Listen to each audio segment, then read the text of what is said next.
Maybe that's their problem. And we good, I think. Wait, there's no desktop audio. Why is there no desktop audio? What's going on? Why must it do this thing where I do the thing? But is it? Nope, that's not it either. Hold on.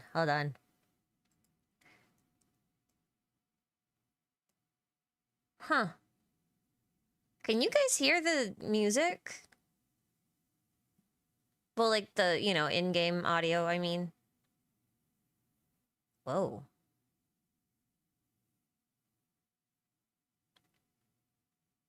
You can't hear it. Okay, I don't know what's going on. Hold on.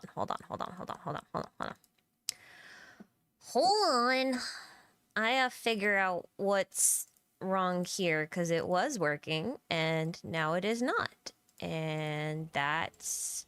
Oh, no. Okay, here we go. Wait, it's going? Yes! Okay, we're good. Okay, sorry. Live stream! Yes? Not even Wonder's loud groaning. Okay, right. We should be all right now. Let me know if you can't hear anything. Let me know if you can't hear me. All that kind of stuff. But, hi, how you doing? Wait, someone says no music yet. I see music on my thingy. There's no such thing as pure freedom in this world. Even the wind cannot blow on forever. Okay. You can hear me, but not music. Someone else says they can hear the game. Okay, I'm going to let it run for a couple of minutes and see if it kind of sorts itself out. It might just be that it's really low. That could be too. Is that better? I probably did turn it down in game as well. That is true. I was screwing with my settings a little bit. No, that's about right. It's about where I usually have it. Okay, anyway, hi. Have I done Mavwika and Seatlali's tribal quest? Yes, I'm caught up. I spent yesterday and today, and the day before yesterday, catching up on all of the quests. So I've done the Archon quest, I've done Mavwika's quest, and I did Seatlali's quest. So I should be mostly caught up. I think the only thing I have left to do are a couple of little world quests that I still haven't gotten to. I think that's it. Where's the little guy from? This little guy was from the anniversary rewards. He was a gift. He's a little dragon. He's a little baby fire sprite, and he's adorable, and I love him. You see, isn't he cute? I got a whole collection of these little cute little guys. I like to pretend that this is the baby Pyro Sovereign. And that this is what he's gonna look like when he's all grown up, but bigger. And not purple, because he won't be an abyssal mimic at that point. Too slow. Anyway, yeah, so now that I've done that, we're probably gonna end up talking about a lot of the stuff that's in the quest. I have many thoughts. It's gonna be hard to center in on some, but here's one thing I want to make sure is kind of clear at the very beginning of this stream of streams that we'll be streaming, and that is that I am of the opinion that the story in Natlan isn't over yet. I know I labeled this the finale and all that, and I know we did just, you know, beat the big old boss, and we got rid of the abyss, and we lost a Harbinger and all that kind of stuff. But the thing is like, Mavwika still has the Gnosis, right? We got mention of the Doctor again. He's been teased as well. He was the one who took away the Gnosis in Sumeru, so it's not unbelievable that he might come back and try to take it here, in which case there would be like a whole nother section to this story. So I think like it's a little hard for me to have like a complete opinion of the story in Natlan yet because of that.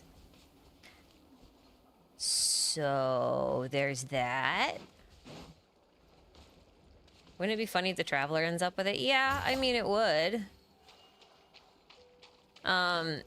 I mean, to me, it kind of makes sense. Like, it's one of those things that I feel like is tricky to handle at this point in the game because, like, this is the last Gnosis, right? Because the Tsaritsa had one of them from the start. She has her own.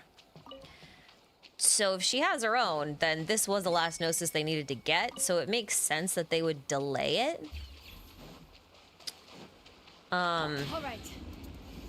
It would also make sense if they also made the Traveler kind of like hold on to it at some point. Just because that would give them some sort of leverage going into Snezhnaya. That would actually be a very interesting transition into Nod Cry, come to think of it. Because, you know, like how they've been talking about... Oh, I didn't hate the Archon quest. No, we'll talk about it. I do still think the captain is boring, though, but not... I'll talk about... It's not his fault. It's not his fault. There's some narrative oddities that I'm wondering, like, how many of them were a result of potential rewrites, but we'll get to that, too.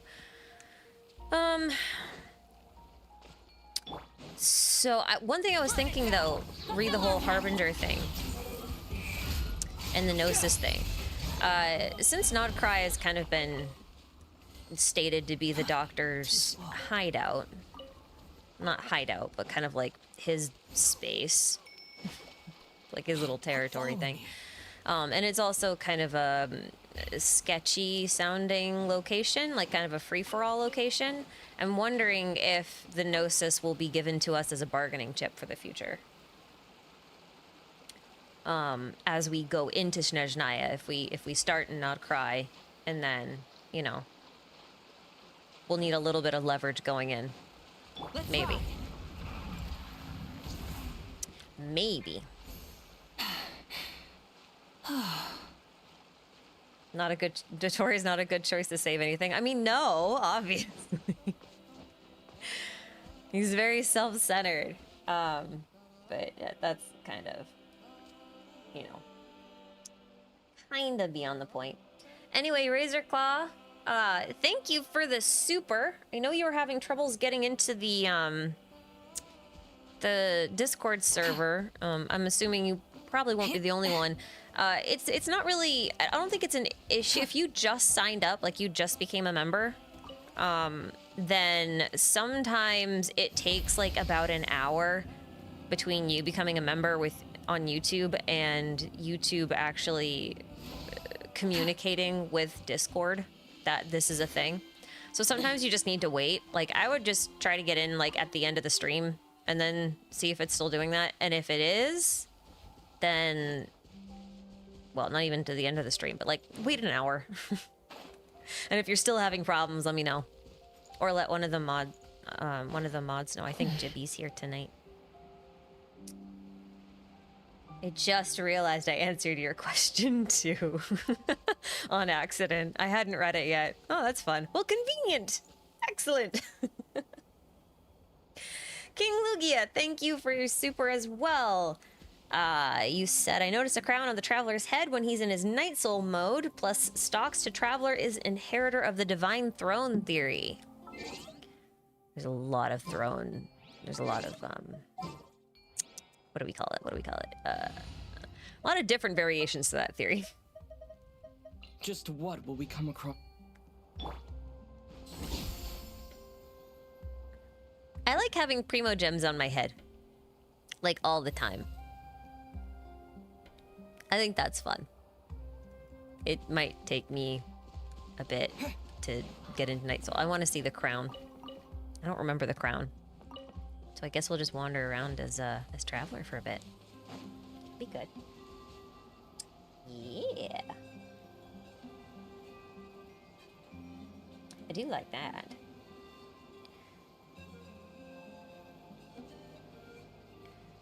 Oh, there's a lot of there's a lot of questions. I guess we'll start with the captain, because that seems to be like where everyone's centering in on, and I think I kind of know why. Fencer Dario, thank you for the super. We'll start with you, I guess, because that's on topic. If his constellation truly is the Passion Nails, then what are the chances of Capitano getting off that throne?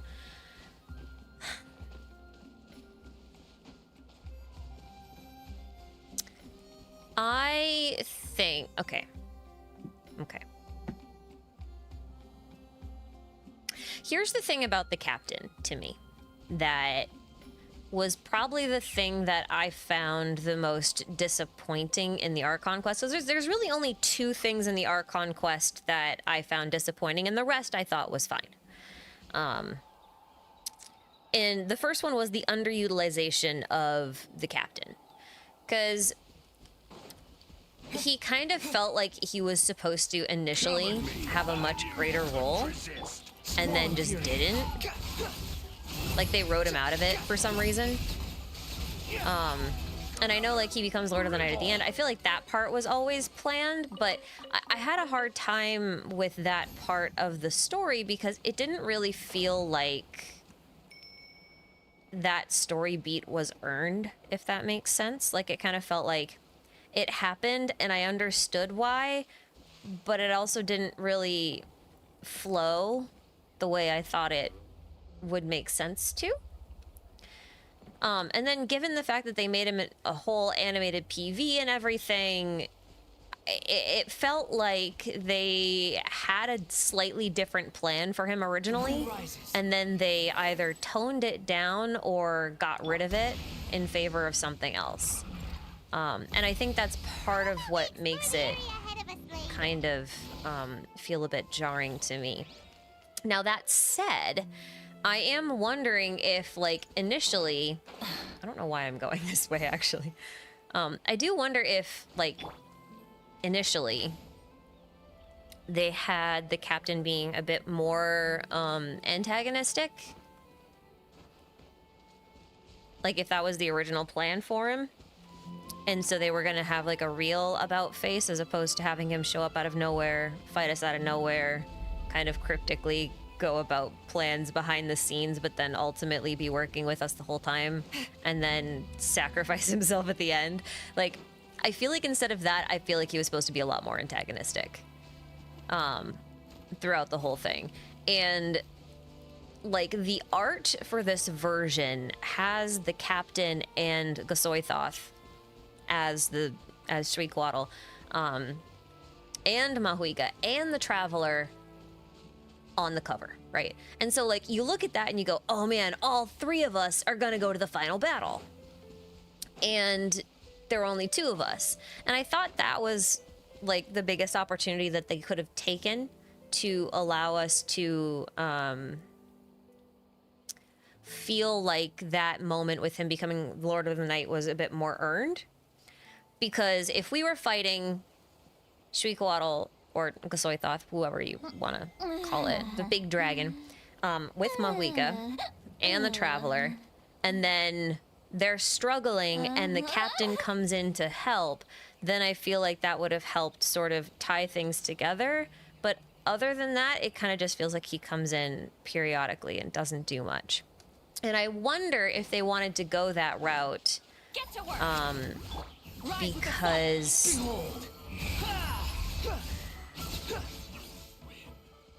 his story is not over. I'm not gonna be in the camp of people who think that Signora is gonna be resurrected. I think if she does come back, it won't be as Signora, it'll be as Rosalind. But I kind of do feel like there's something similar that they could do with the captain, and they may do. That may be the new plan. Not to say that that was ever not the original plan. I'm obviously speculating here, just based on how disconnected a lot of the stuff felt. It just feels like, to me, they've set him up to be someone who comes in clutch much later on, if that makes sense. So to answer the question about the 3 nails, what are the odds of him coming back now? I mean, considering the 3 crossed nails are oftentimes used as a symbol for Jesus on the cross, and he also resurrected. I mean, we've got a guy who's the Lord of the Night, and we just saw that Xbalanque can basically possess a body. I mean, is it not possible that we get the captain a new body that he can pilot while the other one just stays in the Night Kingdom? I feel like that kind of stuff could be possible. So he's literally Fatui Jesus. I mean, I think so. I do think that that symbolism of the 3 crossed swords in front of his grave was very, very, very intentional and very on the nose. Which is nice, because that was the first... It's so funny. Every time I'm just like, no, I am dead certain that this constellation is this Harbinger's constellation. I get it wrong. And then every time I go, no, this constellation is probably not the Harbinger's constellation. It's probably this one instead. And then, nope, it was the original one that I guessed at the first place. It's like, I can't win the constellation game. But yeah, no, I feel like they kind of pivoted with him. Because if they leave his story here, if they leave him as the Lord of the Night that never moves again and just sits on the throne for the rest of the game, then that is literally the worst possible use of that character, in my opinion. And the only reason I say that isn't because I'm a huge fan of him or anything. Obviously, a lot of people know that I find him pretty boring, which again is not his fault. I just feel like despite all of the awesome accomplishments and features and lore that they gave him, they just didn't do anything impressive with it. They didn't present it well. And so he comes off as boring when he has all of the stats that should make him anything but boring. If that makes sense. And there are other characters that do the opposite, right? Like they're totally banal. They have no real lore relevance, and yet they are so not boring. It's all about presentation at that point. So,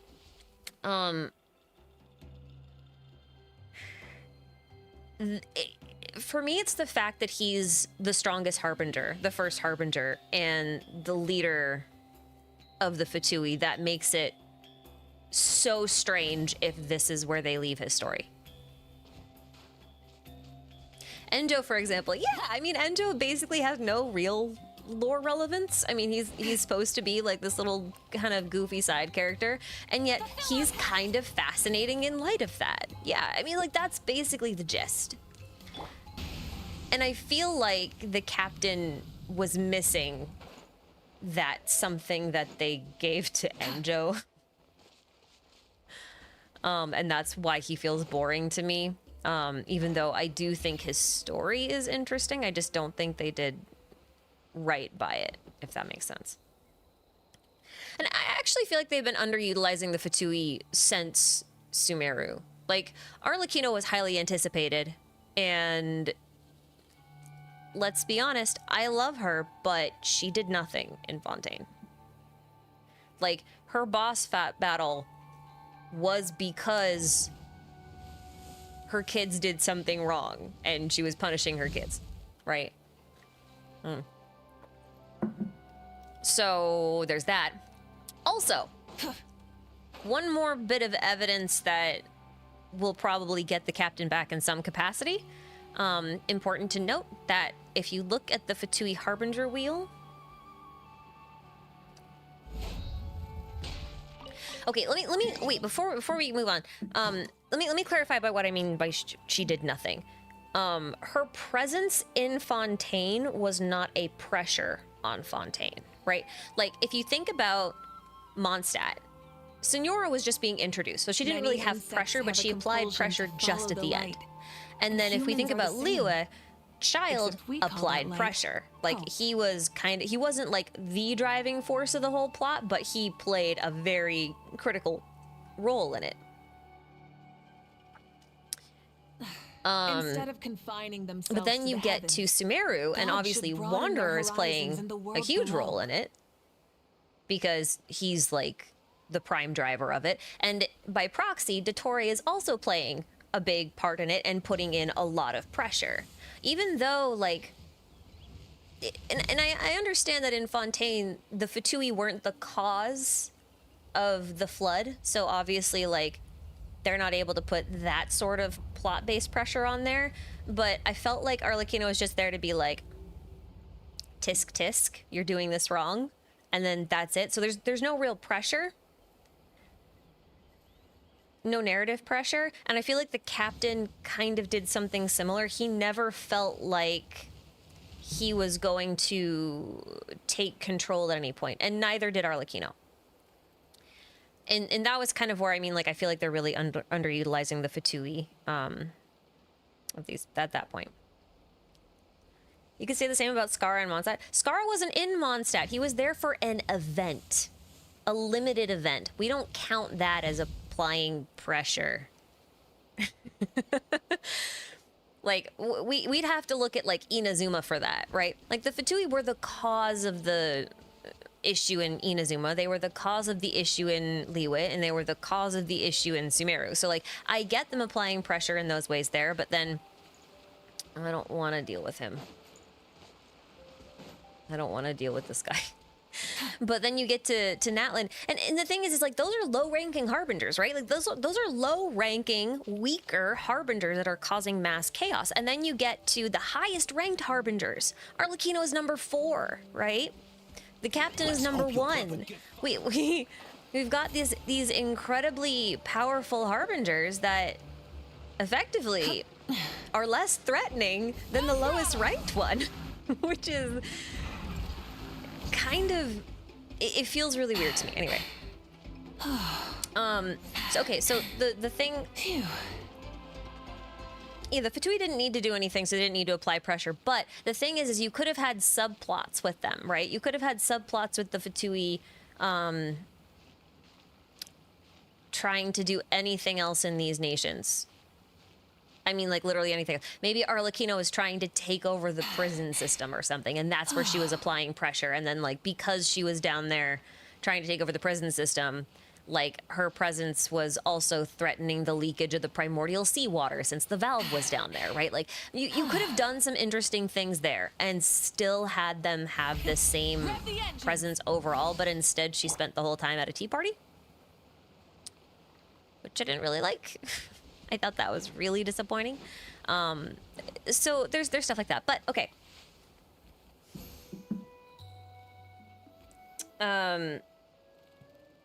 Arlecchino attacking Farina was in a few cutscenes at best, but that was only used as backstory. Yeah, like, she was shown, like, making a very small assassination attempt that she then decided not to do, and then she just kind of, you know, drank tea for the rest of the thing until the flood happened, and then she did some evacuation efforts. But, like, she applied no narrative pressure.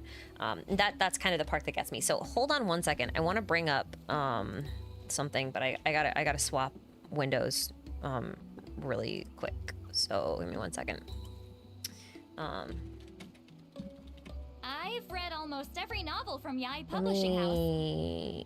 Pretty normal, right? Okay, so one of the reasons why swapping windows. Can you this one? Yes, okay, there we go. Sorry. We're good. Okay. Okay, you see this Fatui constellation wheel? There's been a long time theory that the ones on the right are playable and the ones on the left aren't. And it's based off of it's kind of semi-debunked, but there is a pattern that has emerged here. These constellations are actually in the order that we fight the Fatui Harbingers, right? So we've got Child here. He was the first Harbinger we fought. Not the first one we met, the first one we fought. And then this one is Senora. She was the next one we fought. This one's Wanderer. He was the next one we fought. This one's Arlecchino. If you do her story quest, then she's the next one you fight. So that leaves these next two as our next potential boss battles. Or the character voice is loud. Hold on, I can turn this down really quick. I usually turn down the voices for streams and then... Why did I go to the clock? I usually turn the character voices down for streams because it annoys me too. But I have my headphones off right now, so I wasn't listening. Anyway, okay, so the next two in line here for Fatui battles that we should be fighting, right? Should be this one, which is the dove, and then this one, which is the 3 nails. Now, based on those swords that are crossed for Capitano, obviously this one should be the one for the captain, right? And so he shouldn't be here on this side where we have all of the characters that we're fighting if we're not gonna see him awake again, right? So he's at least gonna come back for a boss fight. And if you ask me, that is the perfect second boss fight for Natlan, and I'm gonna bet you that this is Mahuika's second story quest. I bet we'll get that. As for this one, who I am assuming is Columbina, who knows? Who knows? I have no idea.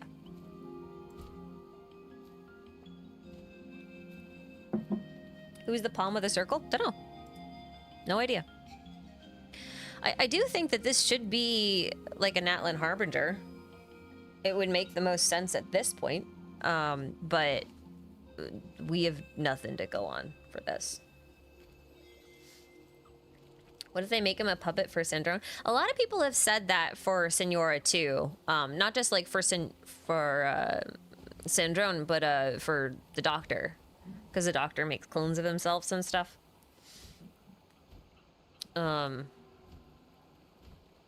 I actually, okay, here's a hot take. I don't think Columbina will be in Natlan anymore. I thought that at the beginning of the region, or like early into the, in the early patches, I thought that. I actually think we might go back to Mondstadt, and I think we might meet her there. It's either that, or she will be the boss fight that we get first in Snezhnaya, like in Nodcry.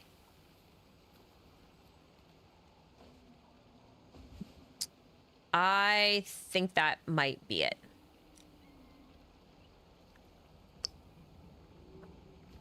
So you don't think we'll be fighting Skirk by the end of Natlan? I don't know what Skirk has to do with this because she's not a Harbinger. Do you mean like we're not going to fight Skirk as like a weekly boss battle? If so, then I don't think she's going to be a weekly boss battle. I don't think there's any evidence that she would be that at this point. Who's the contender for taking the Pyronosis then?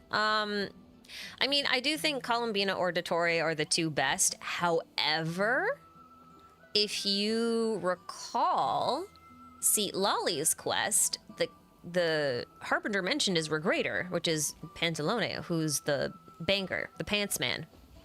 He's called the pants man because he's got the biggest wallet in the world, and so he needs the biggest pockets, and therefore he has the biggest pants, and they're stuffed full of money. There might be a boss battle at the volcano. Yeah, there might be a boss battle at the volcano. However, that's also the conclusion of Ochkan's story. And I don't know if that'll be a weekly. They don't typically lock weekly bosses behind world quests. You know what I mean? They don't typically do that.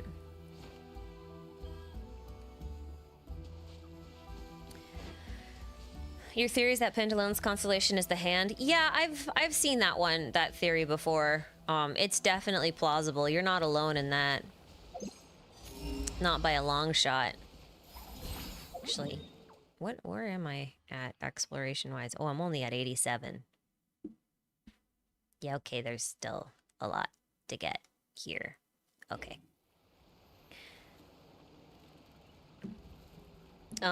He's I would say that Pantalone is the top candidate for the hand constellation right now. The hand is either Pantalone or it's a missing 10th Harbinger that we just don't know of yet. That's where I'm at with it. I thought the hand could be the captain when I was doing my Natlan pre-release, but initially I thought the captain was the 3 nails, and that seems to be more accurate at this point. So there's that. And don't refine me. Oh, man. Money grubber. Money rubber. Oh, that's not a great score. Don't look at that. Why is it still on screen? Go away. Go away. Oh my god. Imagine it's secretly a character we have met before. I mean, it could be, but it couldn't be a playable character.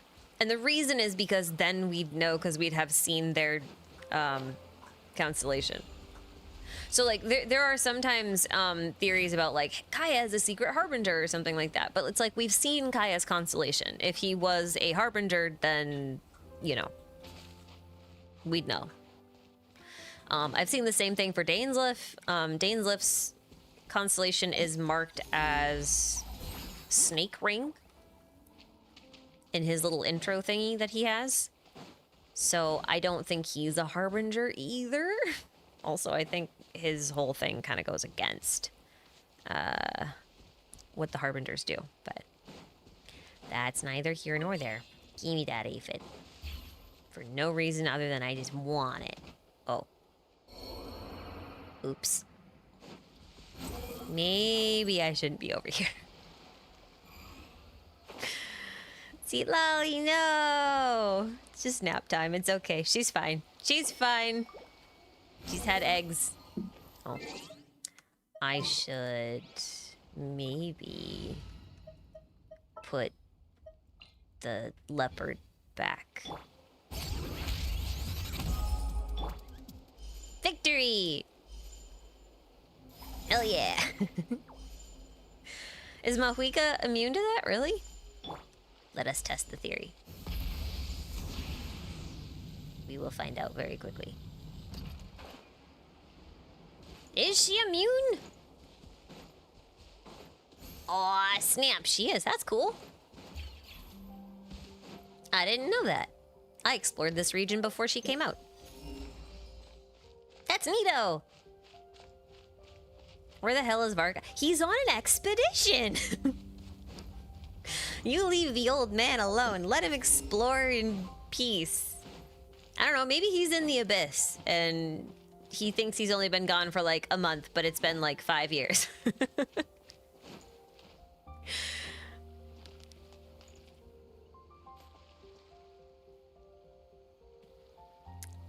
Did I notice the guy in green at the memorial was Dottore at Disguise? People missed that. A lot forgot he can shapeshift.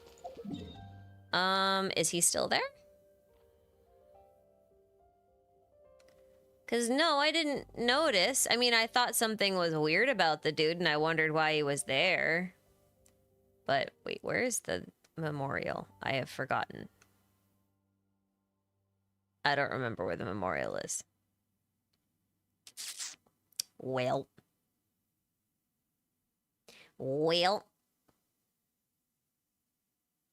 Is it bottom left?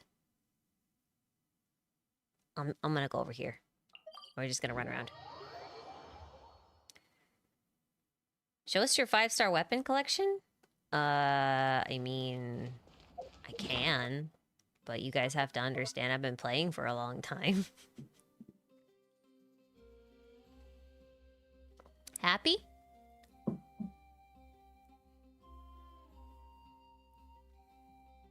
Oh, he's not there anymore.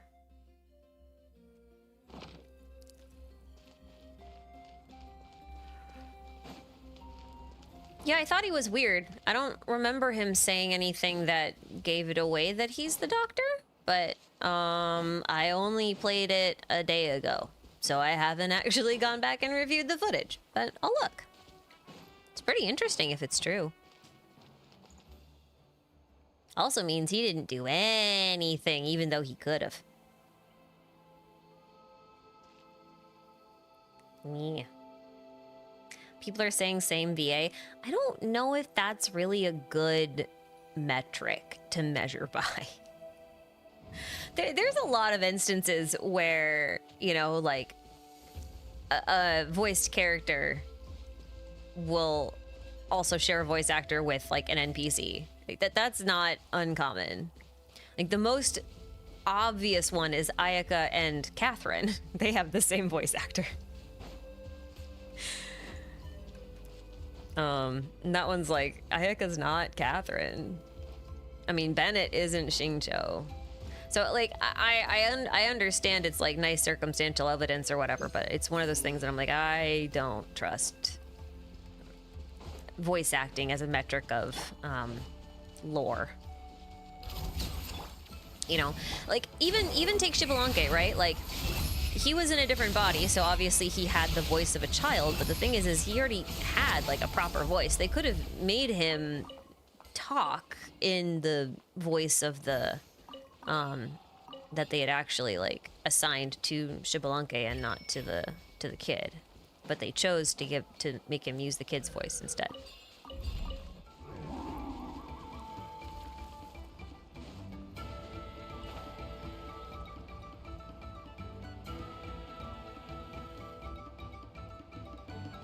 Xbalanque and Razor. Oh yeah, he does have Razor's voice actor, doesn't he? Oh, that's funny. That's really funny. Use Raiden instead of Shilolan for ring impact. I would totally do that. I mean, this is definitely where I would put my Raiden if I had one. Which I don't. So, what are we doing?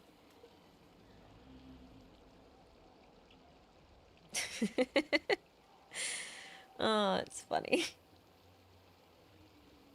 That's actually really funny. I don't have Raiden, no. I do not. I haven't had a need to pull her. And then every time she's like on banner, there's somebody else I'm going for. What am I doing anyway? I'm just kind of wandering around aimlessly. This is quality content.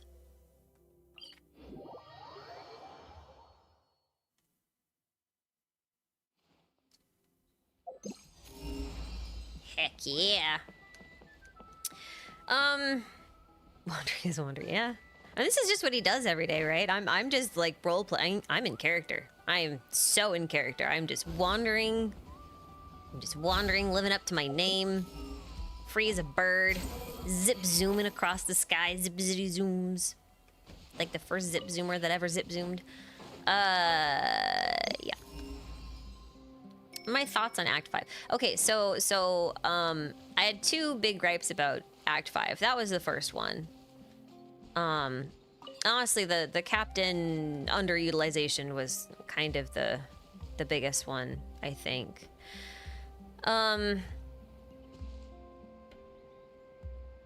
The other one, I just felt like the quest itself had kind of odd pacing. Like there's a few things here and there that I just didn't understand why they were a thing. When they were a thing, I guess I should say. It felt more like... there were some things that felt like they were there as plot conveniences when they sort of shouldn't have been. I don't know. Like, it's just like a lot of little things. There's just so many lore drops that just didn't feel earned. That's probably the best way I can put it. And you'll notice I've established a pattern. I didn't feel like the captain's death was earned. With the way that it was told in game, not based on his lore. But just like the way it was told in game, it didn't feel earned to me as a player, not to him as a character. And like, I don't know.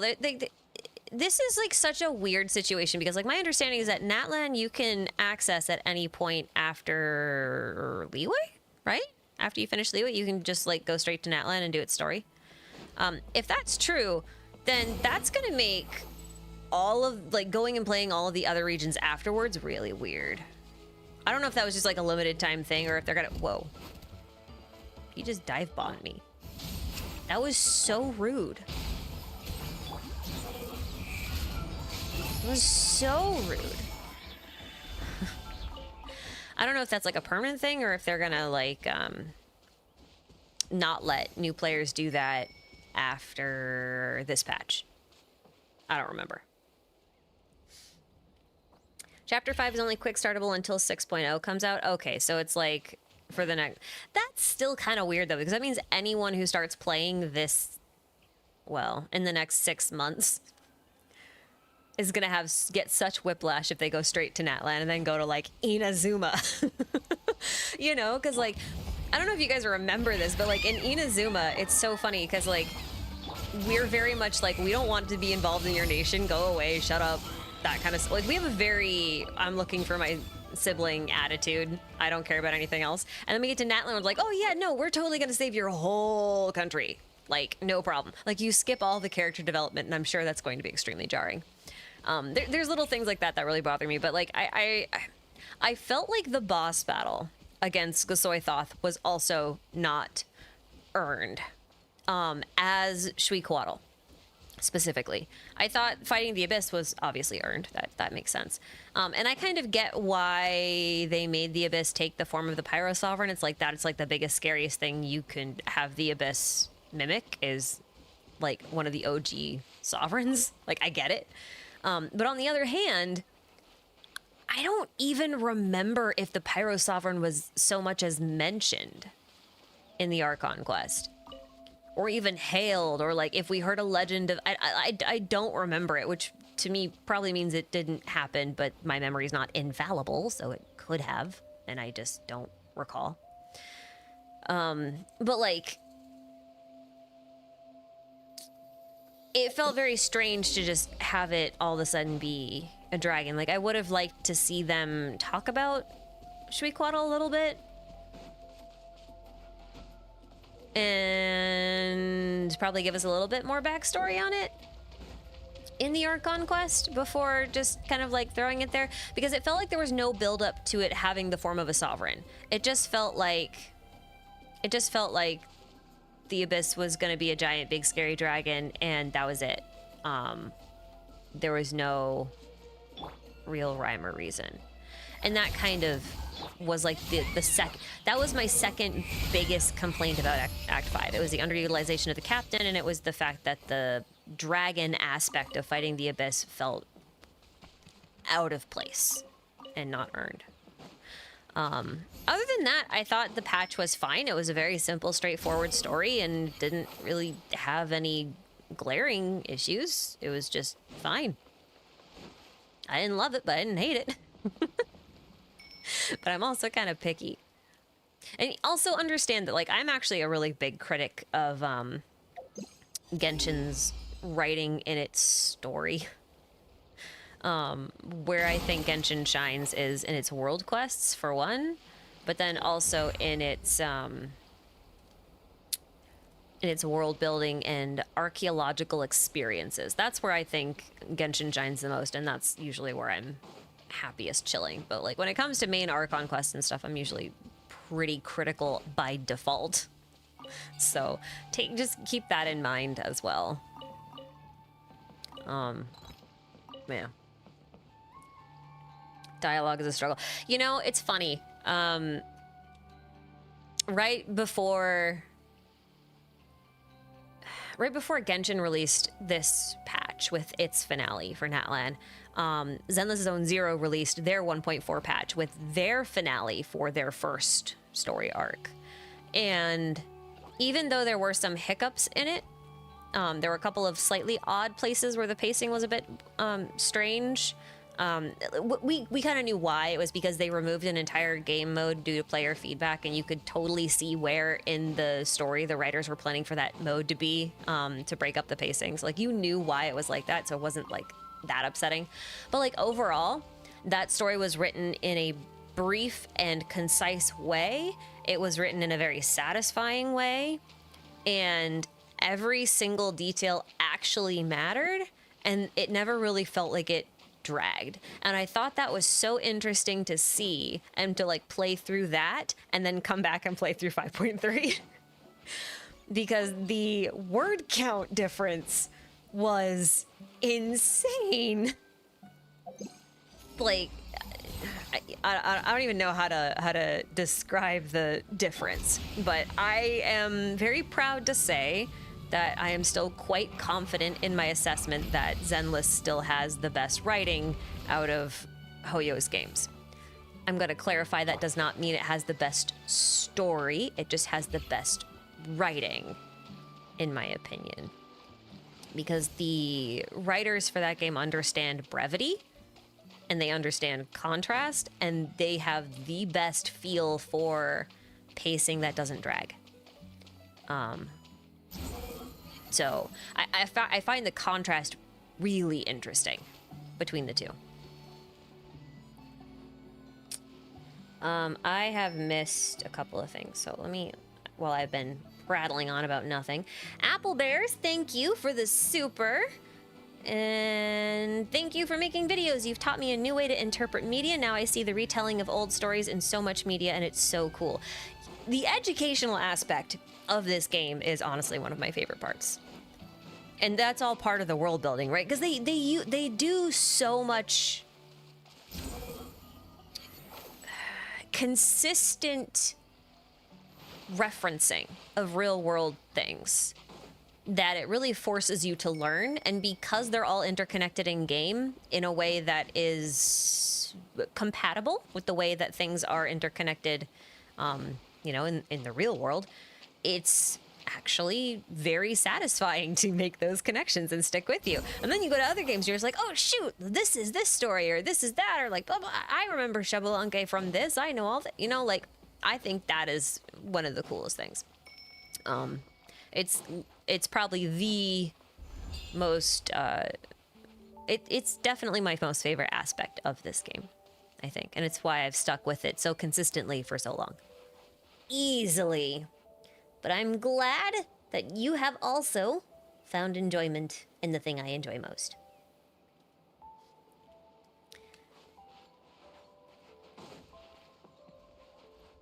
You also love when games base stuff off of real life things? Yeah, I do too. But my caveat to that is I like when games base things off of real life things and also do the like commiserate amount of research, like the appropriate amount of research to make it correct. Not correct, but like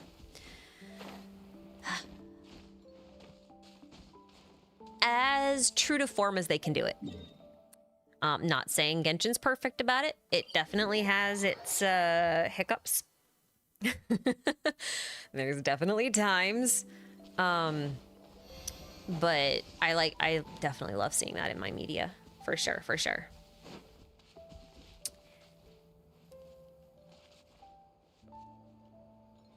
Can I please explain a bit what Bringer meant when he said he obtained the cursed sword's power? Well, that's more of a Zenless thing. I don't want to spend too much time on it because this is technically a Genshin stream, but basically what Bringer was saying is that Sarah had extracted either some sort of data or some kind of sample of the ethereal in Miyabi's sword and was able to extract that and pass it along to Bringer. So he was essentially mimicking the same power that was found in that sword. Do not dive bomb me. It's very rude. Is Zenless related lore-wise to HSR and Genshin? Yesn't, but no-int. Not at surface level, no. You could go into Zenless and know absolutely nothing about anything of any Hoyo games ever and not miss a single Easter egg yet. That could change. But as of yet, there doesn't appear to be any direct connections. If anything, I think they'll probably just make some referential Easter eggs and probably leave it at that.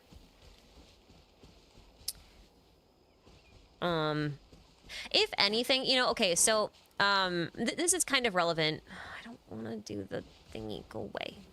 I don't want to do the thingy. Stay away. No, I don't want to say hello to them. Stay away from me. I just want to run around. Just let me run free. I'm getting in my steps. Whee! Actually, I should go get some berries. because I don't have any. Berry. What was I doing? Oh, right. Yeah, okay. This is kind of relevant to Genshin, too. I'll talk a little bit about this, and then we'll kind of circle back to the Archon quest. So, I was doing some research for Star Rail. And the thing about Star Rail that I think is kind of interesting is the way that they've constructed the universe in Star Rail has allowed Hoyo to essentially create one canonical universe or multiverse setups within which every single one of their games can coexist without touching each other. Which allows them to account for and do a lot of fun little variant-based shenanigans without them feeling too out of place.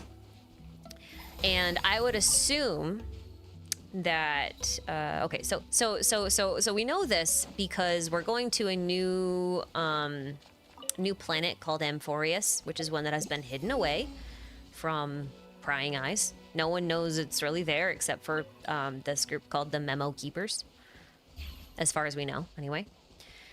And it's because this world seems to be a world based entirely of memories. Like, it's not like a real thing that exists in the real world, as far as we know, because they're trying to make the world be reborn. And you can't really rebirth a world unless it's not birthed. Well, it's been birthed once, so it must have been destroyed in order for you to rebirth it. Anyway, point being, Amphorius bears a lot of similarities to the version of Earth that you find in Honkai Impact, which was also hidden away in the same manner, and only the same sorts of people can access it. It's just still the Memo Keepers, and they can only access it under certain conditions because it's the only way they know that the world is there in the depths of space. And it occurred to me that it would be very easy for Hoyo to basically take that setup of being able to hide worlds away completely, so only a few little stragglers from a very specific group of basically universe historians know where to find it, and they don't really interact with it that much. They just kind of record what happens there. And Genshin could be one of those, could very easily be one of those worlds that's been hidden away and hasn't been able to be discovered by anyone but those non-meddling record keepers. Oh, there's the monument. I'm back. I found it. So this is where, okay, this is where it is. I will remember this. I will remember this. And then I was thinking it would also be very easy for them to do the same thing with Zenless. So it'd be a way for them to make the worlds connect without actually connecting the worlds. Yeah, Herta, it has such big Hexenzirkel energy, it's not even funny. Like, she's so Hexenzirkel, I just... You know what's really annoying? I'm sorry, I'm going on a little bit of a tangent. We'll come back to the Archon quest, I promise. I gotta go on a tangent. This has to do with Alice. I have been trying to find a really good way to justify the relationship in Genshin between witches of the Hexenzirkel and keys. Because in my head, witches and keys are just, like, linked inextricably. But the thing is I couldn't find any sort of, like... I couldn't find any sort of external evidence of this to sort of corroborate this view that I've held for basically my entire life. And I'm just like, why do I think this then? I don't understand. So I've been trying to find this connection in order to put together this one theory I have about Alice. And then they release Adult Herta. And they're just like, yeah, so she has a keyblade. And I'm just like, I hate you so much. Kia, yeah, exactly. Keys are Kaya. Exactamundo. Yeah, no, so I've been trying to do that for forever. I actually figured out where I think it's coming from. I actually think it's, I think the reference that Hoyo is going with isn't the same one that I've had an association with for my whole life. It's actually probably more of a relation to Lovecraftian mythos, because Yog-Sothoth, which is who Glysoithoth is based off of, as well as the actual Yog-Sothoth from other Oyo games. So that character, basically, well, not character, but that entity is what I should say. That entity is associated with silver keys because they are the gate behind which all knowledge is locked, for lack of a better way to put it. And I'm just like, oh, well, if witches are obtaining the ultimate knowledge, then it would be obvious that the witches would just be a part of a society of people who have one of those silver keys so that they can unlock the gate of knowledge. And I'm like, yeah, okay, that makes sense. So we're gonna make all the witches Yog-Sothoth affiliated. Love it. That's good. So that was annoying. Anyway, I can totally do that. Make that connection now. It's viable. I could write the Alice theory. When will I get to that? Who knows? Who knows when I'll actually get there?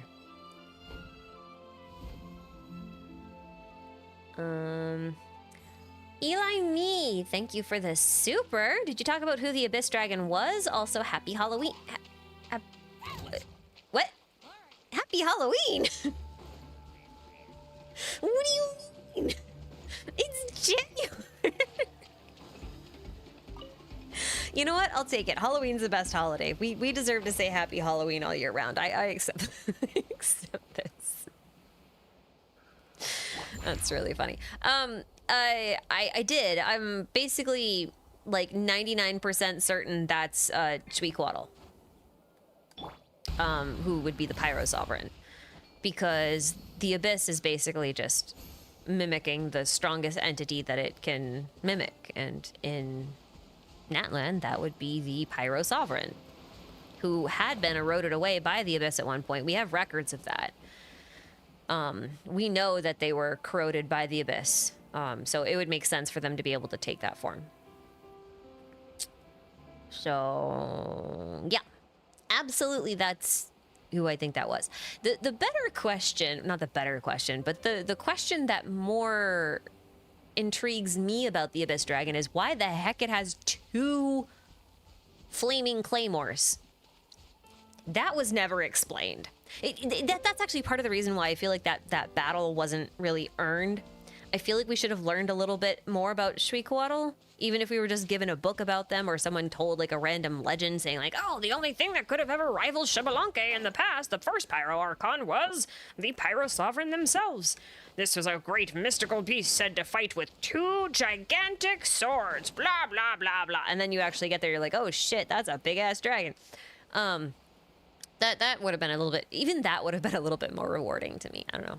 I guess the lack of foreshadowing there just didn't really work. But that's who that was. Almost for certain. I'll be shocked if it's anybody else. Absolutely shocked. I actually think it's even their file name, if memory serves. I think the file name is, yeah, isn't the name of the dragon like Eroded Primal Flame Lord thing? Wait, where am I going? Not this one. I don't even know where the domain is. Where's the boss? It's not here. This is the relic. I don't even know where the boss is. Where's the boss? I don't know. I don't know. It's somewhere. It's somewhere. I could probably just get there through the menu, actually. Somewhere in here. Oh, I should take these. Those are mine now. He's not on here. Right, I have to go to the handbook. I don't know where he is. This one. Where is you? Oh, it is that one. No, I'm just stupid. I just didn't scroll. Never mind. I'm not gonna fight him right now. I don't want to. Oh, right, it's the monument. I knew that.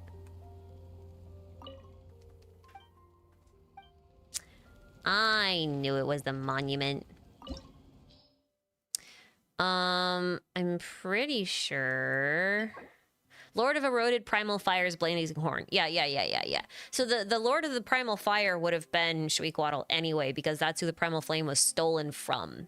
So, like, there's no doubt that this was, the dragon was Shweekwaddle. Anyway. Sora, thank you for this super. There's a Fatui camp where the Saurians are caged. Is that the Dotori forces Mahuika is talking about? Most likely. I think most of us assumed. I think it's over here somewhere, isn't it? I think it's like I thought it was over by Echoes, but it might actually be over here.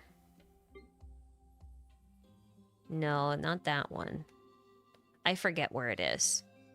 I stumbled. Oh, it might actually be over here. No. Why did I put this here? I don't know. I don't know. I don't remember. Is this the Fatui camp? Doesn't look it. Maybe it is. No, this is the inside of the, whatchamacallums. I don't know. It's somewhere around here. I'll find it later. I feel like I haven't been able to spend as much time just kind of wandering around familiarizing myself with the map of Natlan like I have with some of the other places. Oh, is it south of the tribe?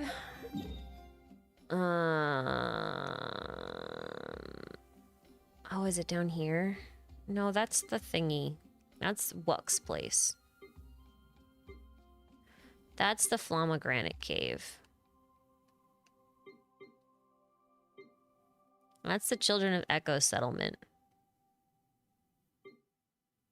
Oh no, here it is. Yeah, you're right. Okay, you're right. It's the extraction research lab. Okay. I keep putting, like, in my head, this thing's location is, like, more towards where Wuck's, little temple thing is. Yeah. So this place makes a lot more sense if you think of it as one of Dotori's lab and his extraction lab. It makes way more sense if you think of this as his place. For sure. Absolutely does. Fallen stars. Oh, you mean the fragment of the moon? Yeah, that was an interesting thing to learn, actually. That the secret source... Okay, this is actually really cool. Hold on. I've done a lot of stupid things and now everyone's dying.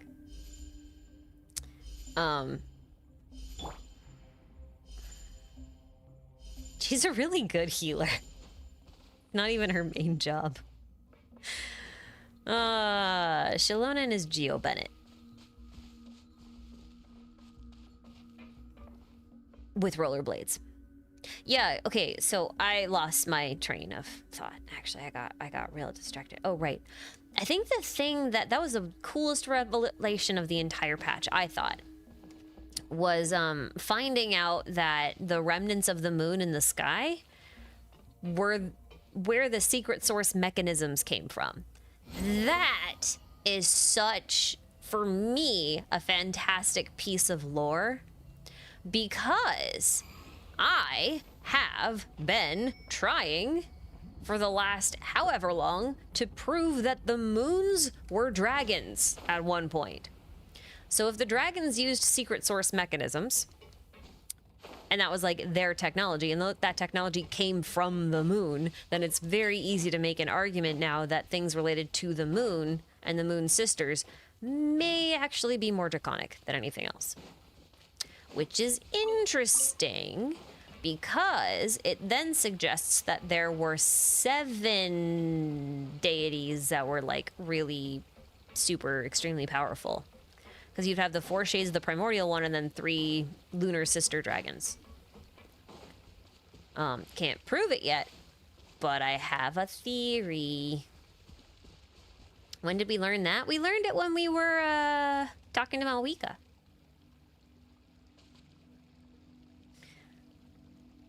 The Fallen Moon Fragment has a little world quest that gets you a book. Yep, it does. And it's a very official-coded book for reasons that I have a really hard time explaining.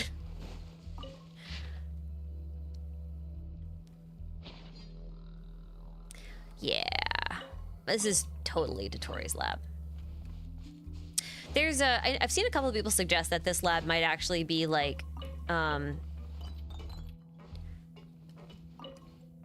So you guys know how Senora had liquid fire going through her veins, and that was kind of what made her the Crimson Witch of Flames?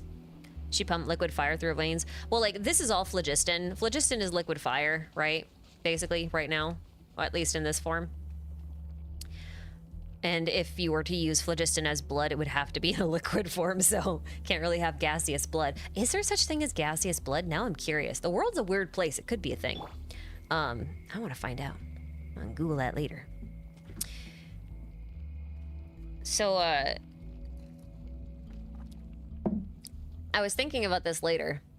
Having this be a phlogiston extraction lab, and then also maybe connecting this to a potential story arc where Senora gets reborn as Rosaline would be very interesting.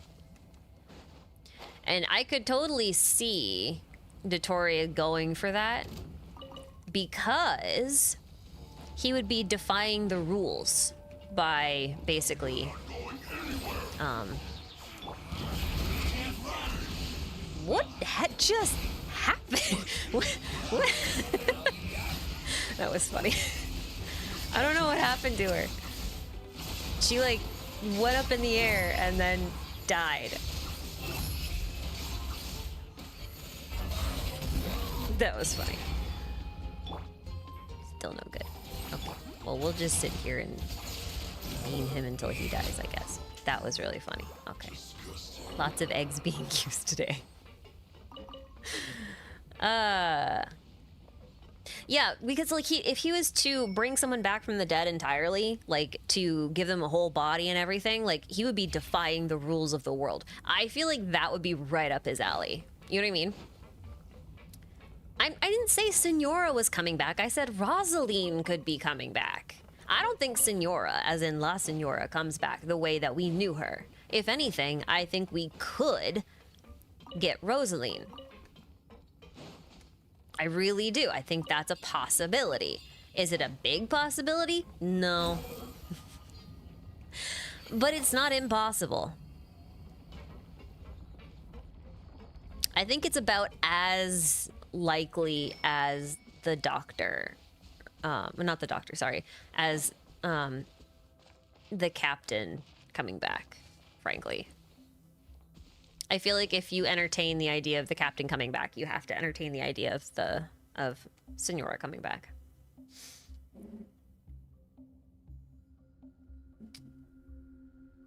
Rosaline's secret 10th Harbinger? That would be funny.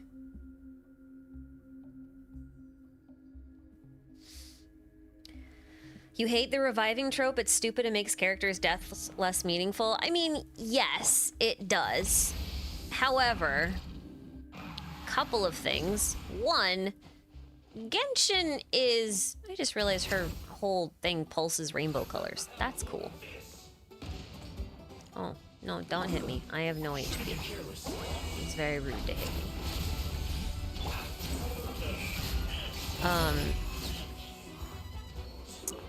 Genshin isn't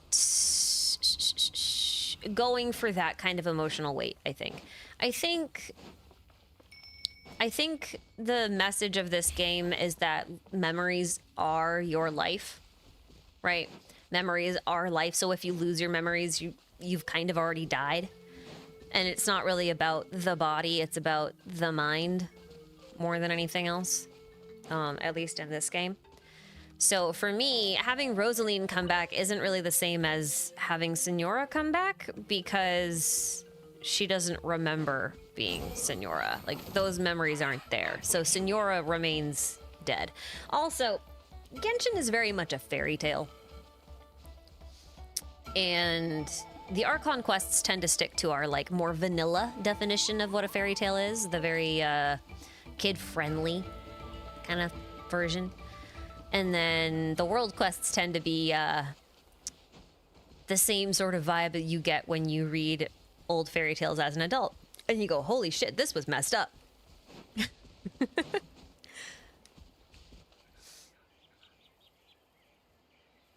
But yeah, it's a contentious topic. I'm not saying I'm in favor of having one thing happen over the other, or that it would be a good idea. I'm just stating it's not an impossible idea. It's definitely not impossible at this point. James Wig, thank you for the super excited for Nod, Cry, and Skirk and Dottore, as well as Columbina taking the Pyronosis. We talked about that a little bit. We'll see if Columbina comes to take the Pyronosis. I'm personally skeptical. I really think they're going to pit Columbina against Venti. It's just vibes. Based on absolutely nothing but vibes. Vibe-based theorizing, really. The Sephi, thank you for the super. Have you thought into the little guys in the cutscene at the end of Natlan? I feel like it's important since that questline isn't resolved yet. Yeah, so, okay. I actually have a whole script done about the little guy. It's like a recap of the little guy and Natlan, all kind of like a full timeline. That script's been done since this patch came out. I finished the script the day before maintenance.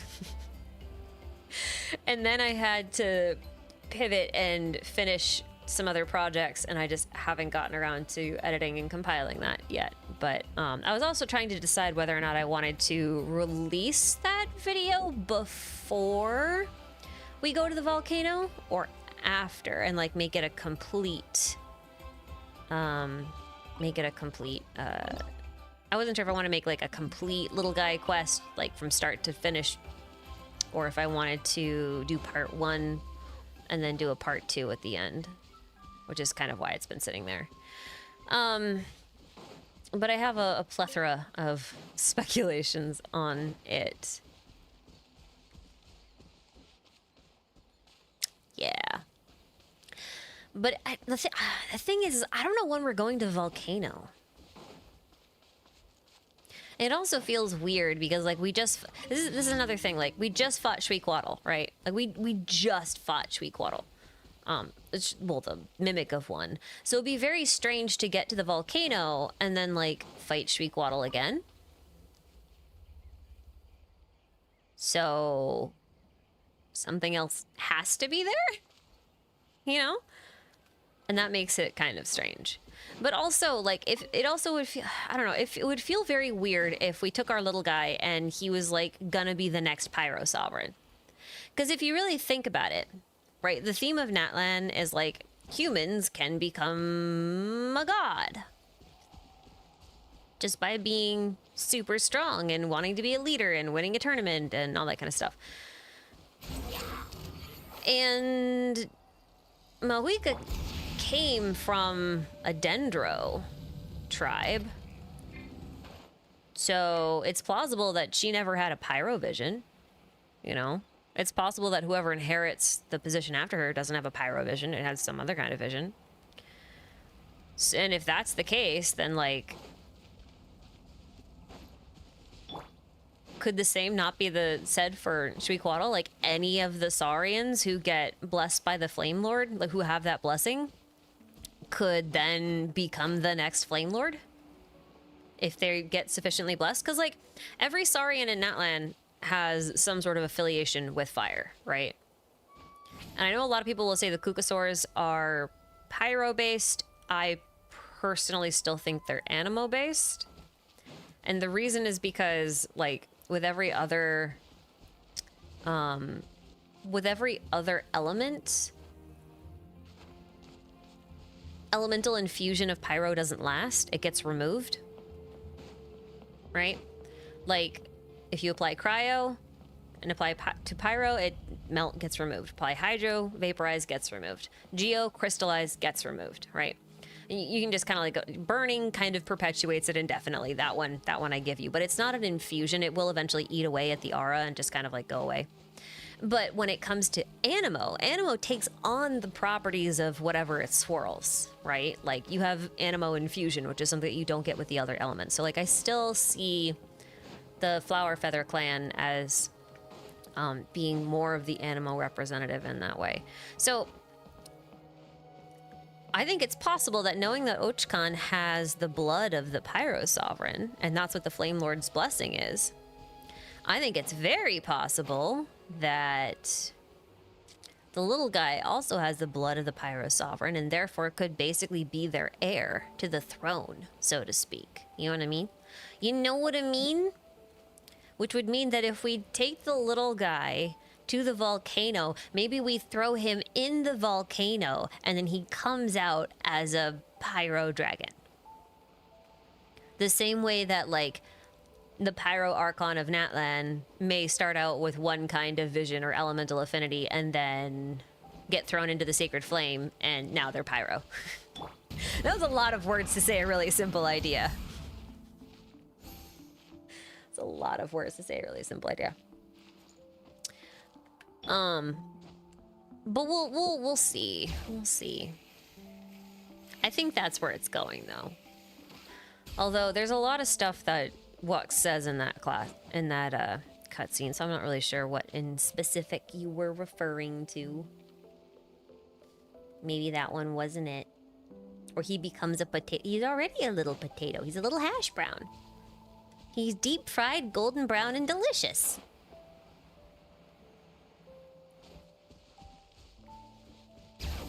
Well, you're not sacrificing the child if the child lives. That sounds horrible out of context. You're just forging them like a steel sword. Here's his tater tot. Mine is named Grendel because he had mommy issues. I'm not gonna kill the little guy. I'm gonna turn him into a king. A big old dragon king. I'm gonna make him a big old orange lizard. You ever had a raw hash brown? They're not delicious.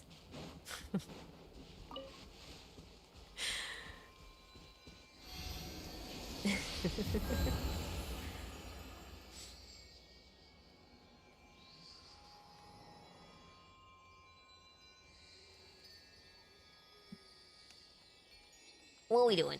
What are we doing? What are we doing?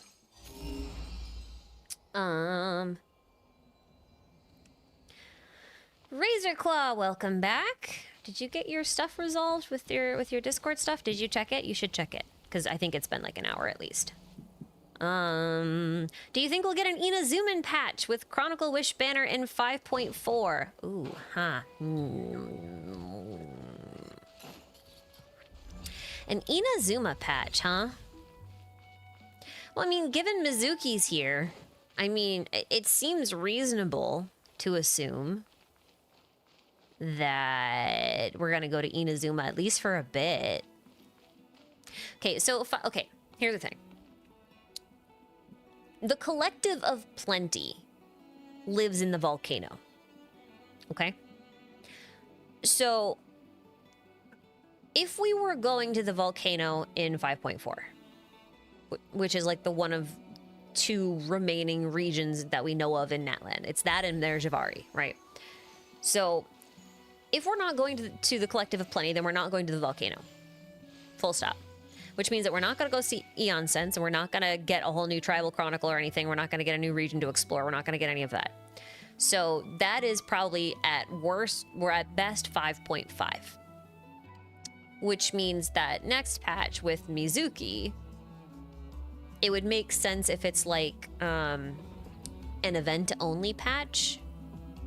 Do you know what I mean? Like, you know, you guys remember the Muskets and Roses event in Fontaine with Chevres? How, like, that was the featured event story for, like, the entire patch? I think that's what 5.3 is, but it's most likely in an Inazuma one. But I wouldn't be surprised if it featured some Natlan characters. Because, like, Natlan characters are trying to branch out and travel around Teyvat now, right? Because they've never been able to really leave. So I would not be surprised at all if that was the case. You guys notice that these rings are like all different angles? Does this bother no one else? Do you see what I'm saying? It's so irritating. I can't. Why are they all different angles? I'm not very OCD, but there's like very few things that I'm very, very particular about. And one of them is making sure that the little screws on the outlet covers in my house all have their slots facing the same direction. They either go 90 degrees vertical or 90 degrees horizontal. If I have two in the same room, they're going in different directions, then one must be tightened or loosened. It's just the way it is. But yeah, I think an Inazuma-based event would be kind of fun. This isn't even rock. This is metal. Look at this. Look at this. This is metal. Okay? This is metal, and these are all friggin' different. I'm stuck. I guess I'm chillin'. Okay.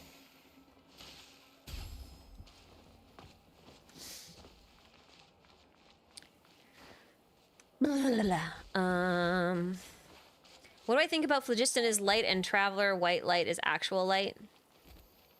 What? What do I think about phlogiston is light and traveler white element is... I don't understand the question, but phlogiston is basically fire. Fire emits light, therefore fire is light. It's not white light, but it's light.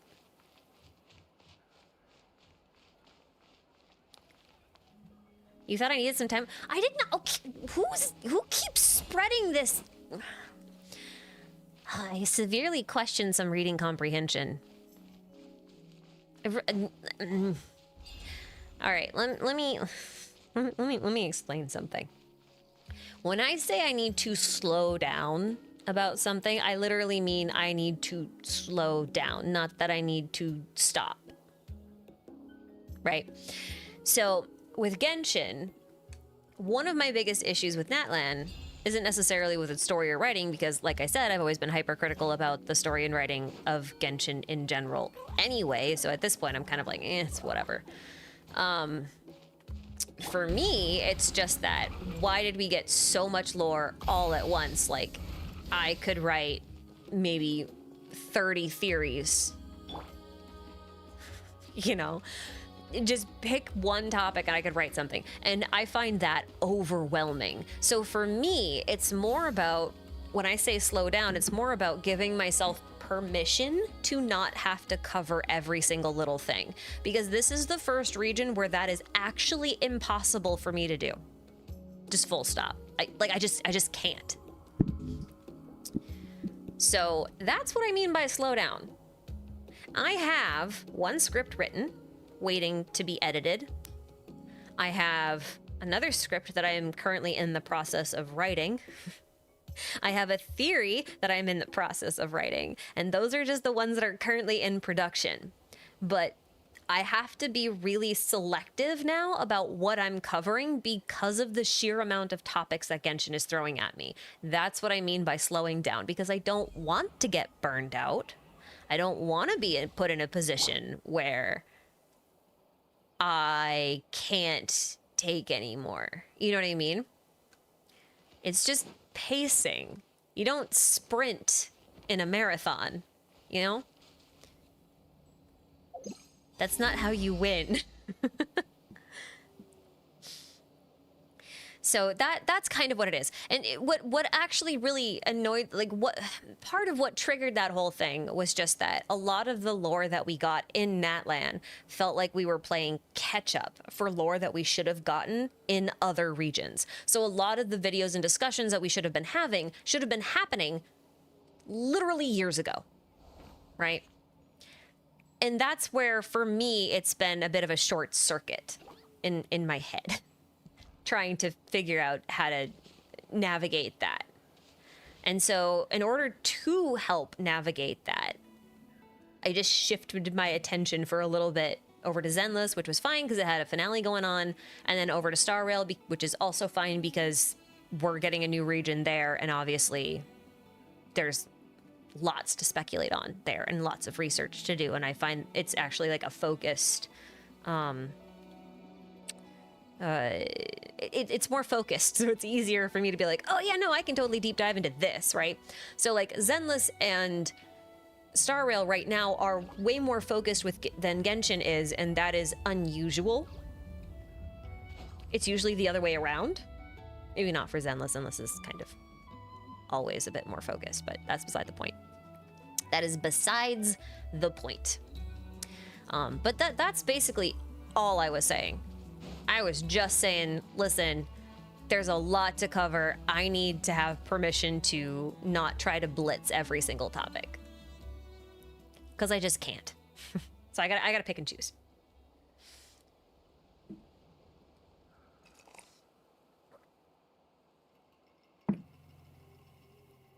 What was the biggest lore drop in Natlan? I don't feel like we got more lore than in usual patches.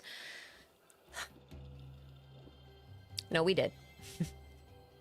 We got way more lore than any patch.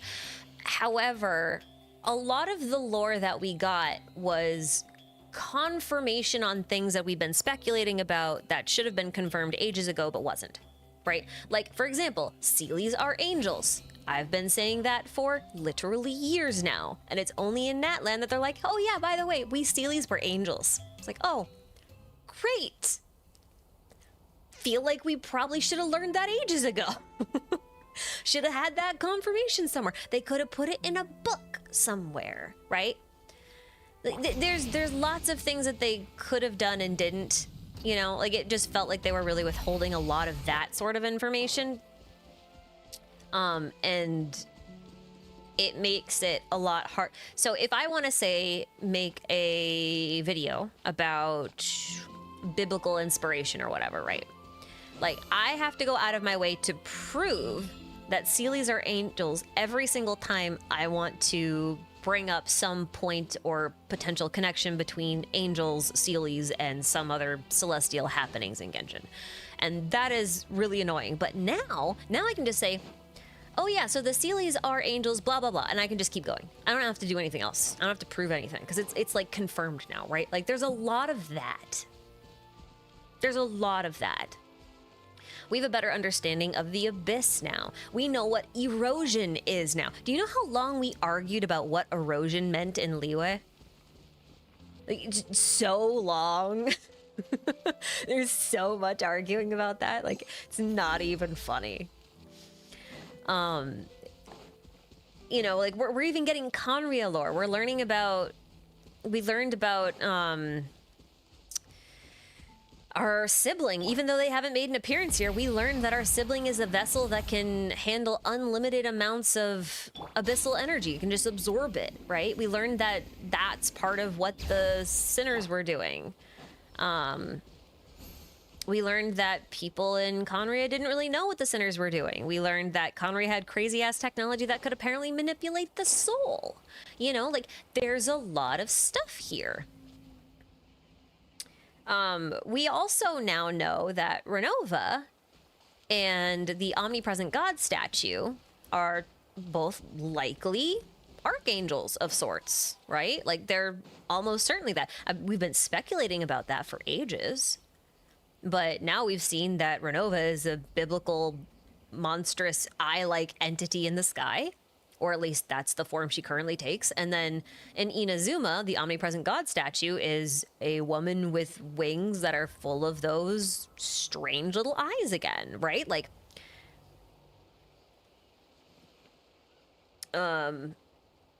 it's a lot of that kind of stuff, right? Like, we now have to take every confirmation that we get about some really big lore aspect in this game that we got in Natlan, we now have to go retroactively backwards through like 4 years of the game. It's all of that stuff, and be like, oh, this is actually this now, and okay, they're referencing this and this and this and this and this and this and this, and so like the abyss was here and it was doing this, and so like the celestial nails are probably doing XYZ, and so like we basically just, if I can use a metaphor, beforehand, we were basically taking random puzzle pieces of like a 50,000 piece jigsaw puzzle, and we were just like color matching, and we would have like 4 little pieces connected over here, and then 3 little pieces connected over here, and then like 10 pieces in the middle, and then, you know, like we just had like a bunch of these little things.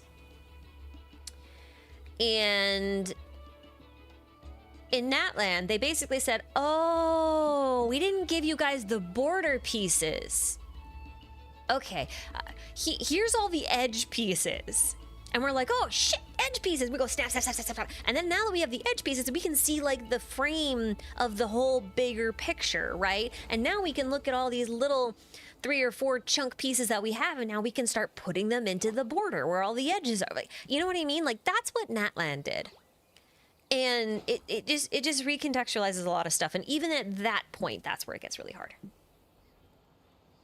So even if you don't feel like you learned more in Natlan, I promise you, you did. It may not have been more as in like all of this is brand spanking new information. I think most of the brand spanking new information was like dragon related, mostly. Like the phlogiston, obviously brand new. Secret source mechanisms, brand new. The moon being related to dragons, brand new. There's stuff like that that's obviously brand new. But like a lot of it is actually just confirmations, because it basically says, hey, out of the 4 theories you put down, number 2 was correct. And so now everything has to be recontextualized in light of number 2. Right? So. Yeah, so that's why it's overwhelming for someone like me. Because I'm just like, hold on, wait a second. You should have confirmed all of this like ages ago. Stop it. There's a process to this. Let me revisit each topic in turn, not all at once. Milfin Jr., thank you for your super. You just said hi, how you been doing? I'm good. That's yeah. I've been I am working on replacing all of the countertops in my house with epoxy black marble. And I just redid my bathroom cabinets. My life is so fascinating. It's mostly DIY projects. I've just been doing DIY projects. There's one of the Habitat for Humanity's restores just opened up in my area, and they have like a ton of cool stuff, like old reclaimed tools and hardware and old appliances and really nice pieces of furniture and bathroom countertops and doors and reclaimed windows and tile and all sorts of fun stuff, like a kid in a candy store. And I got a few commissioned pieces for delivery in the summer for some custom pieces of furniture. So that'll be fun. I'm making a coffee table and then 2 bedside tables and then a boot rack / table and for a mudroom, and then a couple of wall pieces. So that'll be fun. One thing that I've been holding off on with doing more woodworking is that those sorts of things need homes afterwards. So I like to know that there's homes they can go to before I make them, because otherwise they just take up a lot of space. I don't have a lot of space. I have a very small house. So that's nice. So I got those. That's gonna be fun. Other than that, that's basically it. That's about it. Yep. Yeah. Spike Bebop, thank you for the super chat. About the Phew Harbingers that might appear in the Cryo Archon quest, do you worry that the remaining ones like Rooster won't be developed well? Why haven't they appeared? I don't worry, because the way I see it, if we can go back to this for a second. You notice how like this is split right down the middle, right? And the ones that we haven't really seen that much of are all on the left. I think that's because at least 1, 2, 3, 4, and 5, assuming these are playable, which is also just a caveat in and of itself. Assuming these are playable, I think those are 5 of like the standard 13 characters that we get per region that will be in Snezhnaya. And chances are they will be like part of the focal story in Snezhnaya. So I don't think it's going to be too much of an issue that they're not developed much, because I think they'll be just as developed as someone like Nilu or Dia or Alhaitham or... I don't want to use any Natlan characters because that's one of my biggest critiques of Natlan, but like as Navia, or you know what I mean? Like, I feel like they'll get as developed as any of the featured characters per Archon quests. I just think we're gonna get them more or less all at once, rather than have them drip fed to us. I think the right-hand side is being drip fed. And then the left-hand side is just being more or less referenced. Although, Dotori I know is the exception here, but I kind of feel like he's the exception because I really feel like he's more of the big bad than anybody else. You know what I mean? He's so unapologetic in his pursuit of knowledge and experimentation that I just feel like he's the most dangerous person here, and if his goals, for whatever reason, went against the Tsaritsas, he would become one of the greatest threats we've ever witnessed. But that's just me. That's just me. These me thoughts. Me little thoughts. Do we really know which symbols represent who? I mean, yeah, we do. I mean, this one's child, this one's Senora, this one's Wanderer, this one's Arlecchino, this one's almost certainly Columbina because Column just means dove, right? This is a crying dove, therefore this kind of has to be her. And then this one, 3 crossed nails or swords. We saw the 3 crossed swords in front of Capitano, so this is almost certainly Capitano. This is the Plague Doctor's mask. It's literally Dotori's pauldron, like his little shoulder armor thing. So almost certainly him. And then the marionette down here is almost 100%, like 99.99%. This is Sandrone. As for these 3, it's anybody's guess. It's very possible that this is Piero. Just because he's a sad clown, and this is a sad clown, which would make this these two, one of these two, either the Pants Man or Puccinella, one or the other. I can make an argument for both of them. But yeah, so like we basically have a pretty good idea of what the rest of these are. It's really just these 3 here on the left that are still up for debate, I think. What about the 10th? We don't know who the 10th is. We don't even know if there is a 10th. Maybe the 10th is dead. Maybe there isn't one. Maybe they're going to recruit a new one that we just haven't met yet. Maybe that's part of Snezhnaya's quest, is finding the final Harbinger. Number 10.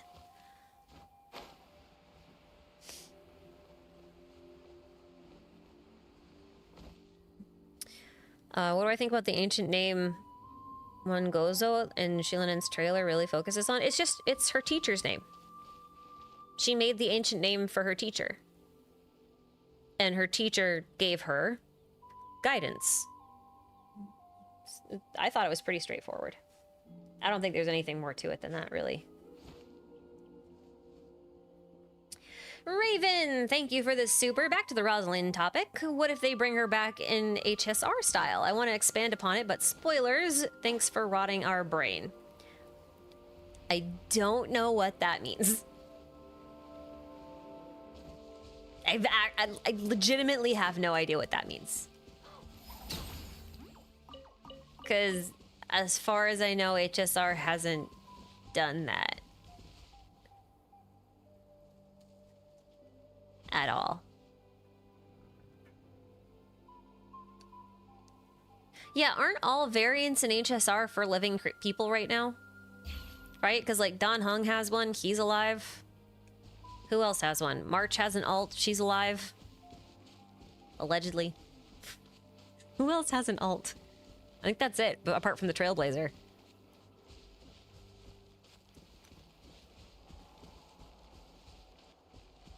Yeah, I don't know. I straight up don't know what that means. Boreas! Hi, Bennett is so Shabalanque coded. I mean, you're not wrong. You're not wrong. It would, you know what would be really funny though, in light of that, now that you said that? If you assume that, okay, here's a fun crack spur of the moment theory.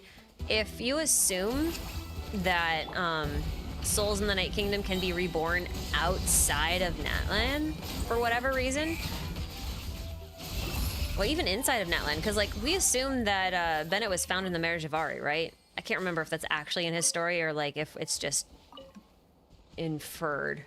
But if he was found in the Mare Javari as a baby, he could literally be Xbalanque reincarnated and then kidnapped to Mondstadt, which would be hysterical. Is there a very big chance of that? Not really.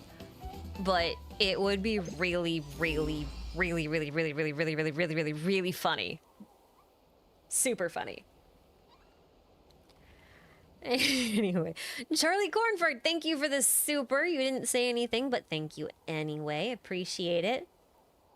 Moon Battle, thank you for the super as well. I know you talked about Gasoithoth in lore terms, but what are your thoughts on him getting a game in-game story terms? I can't really take him seriously as the Heart of the Abyss, given he died so much before the climax. I don't think it's dead. But that's because I don't think the Abyss can die. I think it's just been purged from the ley lines, right? I think it's been ejected. And then the ley lines have been strengthened, and therefore they can continue to repel the Abyss. But I don't think Gasoithoth is dead. I think even if the characters say that, I think that's a false assumption. Because I don't think you can kill the Abyss. Because here's the thing. If they killed the, quote, Heart of the Abyss right now, that means that we lose the Abyss as an outside pressure. And narratively speaking, I don't think they can do that. I think they've written themselves into such a corner that that's not possible to do. You know what I mean? So I'm not too fussed about that one. I think they will come back. With a vengeance. Maybe with a bigger dragon in tow. Because that'd be really fun. Maybe that's how we fight Nibelung at the end of the game. More Abyss mimicry. How did I get all the way over here? I'm really just running around in circles. I should, like, run around in circles in a way that's actually useful. By, like, I don't know. By, like, doing treasure hunting over here. Maybe there's treasure. Is there treasure? Uh-huh. See, there's treasure. I'm gonna be productive. Woo! It's down here somewhere. I'm gonna find you. I'm gonna get you. I don't know where you are, but I'm gonna get you. I don't see anything. Doesn't mean anything. Anyway, Sophia Kramer, thank you for the super. You didn't say anything, but I appreciate it nonetheless. Do we think we'll do a deeper dive into Mare Javari like it releases as a map? Yes. I assume it will end up being something like a Dragon Spine-ish map. That would make sense to me. I think it makes sense like that. Oh my god. I know everyone really likes Mavwika as, like, exploration, but, like, I find this very, very clunky. I mean, she's still very good at exploration, don't get me wrong. She's not good at precision platforming. But I suppose that's in character. Okay, I straight up... Oh, it's a challenge. Oh.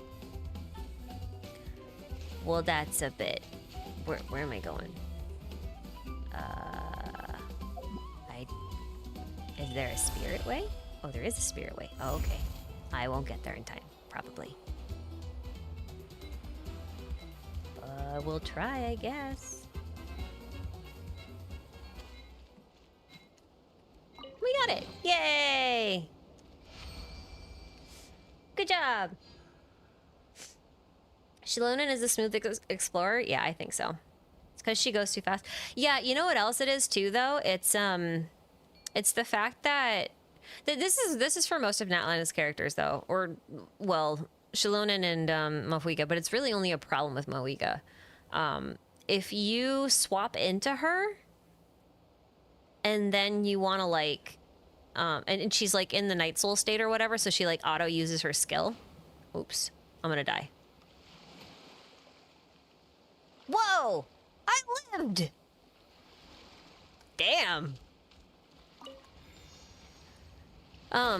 If you swap into her and she auto uses her skill, and then you want her to stop using her skill, you actually have to press the skill button again. But then if you press the skill button again, it just refreshes her skill, and then she does like another spin. So you can't like take her to the top of a mountain and then make her stop at the top of the mountain by tapping her skill again, because she'll just spin and then fall. It's kind of annoying.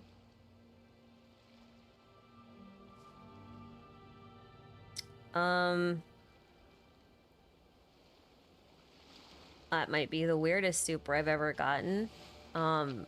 Thanks, but I mean, if you want business inquiries, you have to go in by email through my agency. It's on my profiles. Oh dear. No, I don't want to do this quest right now. No! No! I leave! Goodbye! Why are they still following me? No, see, she does it, didn't. Stop it! Stop it! Get me off of this! Why is she like this? Oh, I gotta go back up this thing. Up, up. All the way up. Mm-hmm.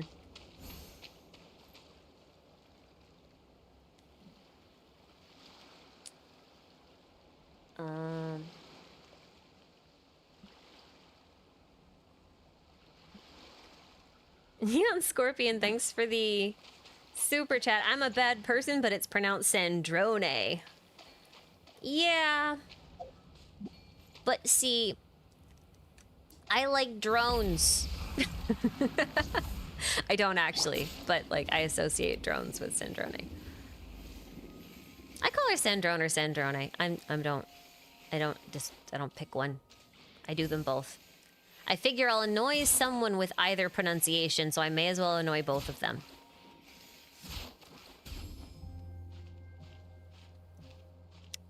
I promote equality, you see.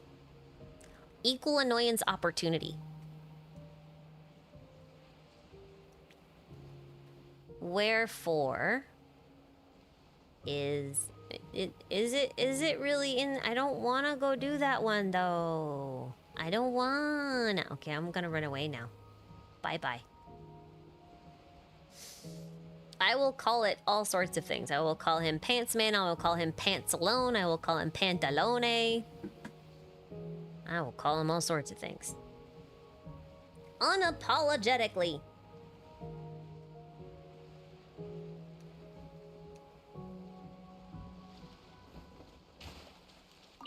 Whee! August Cry, thank you for this super. What are some differences that you find about the writing of the lore between HSR, Genshin, and Zenless?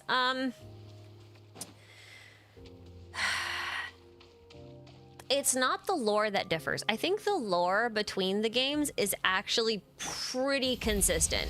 I think Genshin's scope and depth of real-world inspiration is greater. Like, I think they have a greater scope for what they're trying to accomplish. However, Star Rail is creating the biggest game world. It's just that they use the least amount of real world references. You know. But hi. It's very rude of you to spew fire at me when I'm not paying attention to you. Very rude. I will take your teeth, which you totally have because you are a bird. And birds definitely have teeth. Yes. Mm-hmm. Makes sense. Totally makes sense. Okay, I think we gotta go up, actually. I think we gotta go up. Up, up, up, up. Uppies!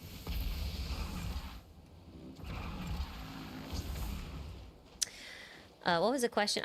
I got distracted. Oh, writing. Okay, so most of the writing differences that I see are more about the way that they structure their story and more about the way that they handle their dialogue than it is their actual lore and world building. I think the biggest difference lore-wise between those games, though, is that Zenless is the one that basically makes sure everything you'd ever need to know is accessible within a quest of some kind. Like, they don't do collectibles. They don't even really like giving I don't want to fight those right now. They don't even really like giving descriptions to things. You know what I mean? Like lore relevant descriptions. They don't like doing that kind of stuff. So they just don't.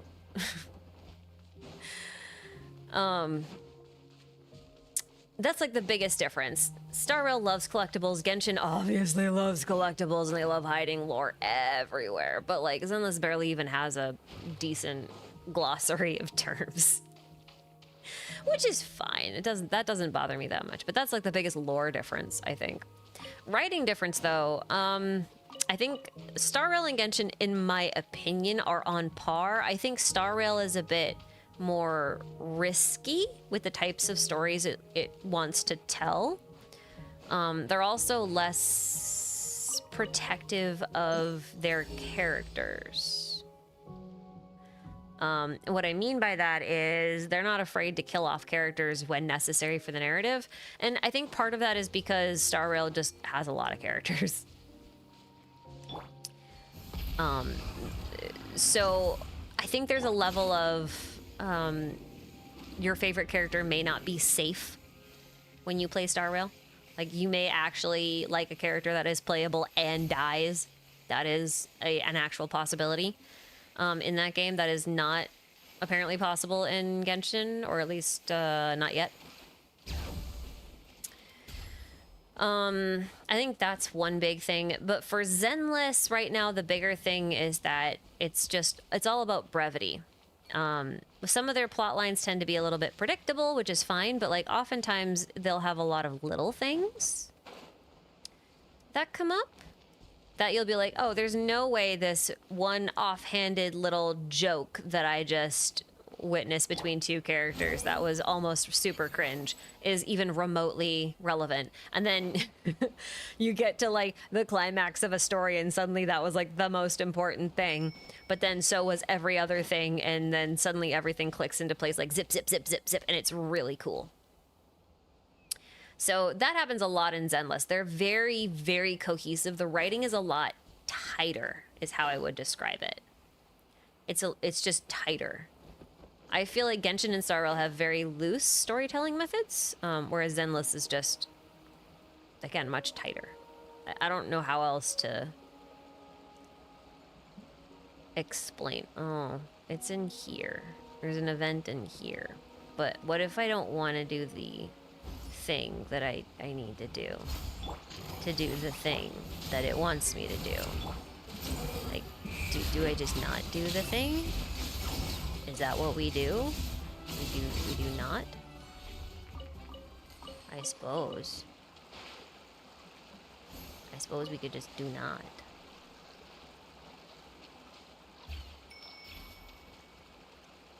I think I'm just missing something. Where am I going? Can I go behind the waterfall? Is there something behind here? There is not. Okay, I'm still full of disappointment. Oh, there's many disappointsicles. Many disappointsicles. Unless this thing wants to move. Yes, it does. Okay. Well, I suppose we can do that. I don't remember how to move these things. It's been a while. I bet I have to trigger something else. That's okay.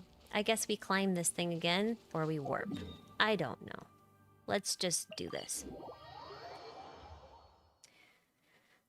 But yeah, brevity. Whoa, that's not where I wanted to go. Brevity is the biggest difference. I think Star Rail and Genshin could learn a lot from Zenless's choice of words. Use of words. Yeah. They could learn a lot from that.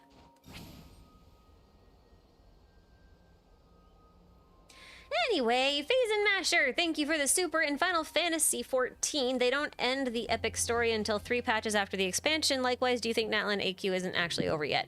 Yeah, it's not over yet. We definitely still have stuff to go. I mean, Mahuika still has the Gnosis, right? So, like... Oh, there's one up here, that's why. That's why, I see. I see. It wants me to do the thingy. I don't need to be a bat. But I see that it probably... I don't remember how this works. I do not recall. Is this just making me jump really high?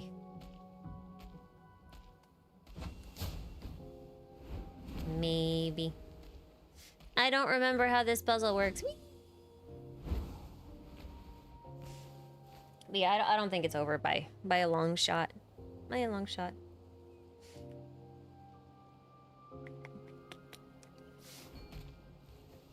Was the left trigger? This is the left trigger. Left trigger says no. Left trigger says N-O, amigo. Oh, it's down there. It's that thingy. Okay. Right trigger? Wait, what? You can't right trigger. Do you play on controller? Oh, wait, yes you can. I forgot! Okay, well, I mean... That makes sense. I don't actually know where I'm doing this from. Don't know. Hi.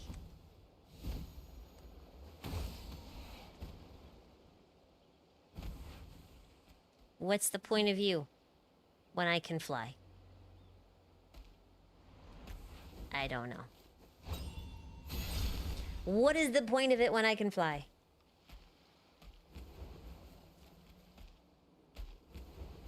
Behind the pillar is the red... Oh. What? Is there a challenge marker up top? Am I blind? I might be blind. Oh yeah, I am. Okay, I see it. Okay, that would make a lot more sense. I don't want to be a bat.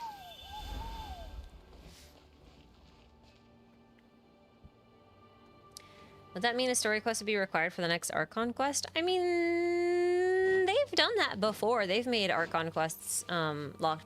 They've locked them behind story quests before. So it's not impossible.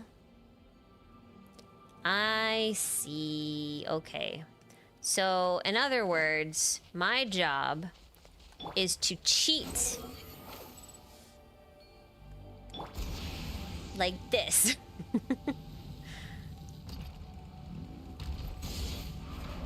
Oh. It caught me! No! Okay, I'm still gonna cheat. I just might not cheat as hard. That's not allowed? Oh, I'm gonna make it allowed. What is this secret that Mahuika was supposed to tell us about according to Dane? Oh, you mean, from Travail? I don't know. I think it's hard to know how much of the story was, adjusted. It's very rude.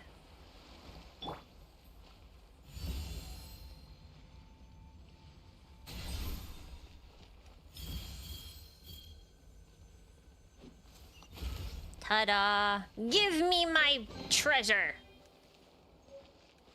Yay! Okay, that makes more sense. I don't know what the secret is. I mean, she didn't really say anything that was secretive unless she hasn't done it yet. You know what I mean? Like, I feel like some of the quests, like, they had the general theme and idea about, like, what they wanted to do per nation. Like, for Sumeru, they wanted to talk about some sort of great folly of knowledge, right? And it was kind of implied, oh, yeah, like, the Dendro Archon's actually not as smart as she thinks she is. Or something like that. And then they kind of changed it to be like, oh no, it's not the Dendro Archon, it's just the scholars that work for her locked her up. And, yeah. You know. So, oh wait, I didn't want to fight him. I don't know if that's Quentin, but I don't want to fight him. Quentin, I don't know if that's how you say his name. I've been avoiding him. I do not wish to battle the dead. You may stay there. Goodbye, longtime sufferer. I'm still in combat. Oh. Is that your revenge on me, Mr. Combat Man?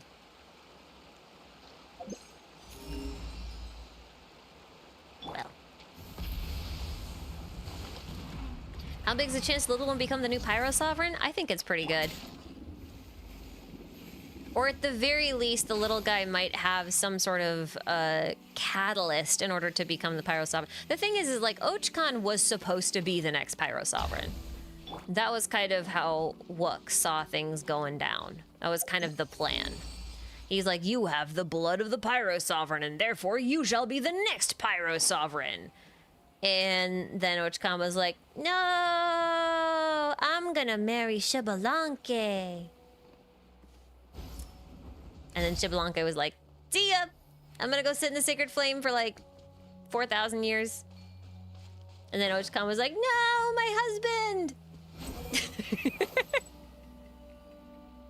I'm really just messing. I mean, that's kind of the vibe, though. That is actually the vibe. But yeah, I think there's a pretty good chance that little guy takes over and does the job that Ochkan didn't want to do. Because he didn't want to accept his draconic side, you know? He didn't want to do that. Okay, I don't actually know where this one treasure chest is. It's kind of annoying me now. It must be underground somewhere.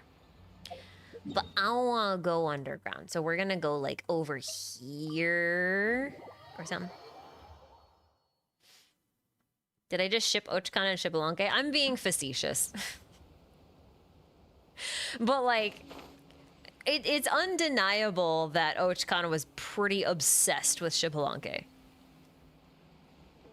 You know, like, he was pretty enamored. Whether you see it as, like, a romantic interest or, like, sort of hero worship or whatever, I don't think it really matters. It's not really the point. I'm just being facetious about the whole thing, because I think it's funny. It's not a phase, Dad! I'm building a dragon city! Except with no dragons, it's gonna be for humans only! Son, that's not what you're supposed to do! Shut up, Dad! Sorry, that's just how I see that relationship. Maybe I'm wrong. Hey, buddy. I also think it's kind of weird that he's just like sitting here out in the open. Like, does no one else find that really, really, really strange? Is it just me that thinks it's really strange? His body's just sitting here out in the open. Anyone could come along and just be like, buddy.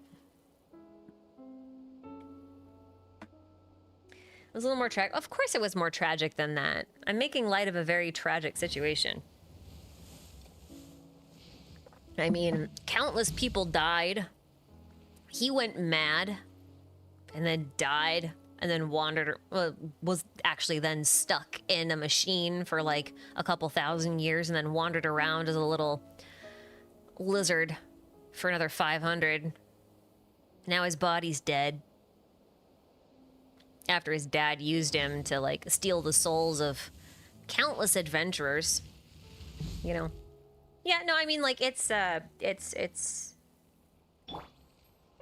tragic, yeah. But, you know, we cope with tragedy with comedy. That's why the, drama masks, that's why they're both happy and sad. You must see the humor in the tragedy, and you must see the tragedy in the humor. And thus we achieve duality. Balance. All things being as they should. Why can't Venti help him? Why would Venti be able to help him? For people looking for recap videos that I used to make, who would you recommend? No one I know of is making recap videos. Keyword there is that I know of. There may be people that I don't know who are doing good work recapping stories in places that I just haven't been. So I can't really give a recommendation. The thing is I've never really found the patch recaps to be very helpful to people. I mean, maybe they are and I just don't know, but there were videos on the channel that just never did that well. So I just assumed that people didn't really care too much to watch them and may have just put them on for white noise and stuff. And sometimes getting them done before the end of a patch was just too tricky given timelines and whatever. I mean, if that's something people think would be useful, I can do them. But what I was actually doing is, it wasn't so much that I was stopping making recaps, it's that I was changing the way that I'm doing recaps. So, like, I am doing a recap for Natlan's Archon quest. I'm gonna do acts 1 through 5 in one video, instead of doing one recap at the end of 5.0 and then another recap at the end of 5.1 and then at the end, you know, instead of doing that, I'm just gonna do one big one at the end of the finale to recap everything. That's kind of my new MO. It's one of the reasons I was a little hesitant about what to do with the Natlan one, because I do have one written. It does cover 5.0 all the way up to 5.2, and I was wondering if I should wait and also include the volcano or just do a part 2, and I think I'll just do a part 2. But did we reach the finale yet? We may not have, but like at the same time, just to give an example, for Star Rail I did like the story of Penacony explained, and I summarized 3 patches worth of the main story of Penacony into one video. But then we got, after that, like an epilogue and then a side story. And then another transitional story. So basically what had happened was we went through the whole story, got to the end of the main arc, and then they added on like a little tiny wrap-up quest. And then they added a side quest that just kind of takes place in Penacony. That's interesting, but not related to the main story. And then a third quest, which kind of dealt with the aftermath of the aftermath, and then led into the next region that we're going to. I don't know what happened to my glasses. Hold on. So, like, those aren't included, obviously. And I think that's going to have to be what will happen for Natlan. Otherwise, I'm going to be, like, making one of them per year, and that's a bit untenable. So I think I'll do a recap for Acts 1 through 5, and then if we get any additional ones, I might make a compilation that's like a part 2 of that. But the idea is to do bigger recaps and bigger chunks so that I don't have to do them as often. And then the monkey quest. The monkey quest is a side quest I'm talking about, yeah. The banana. Banana. That was like such prime brain rot, I swear to God. What are my thoughts on Renova? She seems like a tired office worker. Which is kind of what I expected, really, because, like, as biblically, as biblically referential as Celestia and all that kind of stuff is, there's definitely a flair of Chinese mythology to it, in the sense of, like, how do I put this? The Chinese pantheon, this is such a broad statement, so forgive me. I'm going to make very, very, very broad generalist statements here that obviously are not 100% applicable to every single aspect of Chinese mythology. Just adding that bit of a disclaimer, because kind of be necessary. But like generally, when you see the pantheon in Chinese mythology, like surrounding the celestial emperor, what you'll find is like everyone in heaven is part of a big old bureaucracy. Like you're literally running a government. Like heaven is a celestial government, and you literally have office workers and like people who have the name of like the keeper of fate, but like that's not really their name, it's just their job title. So the actual deity that's in charge of that job may change, but the title won't, because they're just filling a role. Like it's literally like straight up government office jobs. So when I see Renova, I'm just like, yeah, she's worked too much overtime. That's basically her vibe. She's like, yeah, I don't care. She's kind of funny though. I quite like her. I have a theory I'm working on that involves her,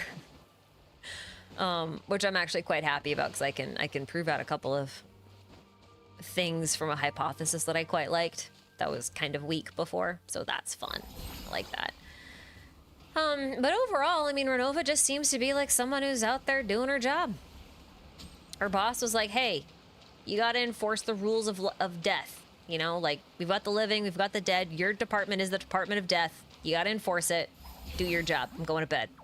And she's like, okay, fine. I guess I'll do the rules. And then she's got, like, a big old rule book. She's got a company handbook. And she's got to make sure to stick by the company handbook. You know? Can't be violating them rules. Can't do that. And she has to make exceptions for everybody, you know? Can't let you cut in line at the DMV, because then they have to let everybody cut in line, and that's just people reshuffling a line. It's not really real preferential treatment at that point. So, things like that, you know. Sophia Kramer, sorry. Thank you for your super. Do you think Skirk will come to Natlan's Archon quest, or will she come to Dane's interlude, or will she have something to do with Durin's comeback? I don't know, frankly. Like, I find the prospect of Skirk being playable in 5 point whatever, in version 5, to be very strange. Like, very, very, very, I don't know what I'm doing over here. What am I doing? What am I doing? I'm gonna go do a thing. Hold on. Let's just hang up here in the sky for a bit. I find her presence in this version very strange. So the way I see it, one of two things is happening. Either she's going to be part of a transitional thing that takes us into the next region, or she is here to investigate something relating to Conria and ley lines and everything else, and therefore the captain is involved. That could be interesting. Alternatively, we could go back to Mondstadt or Liyue or some other region that we haven't been to in a while, and she'll make an appearance there. But, like, I can't imagine her making an appearance without Child. You know what I mean? Like, that feels very strange to me. I don't feel like they'll do that. Like, Child has to be around somewhere. So is Child in Natlan? And then if he is, like, why is he in Natlan? Those are the questions I ask. However, I think my preference... No, this is a preference. It's not based on any solid evidence of anything at all, ever. My preference would be if we got to go back to Mondstadt to revive Durin, and then we had a team made up of Albedo and Dainsliff and Wanderer and Child and Skirk. And that was our story for the patch. That was our Dane's quest for the patch. That would be my preference. And the reason why I would think that would be really cool, okay? The reason why I would like that is because Wanderer is already friends with Storybook Durin. And therefore, you know, he already has a connection there. And Albedo said, hey, well, when the real Durin comes around, we're going to ask you for help. And he's like, all right, well, I guess that's fine. So, like, that makes sense to me. Plus, he's a Conrian puppet. Technically, Wanderer is. He was made with technology from Conria. So you've got a Conrian puppet. Then we've got Albedo, who is not just the student of a sinner who Dainsleif detests, but he is also a homunculus of sorts, right? And then you'd be reviving one of the sinner's creations, which Dainsleif also hates. And then if Wanderer is there, it makes sense for Child to be there in a lot of ways, because we could get lore on how Irminsul tampering works, because remember, Child isn't supposed to remember anything about Wanderer, because he's been deleted. So that would be really cool, but then you could also have Skirk there because her disciple is there. And maybe she's also investigating dragons for her master or whatnot. You know what I mean? And then you just have, like, students of the sinners, and then creations of the sinners. All kind of, like, working together with a dude who really hates everything to do with the sinners. And I think it'd be really friggin' funny. And that's where I could see it being very interesting to bring in someone like Skirk, who would have a completely different perspective on things because she's, you know, the student of a sinner.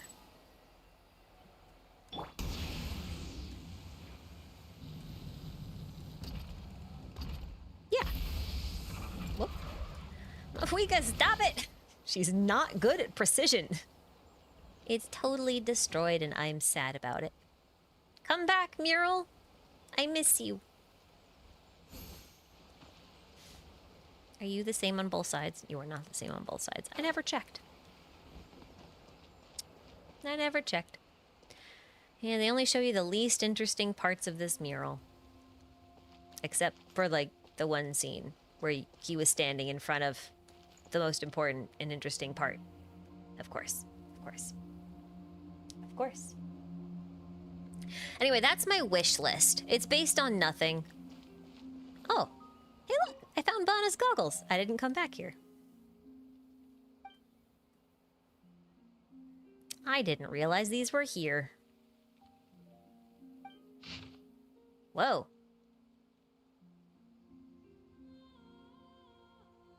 Cool. I've read that. I just didn't know that's where you got them from. Cool. I got a thing. Yay.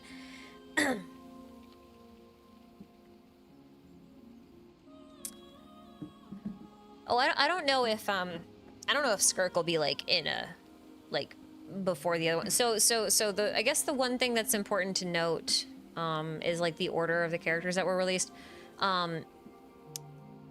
It looked like it went Iansan, Aoife, and then Skirk, I think. And then it looked like Mizuki, who we've seen, and then I'm gonna assume one of the next two is Varessa, and then the other one, I don't know who it is. The reason I'm saying Varessa is because Varessa has been teased as another character for the Collective of Plenty. So if we've got Iansan on one side, and then we go to the Collective of Plenty in version 5 sometime, then Varessa would also make sense as another character for the Collective of Plenty to come out. So that would make sense to me. And then obviously Aoife is from Flower Feather, and then you've got Skirk somewhere in the middle. But Mizuki is coming out, and she was like 4th or 5th in the lineup. I can't remember. And she's coming out next. So I don't think there's anything to do with the order.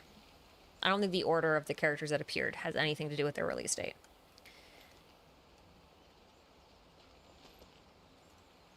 Varessa and a chef. Oh, yeah. There was like a chef-looking character. You're right. I don't have any idea who they are, because I don't remember being teased about any kind of chef character. But I don't know. But you're right, they did look like a chef because they were holding a knife or something. Or it looked like they were holding a knife. But maybe they're a ninja. Maybe that was a throwing knife.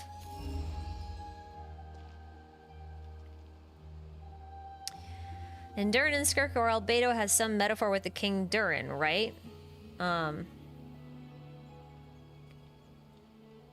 I don't know who you mean by King Durin unless you're talking about Lord of the Rings. Because the thing about that's interesting is that Capitano's real name, Thrain, is just a random name for a dwarf that was mentioned in the Voluspa, which is, you know, Norse mythology. It's a poem from Norse mythology.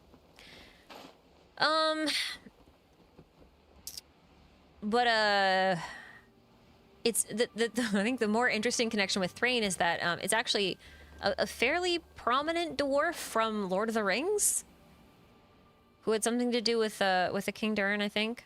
I'm not the biggest Lord of the Rings buff, so I'm probably getting a couple of things wrong, but I remember doing a little bit of research on it, and that was one thing I found. I thought that was really funny. Because if you can connect Capitano to Durin, then you can make a whole bunch of fun little connections between Durin and the captain and Conria and Sinners and stuff, and I think that could be fun. This looks really cool from the top, though.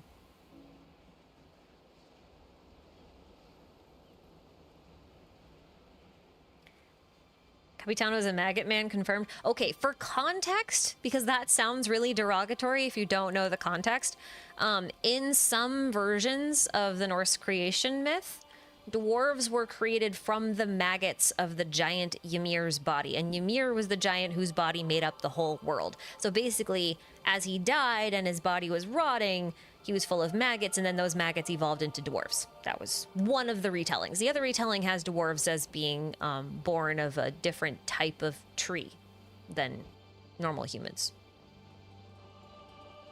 But you know. What is this one? Oh. No, bye. I don't wanna. You're part of a quest. I refuse. You can't catch me! I can fly!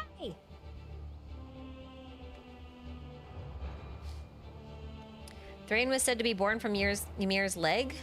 Was that Thrain? I don't think that's Thrain. It could be. I do not promise to remember the exact verbiage of Voluspa. So, born from a tree. No, in Norse mythology, all people were created from trees. So we are all technically tree people. Which is honestly what makes the world tree aspect of things so funny to me. I see power flies. Gimme, gimme, gimme, gimme. Oh, they're gone. Okay, bye. What if I don't want to fight him? What if I don't wanna? Oh, he won't leave the room. Yay! Oh, I'm still in combat. I'm in combat against my will. Ooh, more flies. Can I has? Yes, I can has. Gives. No, come back! Come back! Oh. It doesn't look like Seat Lolly's jump hurts them. That's cool. Anyway. Not skipping quests. It's not that I'm skipping quests, it's that I need to record them. And so I don't like to do them on stream. And I have a quest priority. I know about this quest. I've read through it. I know what happens in it, but I haven't had time to actually go and do it, if that makes sense. So, Razor Claw, welcome back. Thanks again for your super. What's happened to the past lore before we showed up in each region videos? Do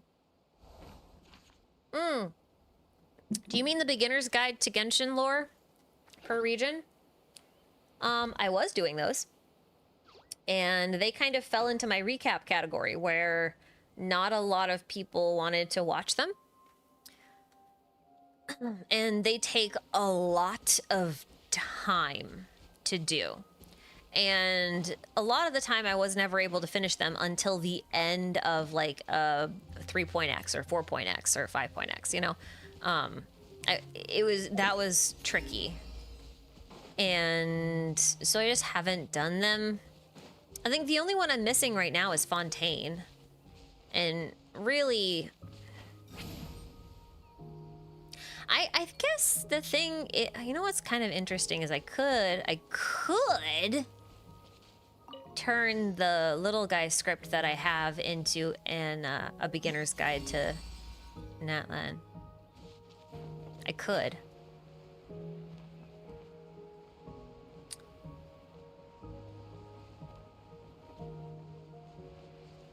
The beginner's guide videos were helpful. Don't I have a ton of views in the beginner's guide? I don't know. I honestly... Okay, real talk. I don't look at my stats.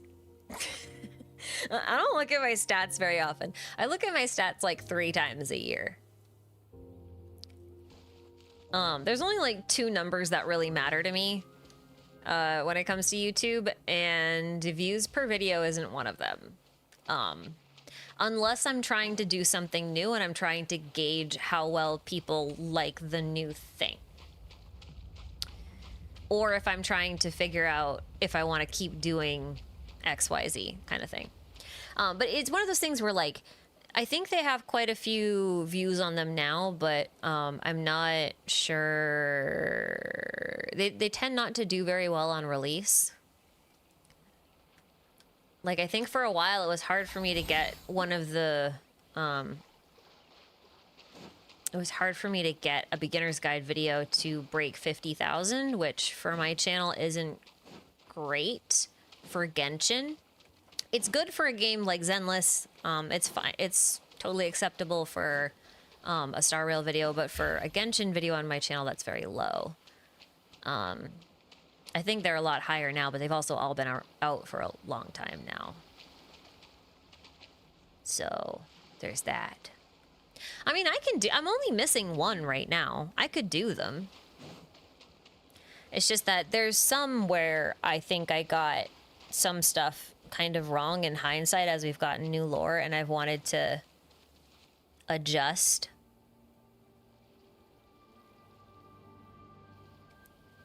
But that means redoing the videos. And then I look and I'm just like, I don't really want to redo those. And then I just don't. I mean, I can.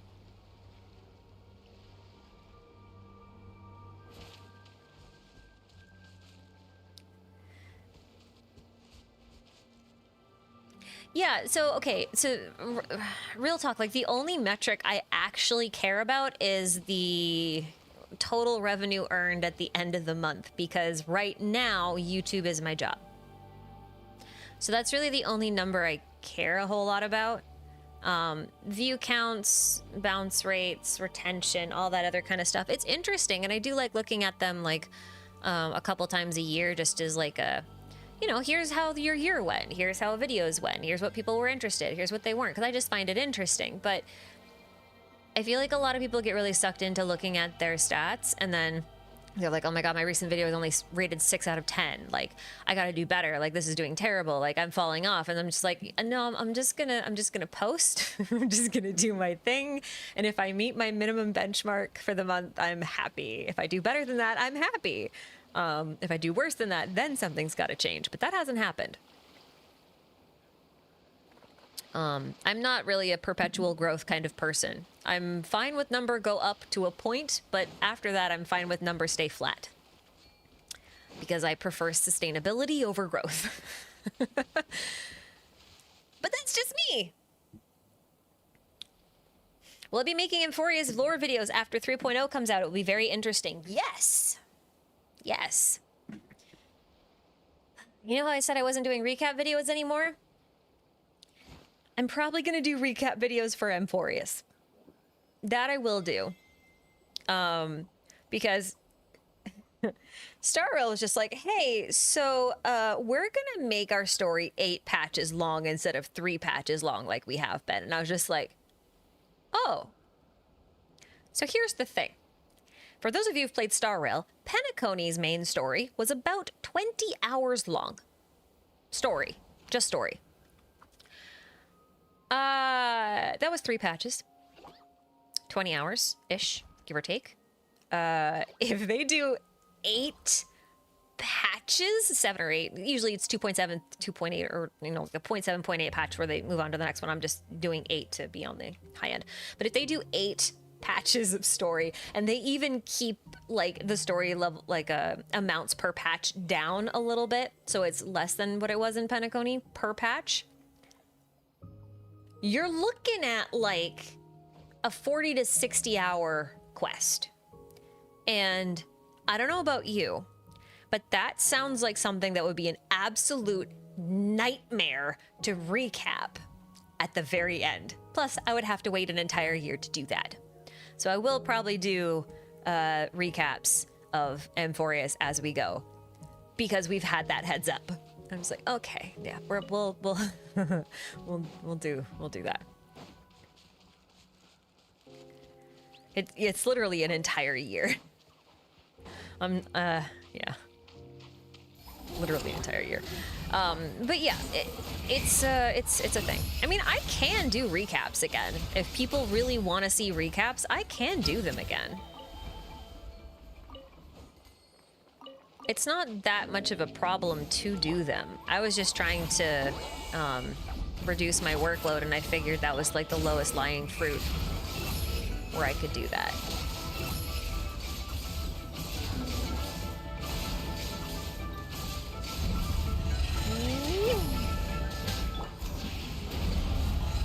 Nutser!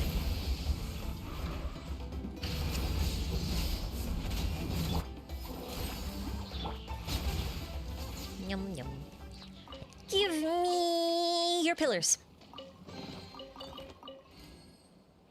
Avatar movie ass long. I mean, it's a whole ass JRPG. They're basically planning to crank, and the other thing is Star Rail said that that's what they're gonna do for basically every patch.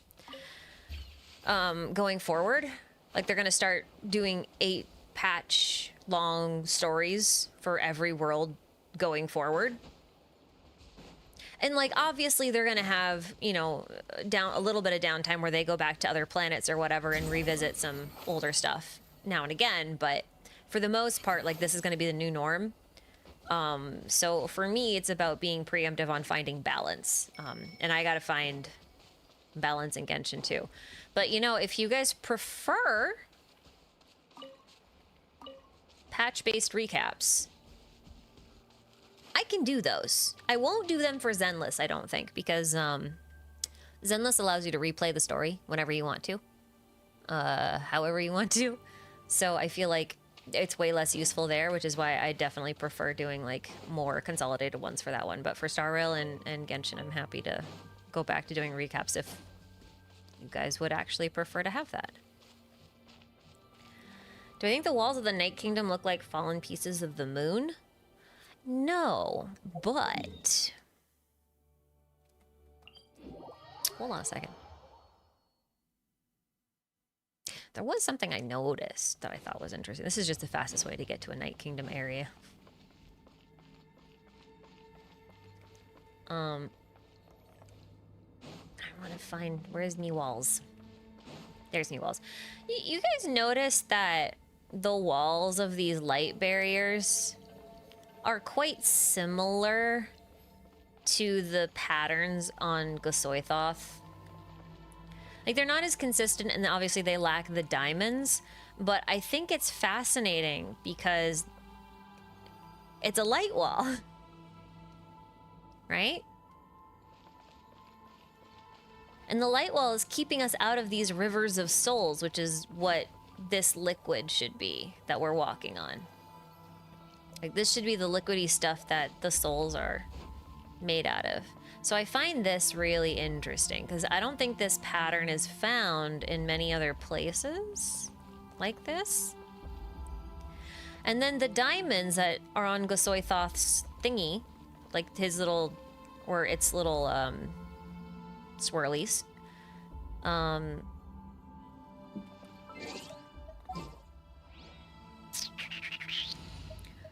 they're primo diamonds, and I thought that was fascinating because we get a little crown of Primo Diamonds too. And we get 7 of them.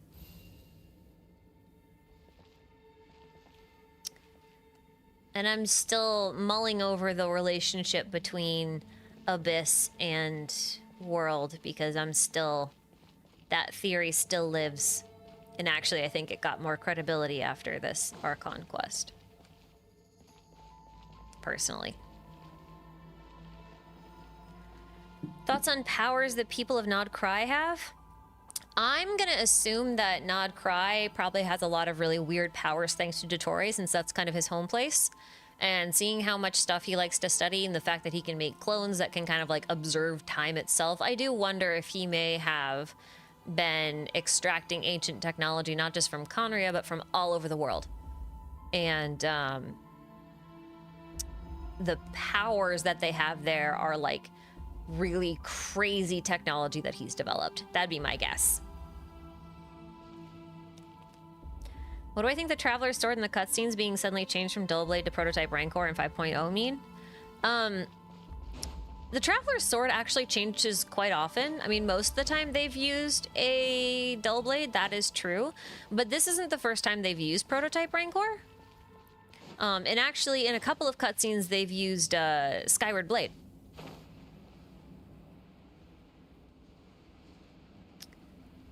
So I don't know that there's any particular significance to it beyond, that's just how they do. Look at this Waterfall of Souls. Isn't this neat?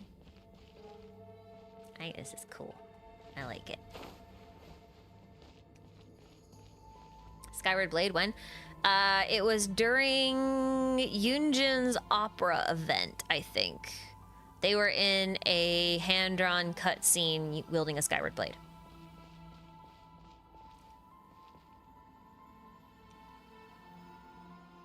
Any thoughts on Emperor's being 8 patches long? Do you think it's going to be a good... I am actually glad they're doing a longer story, because even though I know it carries a lot of risk as far as, like, becoming too bloated, the fact that they want to explore an entire new world with entirely new characters, and there's a lot of them, and they like there's a lot they need to introduce. Like they're really aiming to put out an entire JRPG story worth of content in a year, and you need good amount of time to build that up. One of Star Rail's biggest I don't want to call it a fault, but like one of the biggest issues with Star Rail is that it's so big, right? Like in Genshin, we can freely go from nation to nation to nation to nation and not really have to worry about world building all over again from scratch, because you're still in the same world, right? Like all of these nations, they're a little bit different. They've got their idiosyncrasies, but they're all on the same planet. They all follow the same rules. Like everyone's got visions. Well, not everyone, but you know. Like, we're still working with visions, we're still working with archons, the threats are still the same, all that other kind of stuff, right? The variation of stuff might change a bit, but ultimately, you're still working with the same base material. In Star Rail, every time you go to a different planet, everything is different. The entire history of the planet is different, like the technology they use is different, their relationship with the outside world is different, the powers they use are probably different, the threats are different, like everything is so different. And I find that's a lot harder to cram into 2 or 3 patches. So I'm actually quite glad for Star Rail to take this approach. I think that's a smart thing to do. I don't necessarily think Genshin should do that sort of approach. I think it'll be a good change for Star Rail specifically. Boreas, thank you for the super. Did you see the post-quest dialogue with Mao Sao? Seems he wants to be like Shrek. Auroron called him an onion and Yansen called him a mushroom. I think they missed a golden opportunity to give us Masao as a 4-star. Like, for real. Honestly, the model was already really cute. It wouldn't have taken much more for them to make it, like, totally... like a totally playable model. And like he even has the gauntlets. He's got everything. Like it's such a missed opportunity to not make Masao or Shibalanke possessing Masao as a little playable 4-star character. Because you could even justify them being a 4-star because, you know, he's being held back in a little boy's body. It's such a missed opportunity. So upsetting. I don't know. That's probably not what you were asking. Railway fan, thank you for this super. How do you think souls can escape from the Night Kingdom? They just go up. They just go up. The Night Kingdom's a physical place. I think people are forgetting this. Like this here, where I am right now, this is the Night Kingdom, man. And we got here by falling through a hole. We just walked here. Well, we fell here. Like, the Night Kingdom is a real physical... This is... Okay, so back in 5.0, when this whole region first came out, I put out this, like, little explainer video on how everything works, and I was speculating about how the Night Kingdom worked in a way, and, like, why people... you can't really see where we came from, but that's the whole...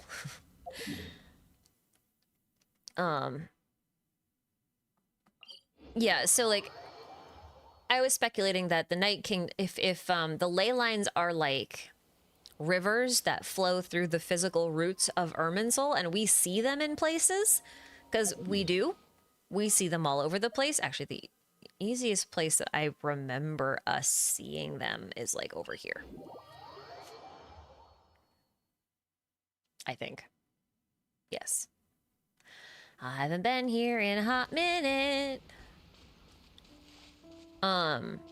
But like, okay, so technically these tree roots here and this tree, these are Irminsul roots.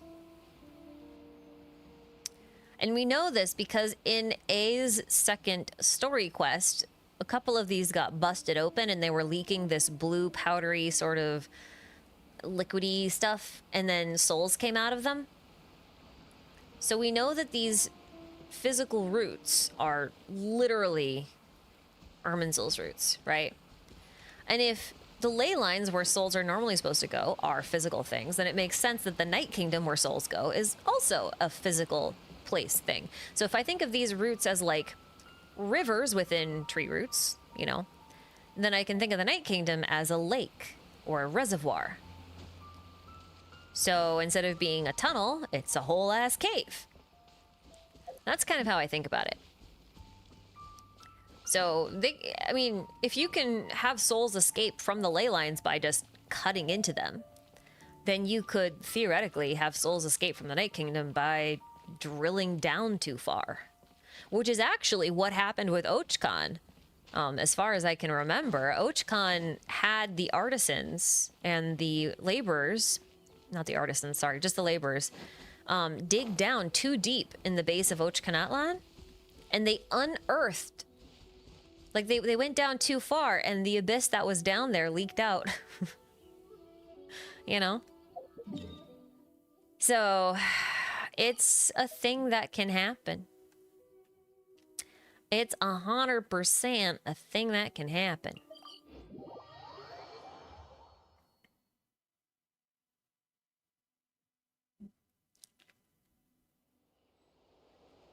Ruined Serpent finding Night Kingdoms? I mean, it's possible, because remember, Enkanomiya is like...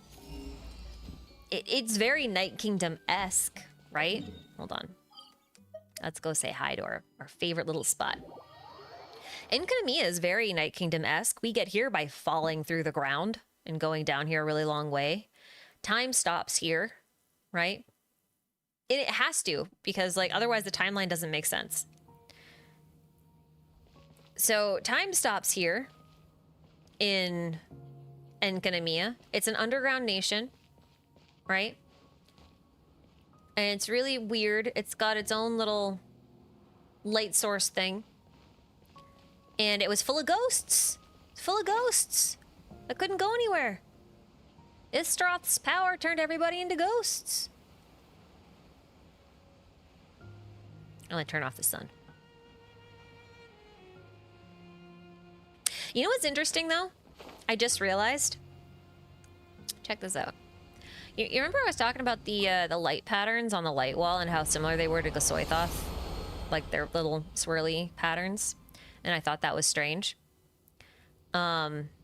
I've just realized that the patterns on these stones are the same 3-line swirly patterns that we see. So the unified civilization was one of my favorite theories. This is not my theory. It was a theory that I found on Reddit. Well, that was shared with me on Reddit. And then I've just really come to like. It's really bothered people and me. I'm among people that these patterns don't line up on these stones in the unified civilization, but they're still everywhere. So the theory goes that these stones were actually taken from dragon civilization structures and then repurposed, like used to build new structures. Because like, why waste perfectly good building materials? Just deconstruct the old buildings, use the bricks, build the new ones, and you would obviously put them out of order. So if we go from here and we go back to Natlan, I'm gonna go to the easiest place to see. Yeah, I mean, I guess this would be the easiest place to see. Isn't that the patterns on the moon? It does resemble some of the patterns on the moon.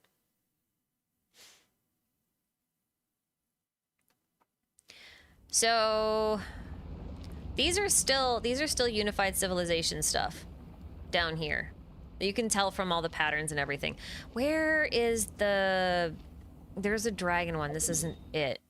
There's a... Maybe it's just deeper.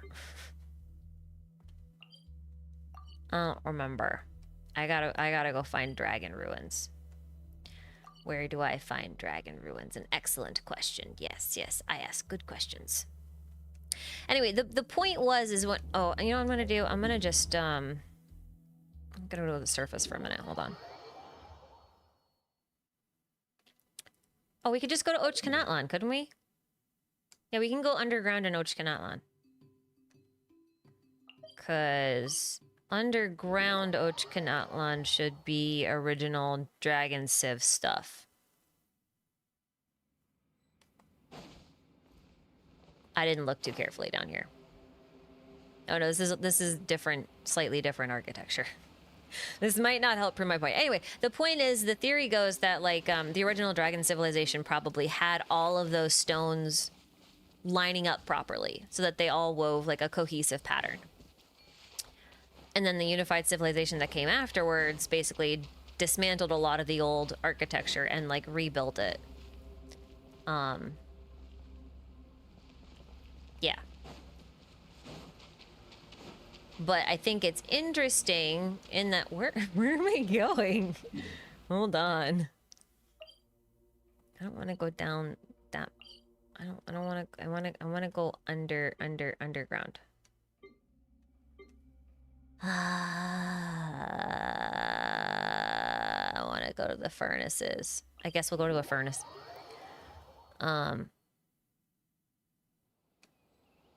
I think I can go to the furnace this way. It's been a hot minute.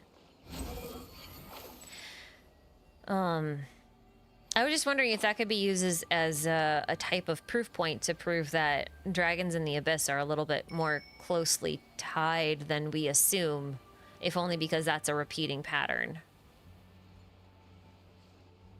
Oh no, it's not this one.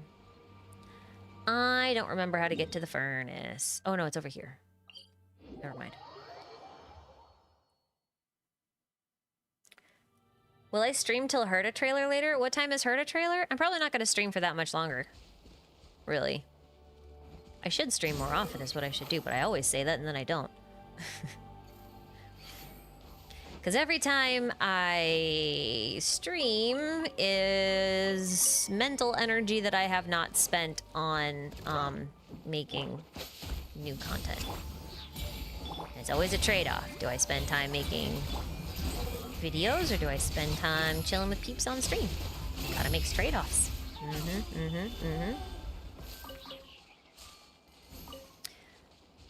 Dragons! Yes.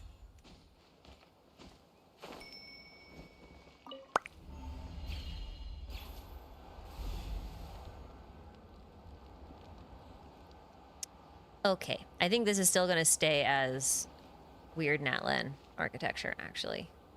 This may not be that helpful. This may not be that helpful.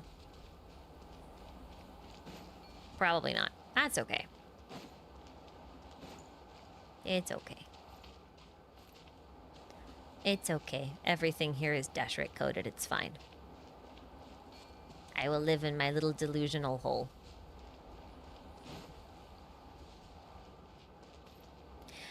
This might be a bit random, but if the Abyss could mimic Shriquaddle, do you think it's also possible for the Abyss to mimic Nouvelette's previous reincarnation? Yes. I would assume the Abyss could mimic anything it extracted the concepts of. Because that's how it operates, right? Oh. Have I not done this? Apparently.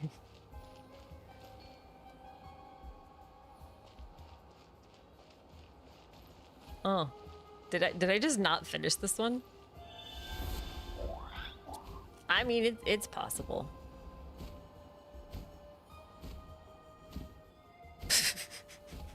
That would actually be kind of funny. These puzzles, I got the sword, which is why I'm confused. Oh no, okay, wait, come back here, birdie. Did you guys see it? Did you guys see it?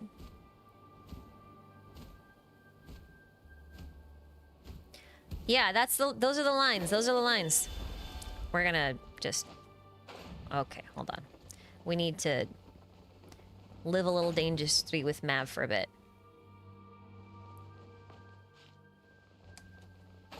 Nope. Oh boy. That little too dangerously. Too dangerously. It's not what I meant when I said live life on the edge. It's okay actually. Now that I've it's fine.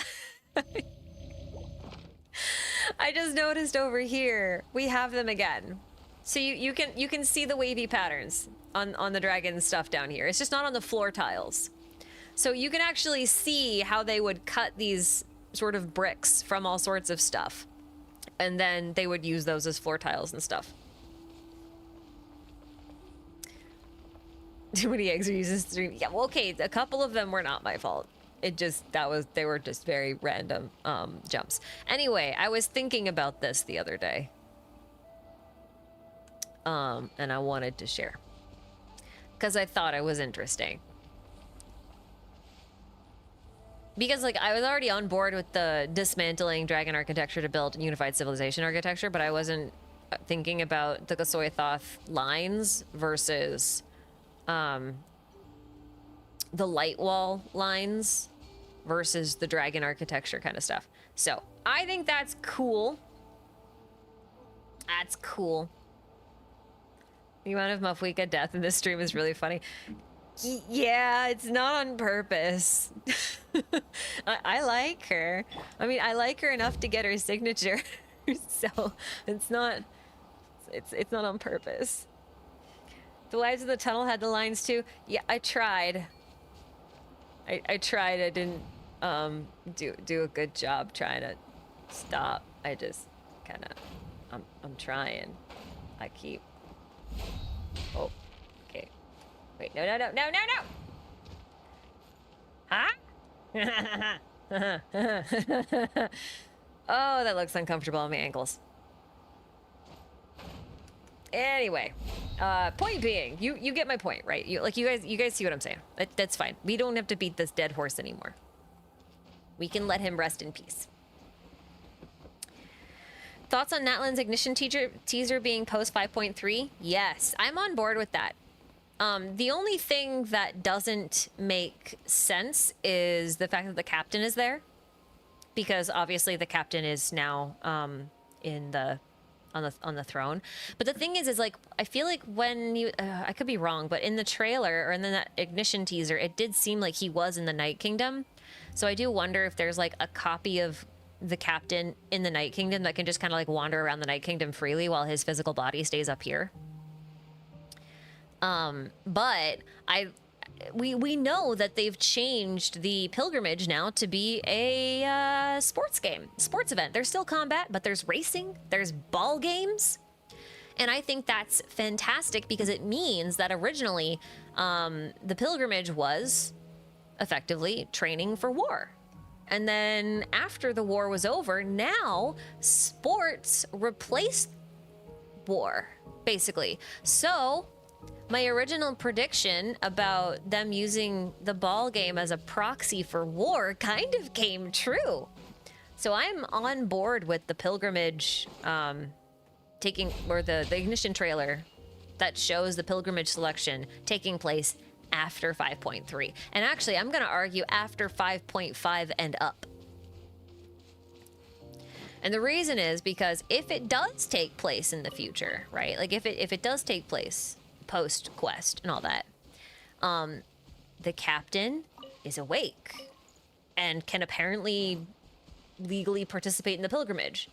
And if he can do that, then that means we're going to get more captain content, which I think a lot of people will be really happy about. I would too, because I would like him to be fleshed out more than he was. And it would also explain why Mawika is just like, oh, are you brave enough to participate? It's like, you know,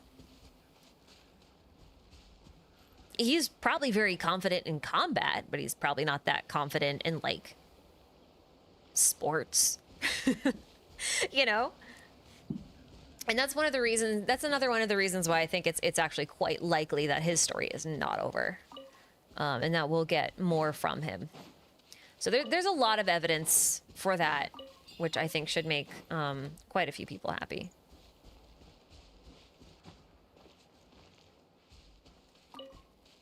Oh, it's funny you say Hopi Tunnel, because, like, one of my arguments for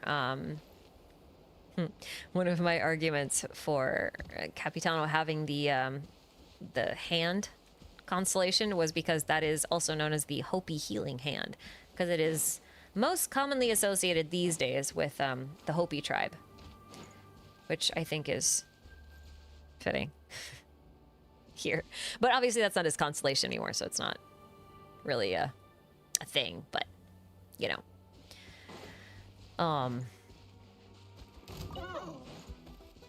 Yeah. Come back here. I wish to take your abyssal flowers for myself. Come here, little tree nodules. Yum, yum, yum, yum. Delicious. Grape flavored.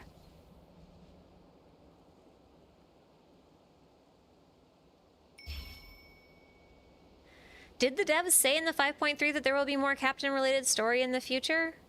I don't remember that. But that doesn't mean it didn't happen. I just don't remember that. Two totally different things. Inverted colors, thank you for your super. Do you think the Heavenly Principles is the primordial one or one of the shades? If so, what shade? No.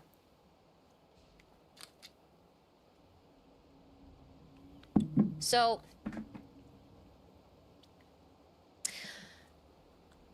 I think one thing that's gonna get really confusing, and this is vibes based, okay? This is vibes based.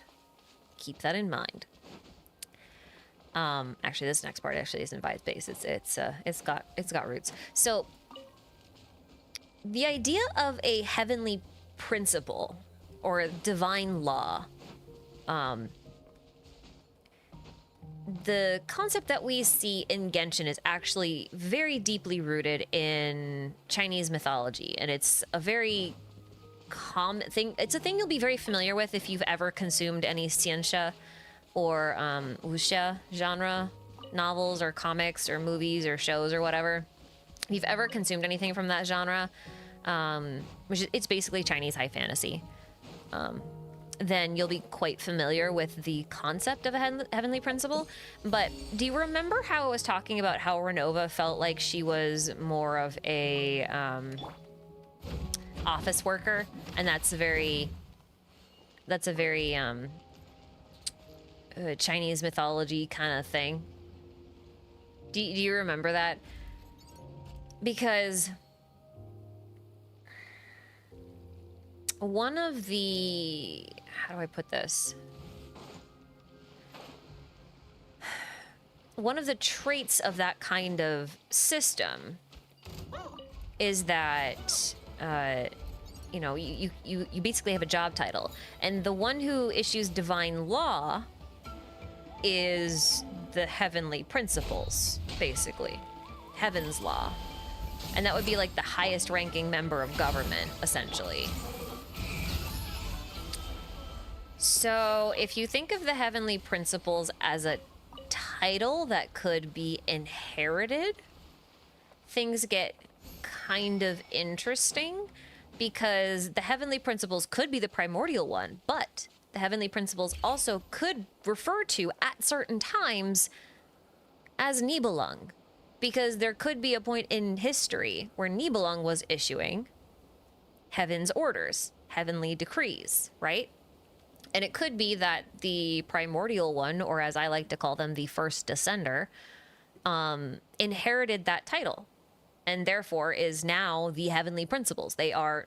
It's basically being like, hey, this guy was the CEO, and now this guy's the CEO.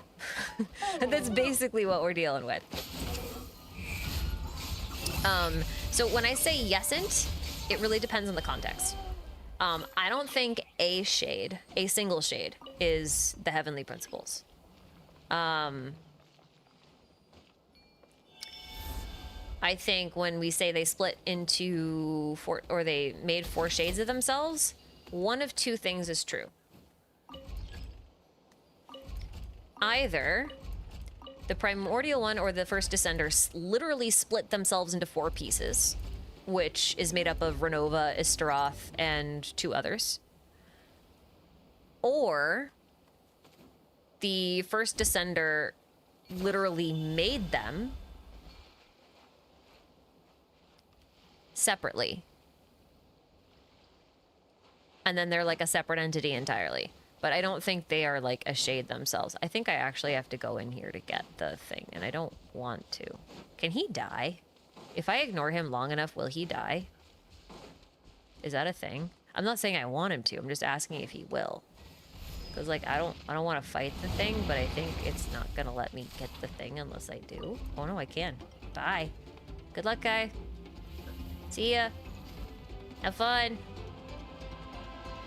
Oh, he's gone. Oh, no, he's not. He's just in the corner. I'd been avoiding this puzzle because I didn't want to deal with him.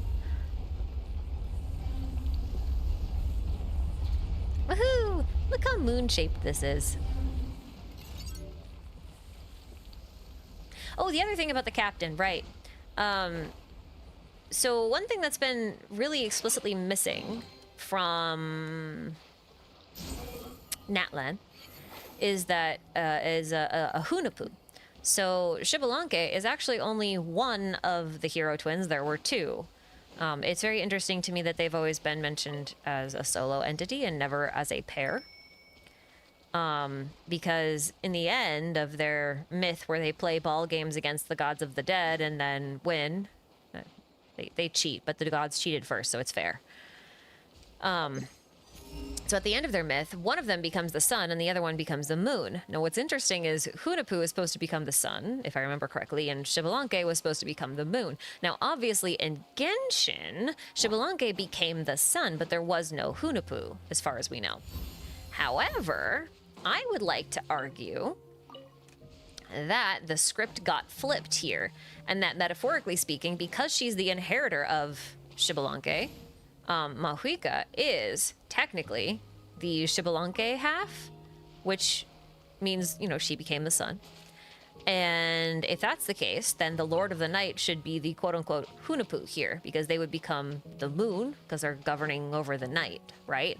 So the captain would actually be the Hunahpu, which would be quite fitting. They're not literally twins. They're just 2 halves of a duality. They're part of a 2 halves.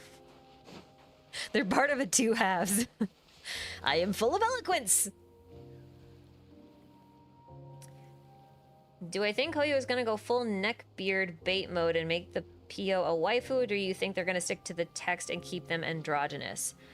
I don't think it's neckbeard to make it a waifu. I think that's kind of a weird way to put it. Let me put it this way. So far, 2 of our assumed shades, well, no, 3 of our shades are female.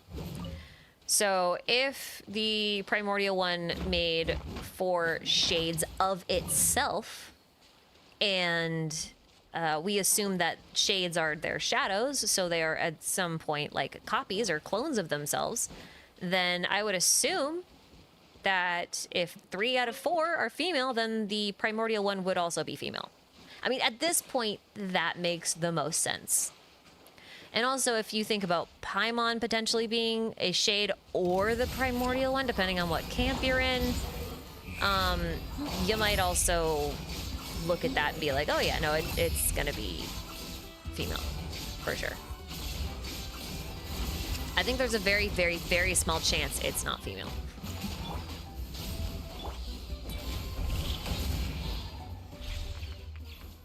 And Traveler actually has pretty respectable damage as the Pyro Trav.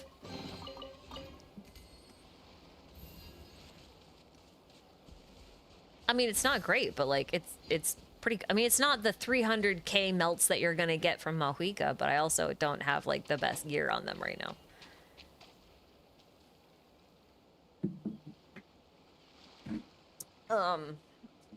Yeah, so that's kind of where I'm at. I mean, like, I think it's very possible that Paimon is the primordial one, so to speak. I think it's possible. I don't think it's that likely, but it's possible. But if it is, then it would make sense that the one human-looking shade that we've seen looks like her. You know, so, you know, I wouldn't be surprised. I would kind of expect it.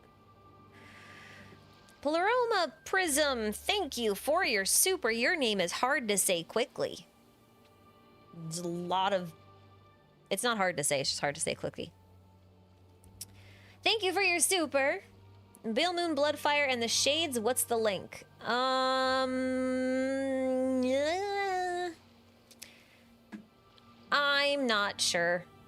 It's not a great answer, but I'm not really sure. I would assume that...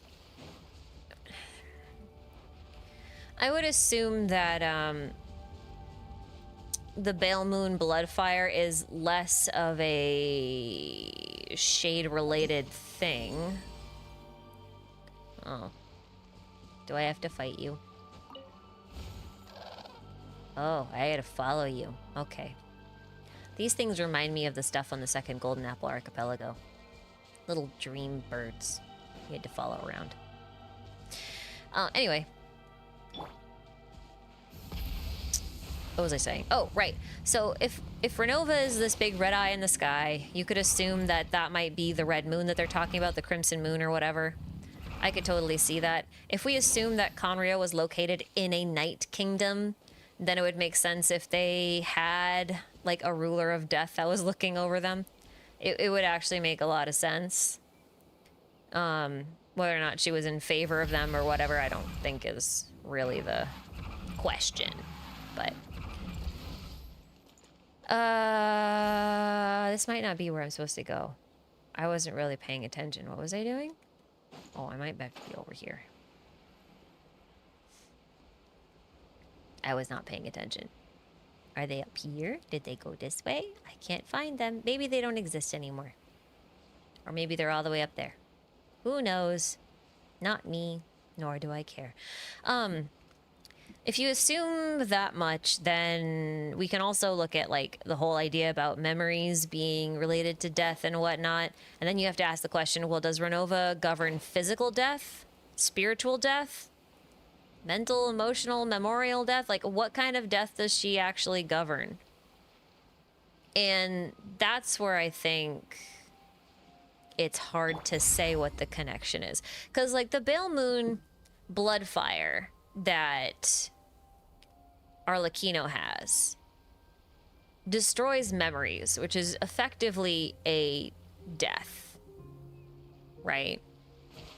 but it's a death of the mind. But we also know that death is just a one-time loss of memory.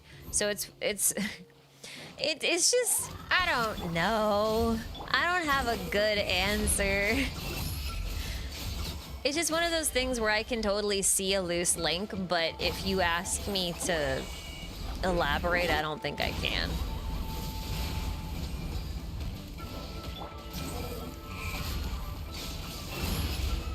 I think I wasted her first, but that's okay. I don't care. I'm not about to get sweaty over a little bud. Arlecchino is an Aranara. Yeah. Well, even then, you know, like, we burn memories as fuel in Natlan. You know? Like, the memories are what makes the Natlanians who they are, and so they consider losing their memory as a sort of death. So even if you look at it from that perspective, it still makes sense. But it's just a question of, like, where does Renova fit in that category? That's what I think is a little bit more difficult to pin down.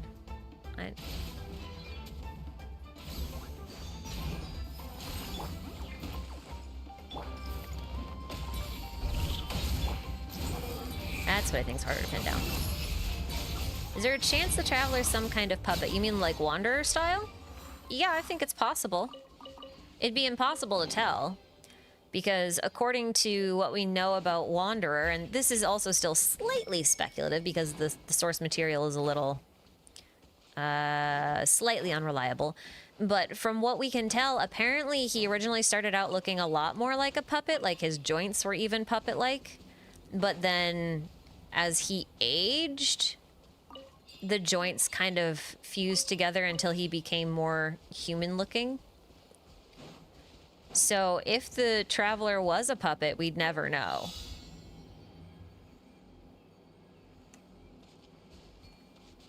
It'd be really hard to tell.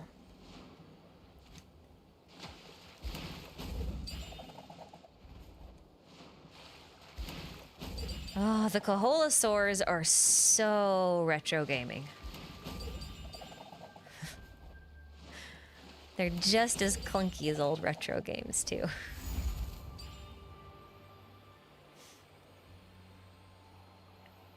Whee!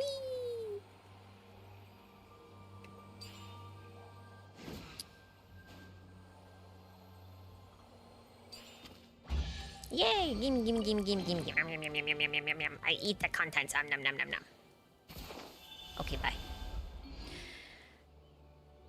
Traveler's Wrist reminds you of Pupper Twins? Yeah, but, like, we've seen them without their suit, right? Like, we went to the hot springs with Mualani.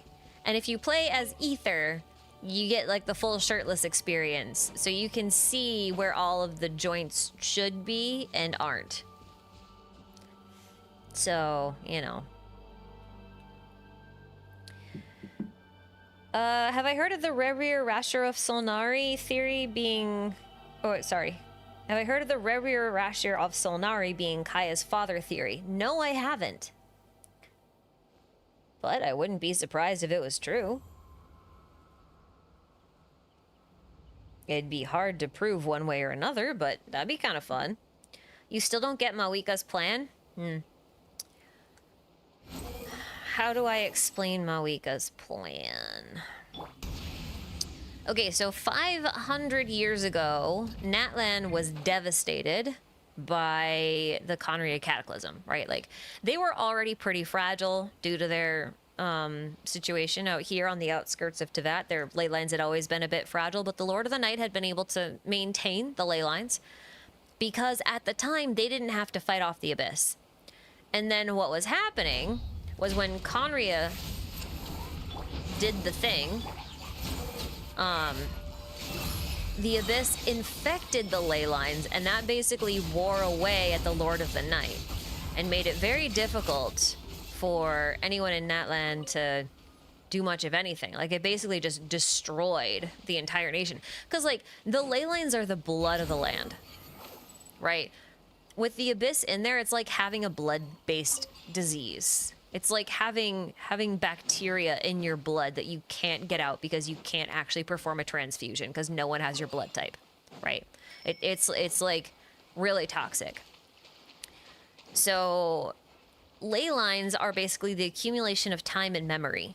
They host souls. They need memories in order to function. That's what makes them strong. And memories are tied with elemental energy. Elemental energy is the thing that repels the abyss, right? So the idea that Mahuika had was Natlan is currently too devastated to fight off the abyss. There's no way anyone can win against it because the ley lines themselves are just too weak. So it was basically like the Lord of the Night was going to sacrifice herself and sustain the ley lines herself, and then the people of Natlan would work on rebuilding their heritage, their memories. Like, they were going to fortify and build these really powerful legendary heroes that would provide her with enough, let's say, elemental power, for lack of a better term, in order to actually expel the abyss. So she went through the trouble of essentially not really assigning ancient names, but like there were 6 ancient names that she would need, that were needed in order to be powered up in order to fight off and completely get rid of the abyss. And those needed memories, and so she needed 500 years worth of memories for each of those names.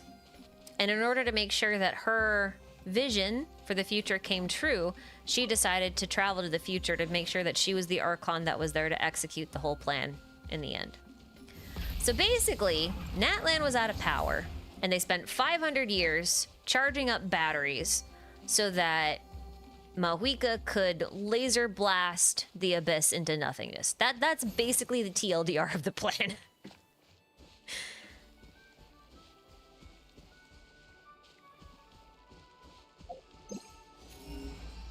Do I think it's possible that the AI from the Wings of Delicacies, that the world they came from is the Traveler's homeworld since it was destroyed? I mean, it's possible. If you were here earlier in the stream when I was talking about how Hoyo has structured Honkai Star Rail in such a way that basically every game they ever create can exist within Star Rail's universe without actually being directly connected to or influenced by the story going on in Star Rail, then you'd know that it's actually quite possible there could be any number of planets it could be talking about, and that we just don't know which one the Travelers are from. For all we know, they could be from the same planet as Akavili, or they could be Akavili. That would be fun. That would actually be kind of fun. I don't think they'd ever do that, but I think that'd be really funny.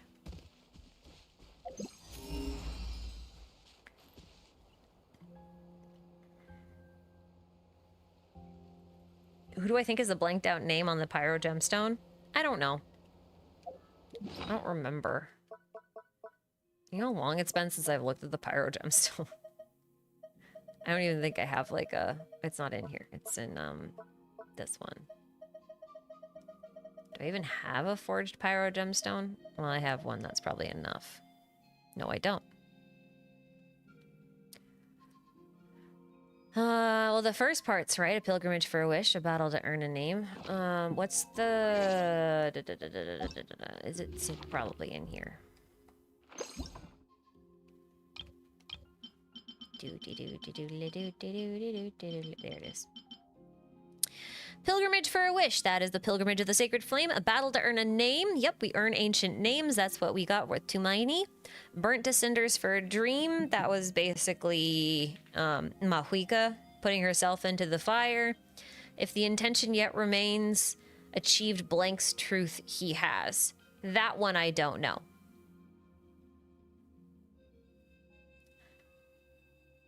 I don't know.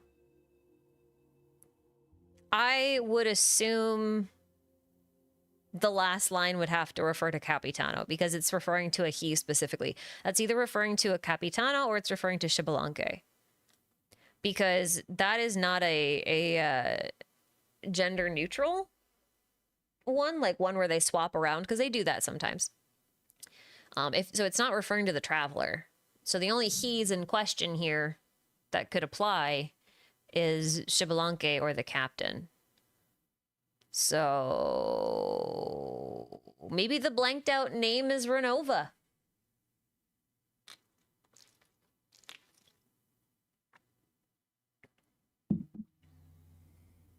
You think it's referring to Coco Week? So like Ochkan? Does it say she if you have the female traveler? No, it doesn't. It's always a he. The captain's secret plan has already been enacted. He was planning to use the Ruler of Death's rules against her in order to create a paradox so that he could basically be the eternal battery for Natlan. For what did Mawika need MC in the Night Kingdom in the last chapter? Insurance policy. She says at the beginning, she's just like, well, I don't need your help. I can do it without you, but it'll be way better if I do have your help. Basically, the Traveler's presence is just her way of being like, she's hedging her bets, right? So if she had a 60% chance of winning without the Traveler, maybe now she has an 80% chance of winning with the Traveler. That was more how I saw it.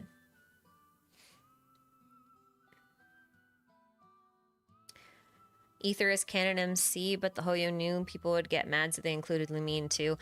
No, they definitely want twins. The only game they have right now where the paired siblings don't matter is Star Rail. Because you could be either gender and it just doesn't matter. You're a menace in both of them. But like you don't have a sibling, you're just you. It just doesn't matter which gender you are. But then like in Zenless, for example, you have Bell and Wise, and both Bell and Wise are important, and they both are very distinct. And Lumine and Ether are functioning on being two halves of a whole. They're also focusing on duality because a lot of what Genshin is all about is duality. The sun and the moon, night and day, the physical and the immaterial, right? The body and the mind. They're looking at all those dualistic principles, and so they need to have a pair. And it doesn't really make sense to show duality with two siblings that are both boys or two siblings that are both girls, because you're missing the most obvious dualism, mirroring, you know? You're missing the gender one. So, yeah, dark and light, that kind of stuff.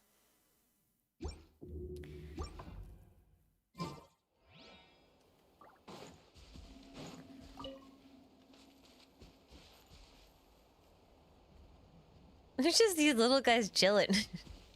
He's chilling by a pot. He's chilling by a rock. Do you want another rock? Oh! What happened to my rock? Oh no, my little guy's over there. Oh, I gotta run away.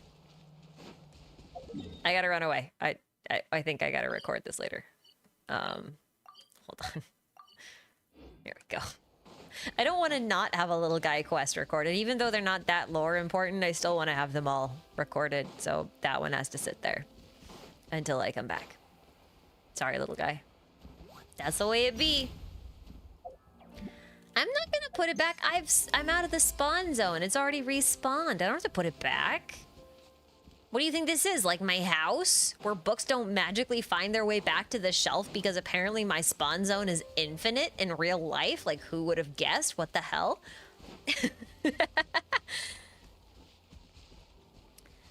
What do I think about Wanderer and Capitano's similarities? Perhaps Thrain will be reincarnated like Wanderer. Thrain would achieve Thrain's truth because his intention remained.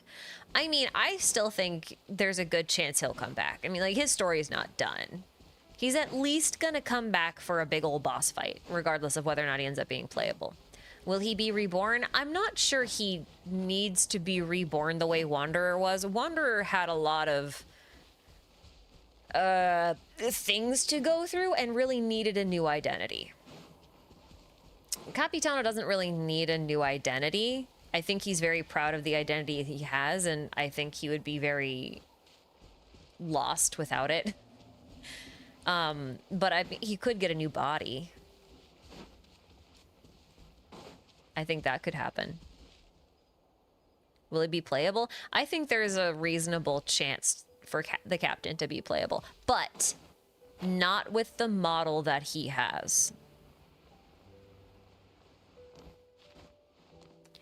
I think if they make him playable, they'll give him a whole new body.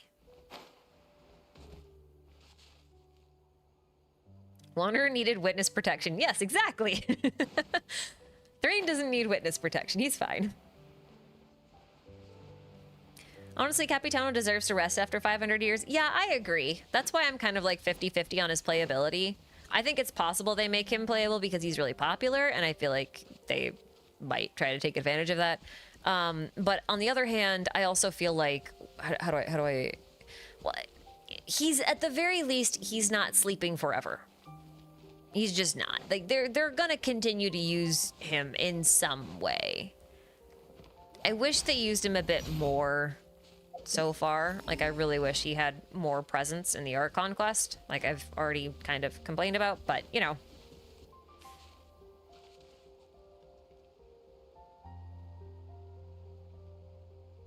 This started at like a 5-hour rehearsal.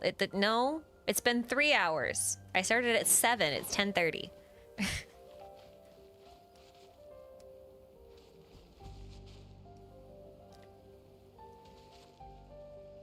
3 hours is normal for me. He'll become the leader of the undead. Oh, yeah, I mean, he might. His story's not over, that's all. That's what we can say for sure, I think. I think that's the one thing I'd be very confident about. I love this weird little bird. She's so funny. Just a funny little bird. Have you tried to interact with Capitano when he sits on the throne? I think you get an achievement that says the general in his labyrinth, yeah?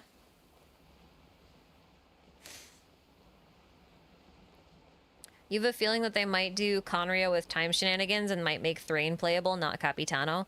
That would make sense because they would also, that's how I think they'd handle Signora as well. Like, they'd give us Rosaline, but not Signora. Is Vanessa retconned? No. I don't think Vanessa is retconned. But I do think that they're probably not quite ready to tell us about her. I'm interested about the Vanessa stuff because of Varessa. You know, like, that is a very similar name to Vanessa. And given that she's from the Collective of Plenty, I'm just like, are we actually going to get Vanessa lore if we go to the Collective of Plenty? Because maybe her name wasn't Vanessa. Maybe that was the Mondstadtified version of Varessa. You know what I mean? That would be a really prime opportunity to seal that kind of stuff up.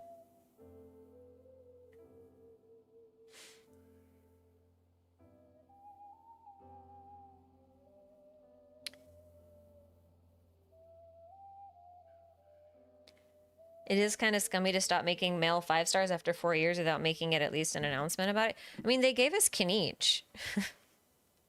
But this is about the standard ratio. There's slightly more women in Natlan than there are men. That is true. But if you look at, like, Sumeru, we had a lot of men versus women. And we did have a decent amount in Fontaine, too. Even accounting for the fact that we're always going to be female biased as far as, like, released characters go. Like, that's just the way it is. I'm not quite sure why. I'm not quite sure why Natlan is so devoid of males, playable males. We have 3. We've got Kinich, we've got Auroron, and we've got Aoife, right? Like, is that it? That's it, right? That's it. I'm not quite sure why they went that way. I don't know if I would say that's something that would require an announcement, though.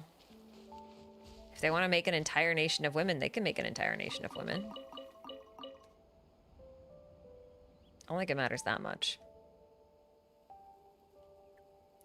Does how count? Good question.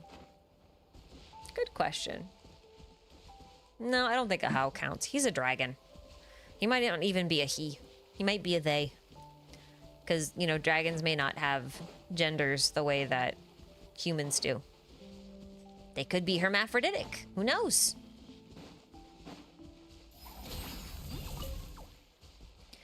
How do I feel about Snezhnaya taking 2 years? I don't know why people keep saying that. Is it just because people are talking about Nod Cry? Nod Cry is, like, still part of Snezhnaya. And I know we keep talking about Nod Cry, but that's probably because we would have to go through Nod Cry to get to Snezhnaya. That would be my guess. But also probably because they don't want to tell us anything about the main part of Snezhnaya yet. Oh. I didn't mean to do that. Okay, well. Can't do anything about this. I'm stuck in a little guy quest. Curses! This is what happens when I don't pin the quest locations.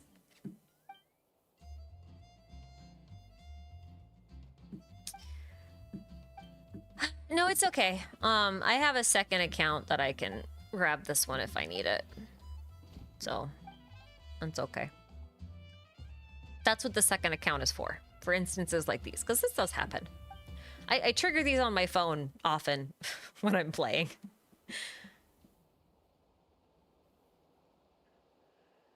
Nod cries like Rito Island for Snezhnaya. Y'all are overreacting. Yeah, that's basically what I'm saying. Like, I know that Nouvelette did talk a little bit about Natlan before we went there, but like prior to that, we had Liben, who usually tells us about the next region. And Liben was just like, yeah, I was going to go to Natlan, but I fell into a hole and spent the whole time looking up at the stars instead. And everyone's just like, what does this mean? Are we not going to Natlan? Are we not going to Natlan? And then we went to Natlan. It just so happened that Natlan was also all about the abyss, and that's why he fell into a hole. The hole is the Night Kingdom, and then the Starry Sky is night, right? That's like, so I think it's more like this is us getting an introduction into what life is like in Snezhnaya, right? Like Nod Cry is going to be our introduction. The Rito Island comparison I think is quite apt. I feel like it would be very strange for them to make Snezhnaya take 2 years. The only way I see them doing that is if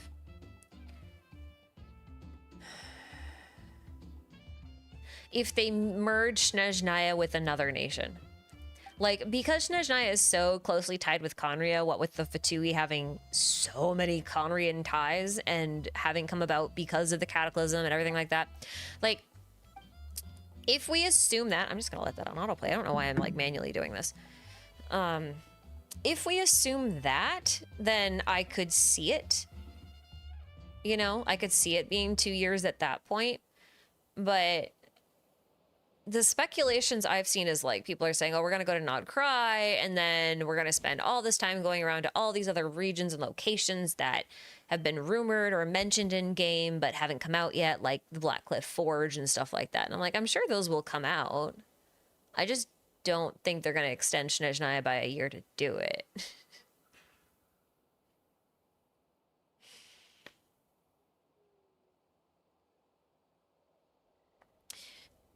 Like, if you ask me, it would make more sense for them to make Snezhnaya 1 year and then give us a gap year before Conria.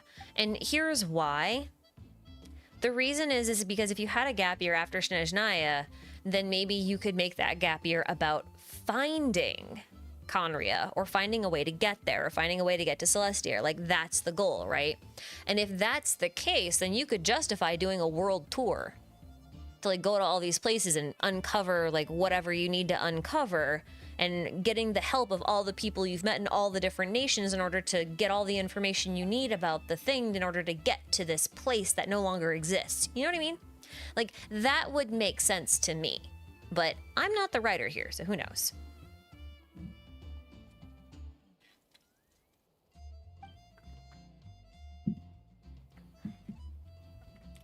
Yes, there is a door in Sumeru, but like, has anyone considered that it works like a domain door? That like, it's not actually like a door that you open and it goes down a long tunnel, but instead it's like a doorway that's a portal that like takes you somewhere else, but like you're not walking through physical space, you're like getting warped somewhere. and that maybe the portal isn't open. So if you open those stone doors, you're just gonna get more stone. There's nothing behind it.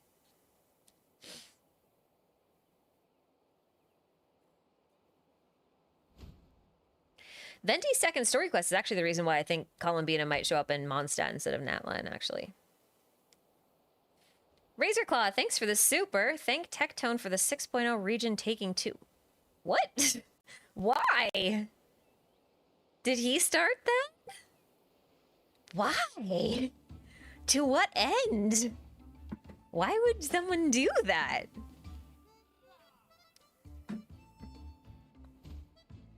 What do I think of Natlan Act 5 versus previous acts versus Fontaine Act 5? Since you mentioned Fontaine Act 5, I'll compare it to that. I think...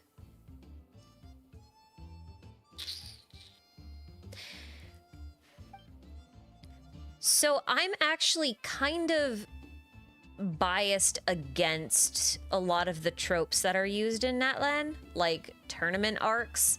When it comes to anime and games and stuff, I hate tournament arcs. They're my least favorite thing ever. So like I'm already predisposed to not liking this kind of a setup. But overall, I mean, like I thought it was good. I thought Fontaine's was better. And if I had to rank them in terms of how satisfying I found all the stuff to be, I would say Fontaine and Sumeru for me are about on par. And then I would put Natlan, and then I would put Liyue, Mondstadt, and Inazuma at dead last. Because Inazuma suffers from the fact that the opposite problem of Natlan, because Natlan gives us too much information all at once. Inazuma gave us no information when we could have used it. You know what I mean? Like that would have been a perfect time to teach us about a little bit about the shades, a little bit more about visions, maybe. We could have had more Fatui stuff going on. Like they could have fleshed out those ideas. And frankly, the biggest thing that they should have told us was about Irminsul. Irminsul doesn't even get mentioned in a main quest until Sumeru, when you have to deal with it. And yet a lot of the stuff that goes on in Inazuma is related to Irminsul, even indirectly. It's like there's so much information we were missing there that just makes it kind of whatever. But yeah, I think I'd rank it third. It's good, but it's not like amazing, you know. But then again, I have been very vocal about the fact that I don't think any of the Archon quests are like particularly amazing. The best writing in this game is found in its world quests. Full stop.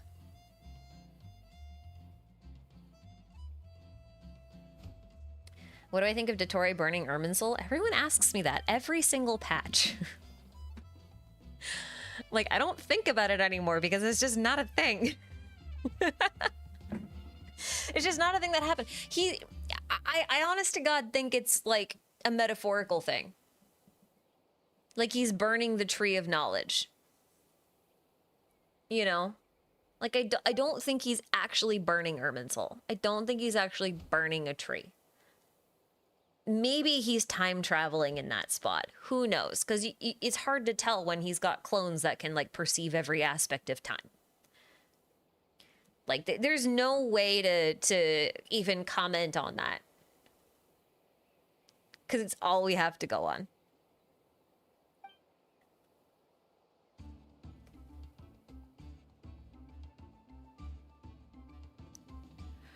The devs may have confirmed it was something that's gonna happen, sure, but like, that means nothing right now. You know? So he sets fire to a tree, big deal.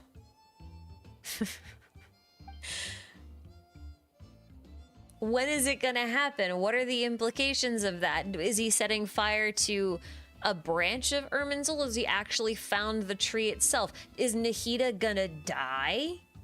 Like, these are all things that you can speculate on, but like, you can't really do anything of value. You know what I mean? Like, I can't make a good corroborated case. I can't make a good case for anything. Because literally all I have is Dotori's going to burn a tree and it will happen eventually. And that's it. And I'm like, great, fantastic. For all I know, he could be burning a tree in Nod Cry and pulling a sacred Sakura where like he plants a tree that like keeps all of the souls in place, but he's the god of the area now. Because it's now free from the heavenly principles, same as Ina's. You know what I mean? Like, there's too many places you can go, and it's just, that's not my kind of speculating. How can you even burn Irminsul? An excellent question. I have no idea.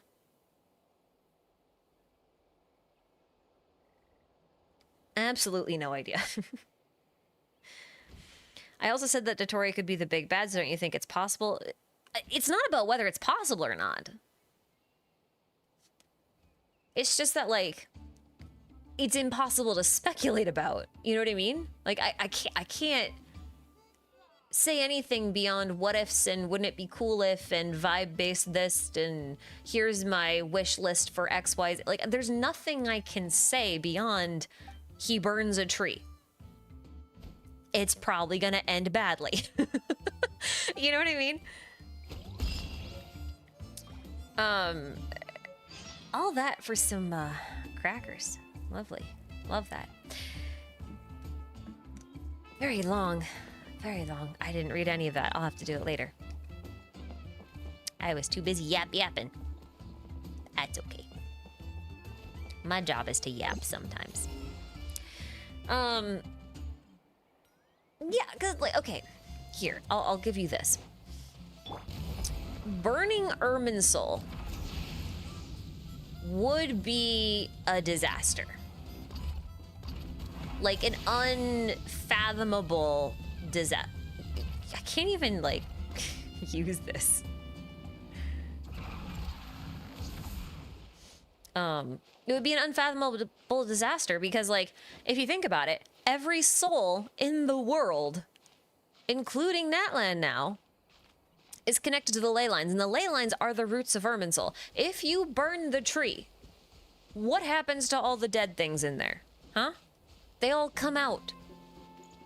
Because you just burn down their home. The dead no longer have a place to go, so they're gonna go where the living are. And that means if you die, you're just gonna wander around the world until you literally fade away. Because that's what happened in Seatlali's... No, not in Seatlali's quest. In the main Archon quest, right?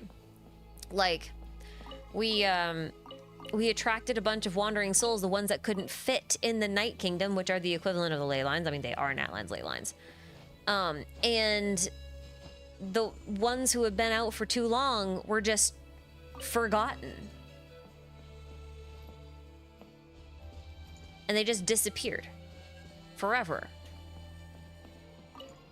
Like, you want to talk about a way to, like, actually destroy the world, that's it. If the dead don't have a place to go, they don't have any bodies, they just kind of dissipate. And then there's no more people. That ain't great.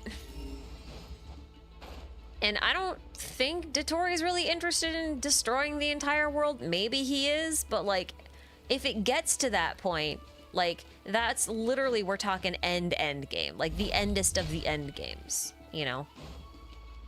The endest of the end games. I'm just talking nonsense at this point.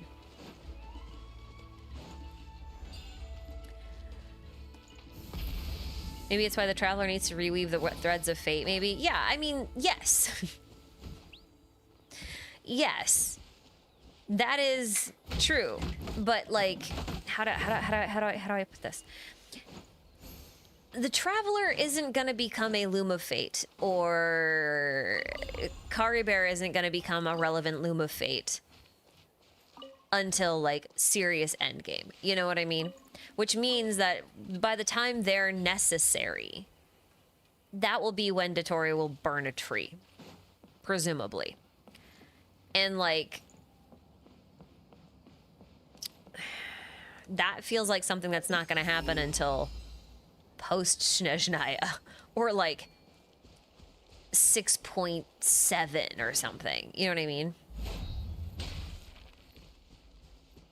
Like Hilichurls? No. I honestly think Hilichurls are wandering spirits from Conria who are not permitted to enter the ley lines, but who also have a curse where they don't die. You know? So their bodies just kind of slowly deteriorate over time. And eventually they will fade away. So it's not quite the same, because they would have a physical form, but it's a similar concept. You thought Kari Bear was like a prototype or beta testing version of the Loom of Fate? No, he's a complete version. He's actually the most complete version that we've seen. We've seen a few different attempts at a Loom of Fate. Whether or not that's what their initial intention was or not is kind of debatable, but Kari Bear's is the most complete one we have. Hold on, I need to let doggies out.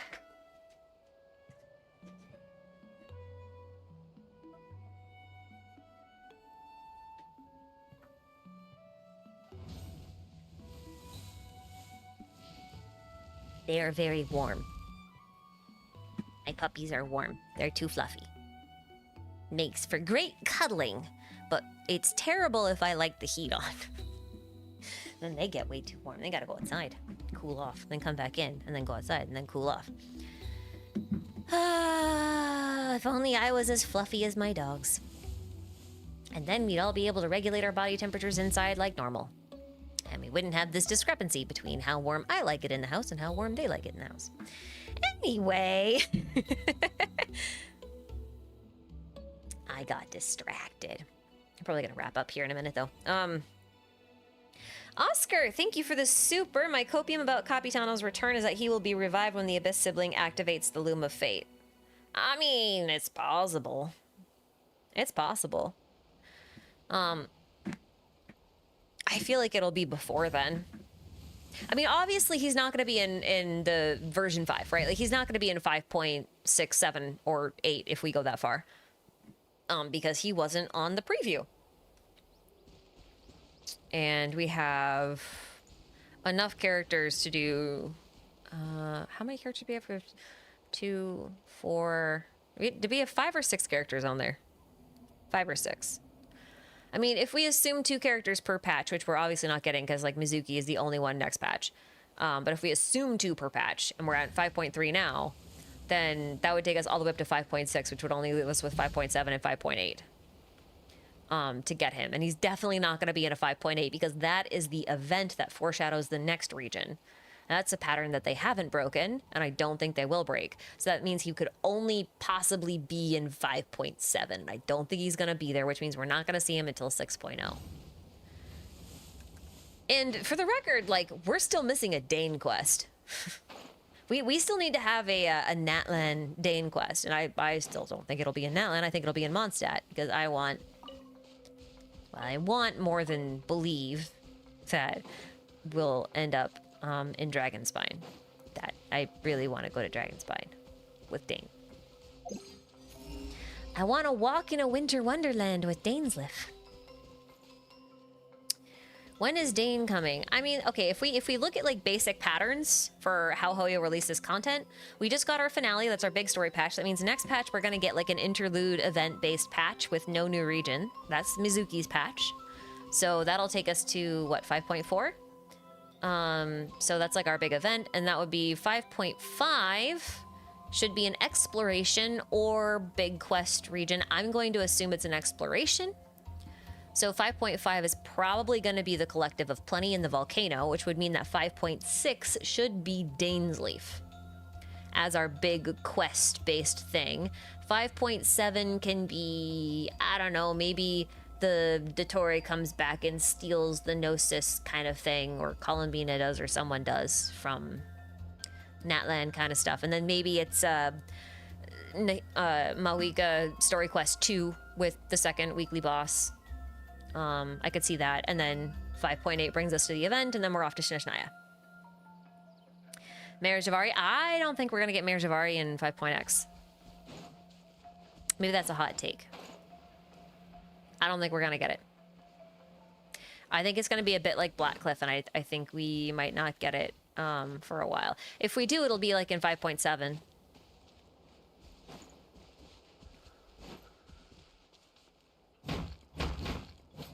Why not?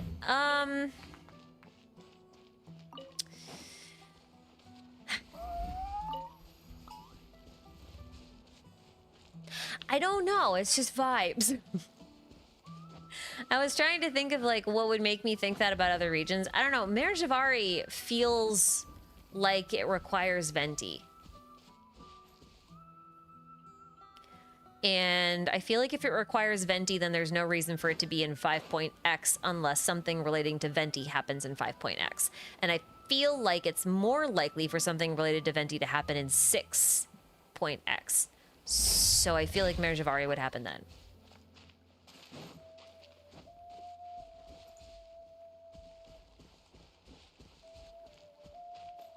I don't know how to justify a lot of stuff a lot of the time. Like some of this stuff really just is vibe based, you know? Like it's just based on what I know about the writers and patterns that I see them use and like context from other games and the habits that like some of their like some of it my stuff, like some of my assumptions are based entirely on how I think the writers are approaching things. And has nothing to do with in-game lore.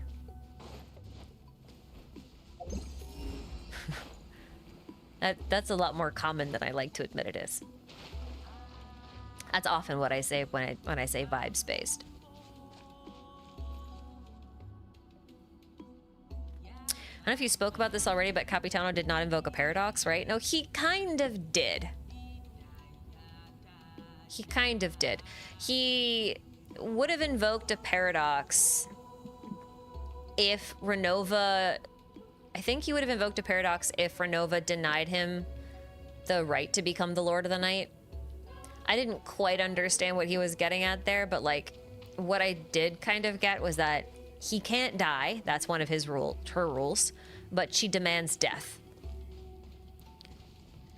So he's basically like saying, well, you can't kill me. You need to pick which rule you want to let stand. So essentially, what I think she did is she basically said, okay, I won't kill you because that would create a paradox. So she picked which rule she wanted to enforce. That's kind of how I took it, but I feel like it still would have worked either way, but whatever.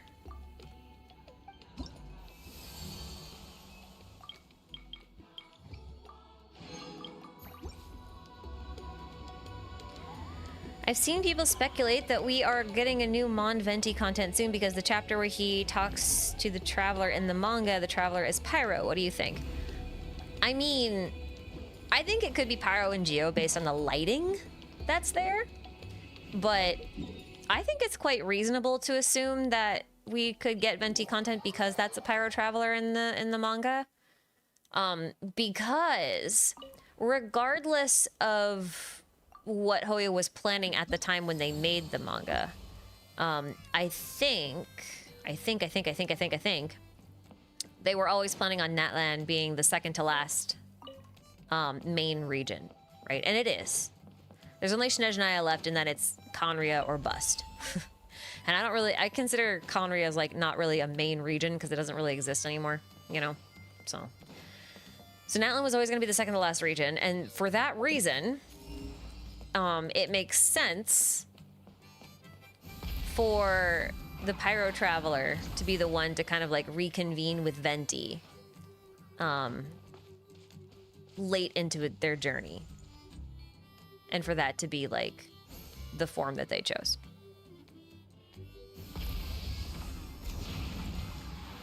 I think that would have been fine.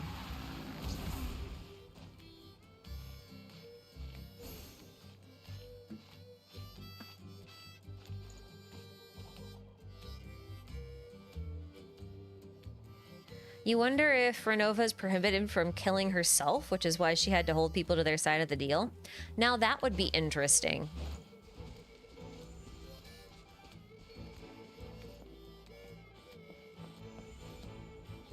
That'd be interesting. I'm not sure if it changes much. Maybe it does.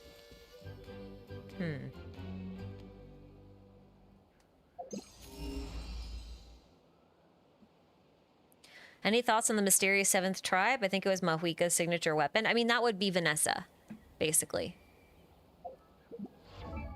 That would be Vanessa.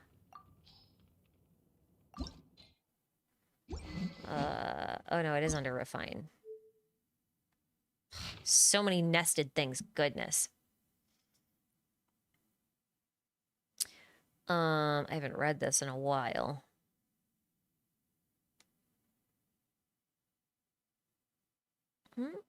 Oh yeah, he saw the lost tribe wandering the land, their warriors still fighting for freedom. Yeah, because the warriors are still fighting for freedom, like that's Vanessa's tribe in Mondstadt, because they were imprisoned and literally she fought for their freedom. So 100% that's Vanessa. And that's part of the reason why I don't think they retconned her. I think they just changed some of the lore in Natlan, and so they kind of had to adjust to make her work. Because, like, when the manga came out, I don't think a lot of people know this, but, like, when the manga came out, the game wasn't out yet. And there was a lot of stuff that they were still, like, in rewrites about. And, like, iterations during the betas that hadn't quite been worked out yet. So, like, just to give you a very specific example, in the manga originally, when Diluc's dad died and Kaya shows up, Kaya has a vision in the manga originally. And then after the game came out, they fleshed out Kaya's backstory and they fleshed out the timeline on when he got his vision. And according to this new timeline, Kaya didn't get the vision until after Crepus died and he faced Diluc. So it was impossible for him to have that vision on his person at the moment where they found Crepus's body. So they actually went into the manga and erased the vision from those comic panels and re-uploaded them. So, like, there's little things like that that I'm sure are not super accurate in the manga anymore, that they'll try their best to kind of, like, make work with. So I'm sure there's some small things that have been retconned in order to make it kind of fit into the greater narrative that they've created, but I don't think the tribe itself was retconned. Like, their existence or why they were wandering or whatever. Like, I don't think that was retconned.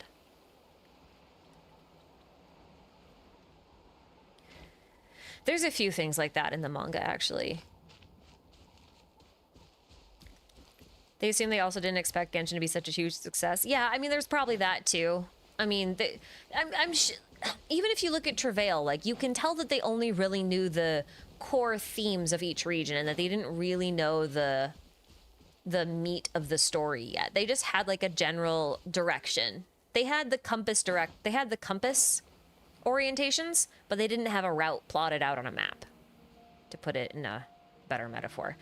I think a really good example of, like, how different the earlier iterations of Genshin were from the one that we got is in closed beta test 2 or closed beta. I can't remember if it was 1 or 2.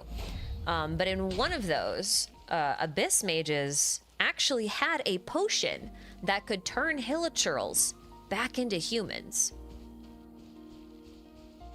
in the closed beta tests. And obviously, that did not end up being the case in the final game. And Ursa the Drake lore. Yeah, like, there's lots of stuff that, like, I'm sure they had initial ideas for that they're like, yeah, this isn't really the direction we want to go. We'll make it work in our new environment, but it'll be different than what we originally planned. But they're going to do it in a way that doesn't contradict each other, which is actually one of the things that I think is brilliant about the way that they did the world building for this game, is they've set themselves up in such a way that they have so much flexibility for changing their minds on different directions for things without actually retconning anything, like without contradicting things. Like, when I say retcon, retcon to me usually implies a contradiction that occurred, and so they're like, oh wait, for this to happen, then this thing that we already established can't be true anymore. Like, we have to change that thing into something else. And that's usually what I mean by retcon. But for Genshin, they've set themselves up with such flexibility that even if they change their mind into a completely different direction, it's still not, like, contradictory. Right? Like, there's so many different ways to interpret some of the cryptic ways that they've worded the history, and they're creating their history in such a way that it's always told by an unreliable narrator, except in very specific circumstances, that basically anything can be adjusted and explained away in a way that's not actually a retcon, which is both cool and frustrating at the same time. Ayato retcon main. Yeah, I mean, that felt like a retcon. If you go back and you look at like what they were setting up, like you can see it. It's actually not a retcon by the definition that I just gave, where it's directly contradictory. It just feels like a retcon because it's so easy to miss the places where they alluded to what he was up to.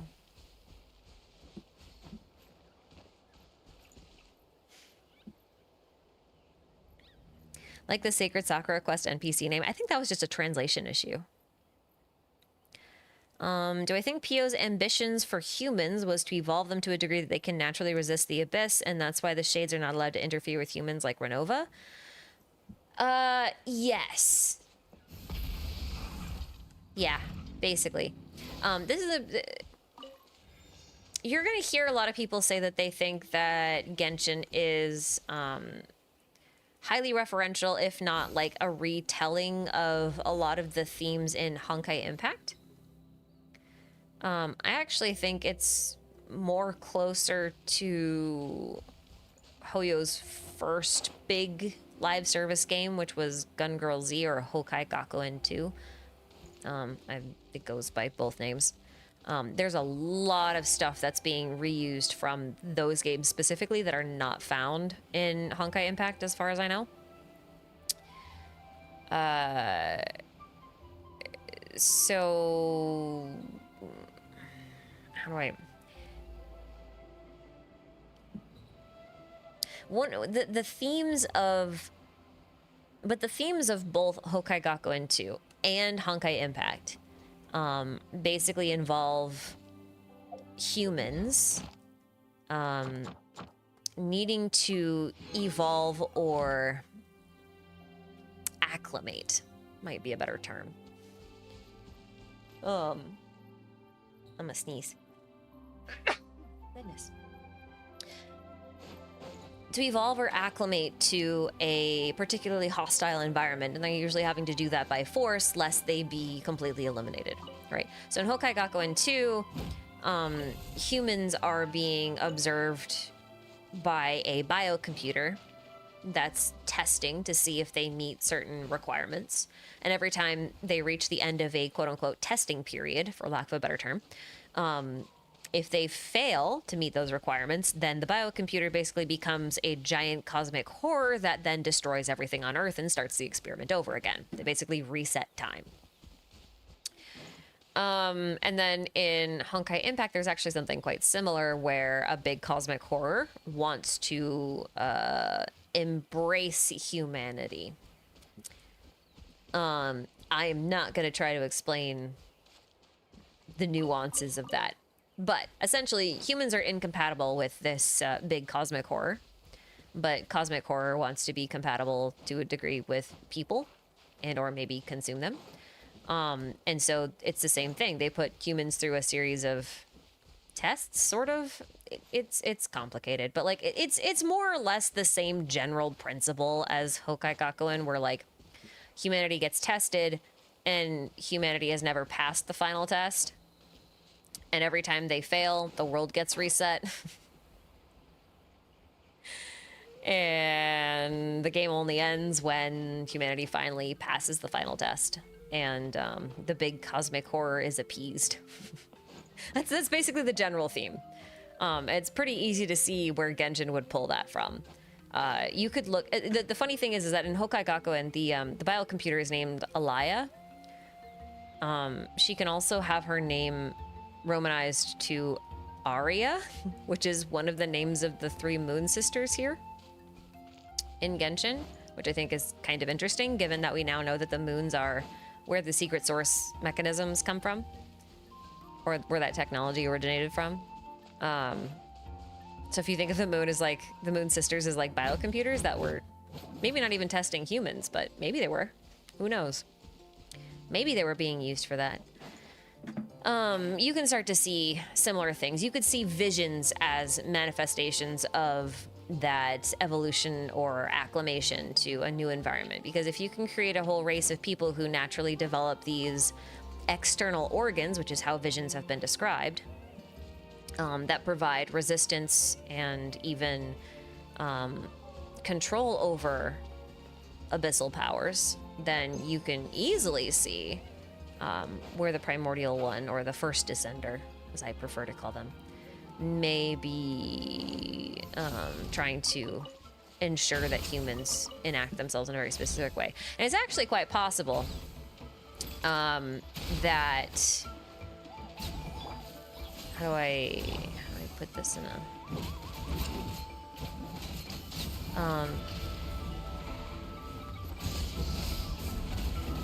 let me find words. Let me find some words. Hold on. How do I put that? Okay. So you know how the First Ascender is pretty obsessed with fate? Like, they've basically locked humans into a fate. I'm wondering if Teyvat itself, you could think of it as a sort of biocomputer simulation, right? Think of it as like...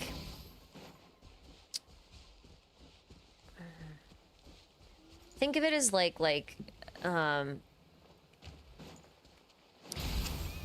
humanity needs to adjust to a world where the Abyss is, because the Abyss can't be destroyed. I don't believe it actually can, even if you can eject it from the ley lines. I don't think you can actually completely destroy it. I don't think it's that kind of entity. So in a world or situation where you would have to learn how to coexist with people,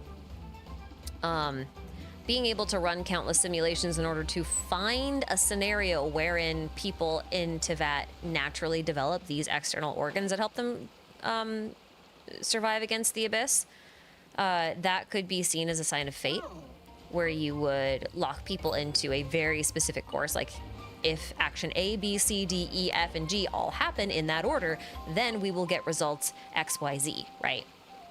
And that, I could easily see that as being the case, and why they're so into fate.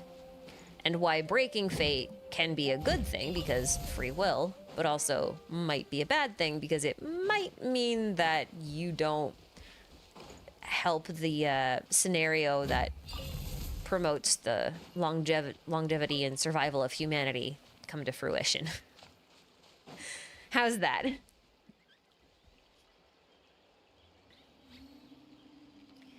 So the same with ZZZ in the Hollows and the Exalted Order. Listen, Hoyoverse has one idea. One, okay? They have one good idea. And they just know how to remix it a bajillion different ways. I think of Hoyoverse as being an Italian restaurant that only serves pasta. But they serve every kind of pasta with every kind of sauce, every kind of filling or additive, or, you know what I mean? Like, you can get ravioli with meat or tofu or mushrooms or vegetables or squash. You can get lobster pasta. You can get pasta with cheese or pasta with tomatoes. You can get pasta soup. You can get deep fried pasta crackers. Like, but they serve pasta. That's how Hoyoverse operates.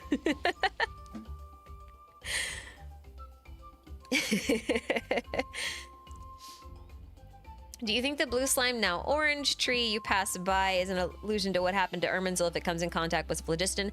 This is the Flamagranate tree. The Flamagranate tree is, it is kind of interesting you say that. Hold on. We'll make a quick trip back here.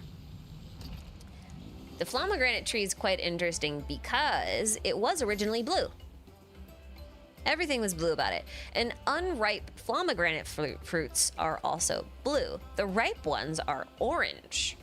So they just turn orange when they're ripe. And it just so happens that the Flamagranate tree feeds on phlogiston. So if it can't feed on phlogiston, then the fruits can't ripen. And if the fruits can't ripen, then, you know, the tree doesn't pass on its seeds and it dies. Well, I mean, technically, seeds are a sign of death anyway. For a plant. Which is why if you ever grow cucumbers, you should pick your cucumbers early, like before they're completely ripe. Because if you do that, then your cucumber plant will keep producing cucumbers, like for a really super long time. But if you don't do that, then the cucumber plant will basically shrivel up and die. Because a plant's goal is to reproduce. Once it is reproduced, it's done. It's either going to sleep if it's a, you know, something like a tree, or it'll just shrivel up and die if it's an annual or even a perennial.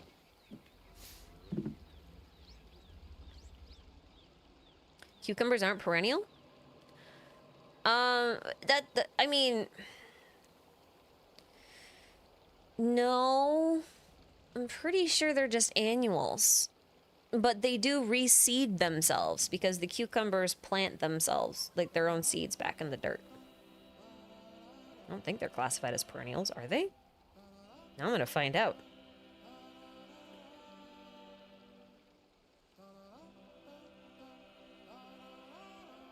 I don't know why I'm doing this on my phone. I could be doing... yeah, okay, they're annuals. That's what I thought. I thought most cucurbits were annuals because it doesn't make sense for them to be perennials. Perennials come back every year on their own. They don't, like, totally die off. They just kind of, like, go to sleep. Annuals need to reseed themselves, so it's always a new plant. So, like, if you have a squash plant and you plant the squash plant and you just kind of let it do its thing, it'll produce, like, one big squash, and then it'll die down and then the squash will rot, but then those seeds will get planted, and then you'll get a new squash plant the next year, but it's a new squash plant. Cucurbits in general like it really warm, and so a lot of regions of the US you can't grow them year round, but they also like it really moist, so you can't grow them in desert environments, so it gets complicated. Anyway, I don't... how do I store that info in my head? I was a farmer for 9 years. I spent 9 years working on a vegetable farm. So, I mean, if you want to talk plants and farming and, like, sustainable agriculture, like, I am the person to talk to. I was the one who got up at 4 a.m. every morning and worked the fields and packed the truck and sent it off to the shop where it would get sold, and oftentimes I would also go be selling that. I would sell that stuff, and when the shop wasn't open, instead of going to the shop to sell the stuff, I would stay on the farm and I would pick the evening crops, or I would do the weeding, or I'd do transplanting and all that kind of stuff. I got real fast at transplanting. I am the fastest transplanter on the team. After 9 years, I guess you would expect that. Biggest lore drop. No, I've had a lot of jobs. I mean, you guys have to remember, I'm considerably older than your average streamer, I think. What is my favorite plant I grew? Red Aztec spinach.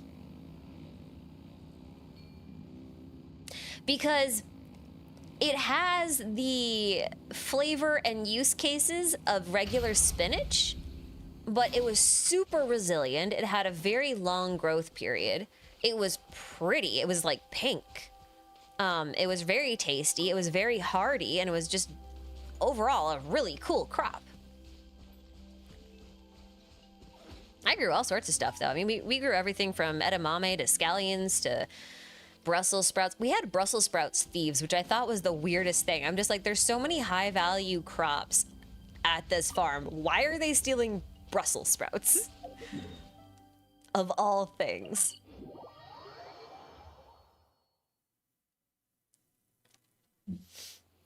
How old? Oh no, I'm only 36. Brussels sprout thieves. Yeah, no, they would go out into the fields. And I don't know if you okay. I don't know if you guys know how Brussels sprouts grow, so hold on a second.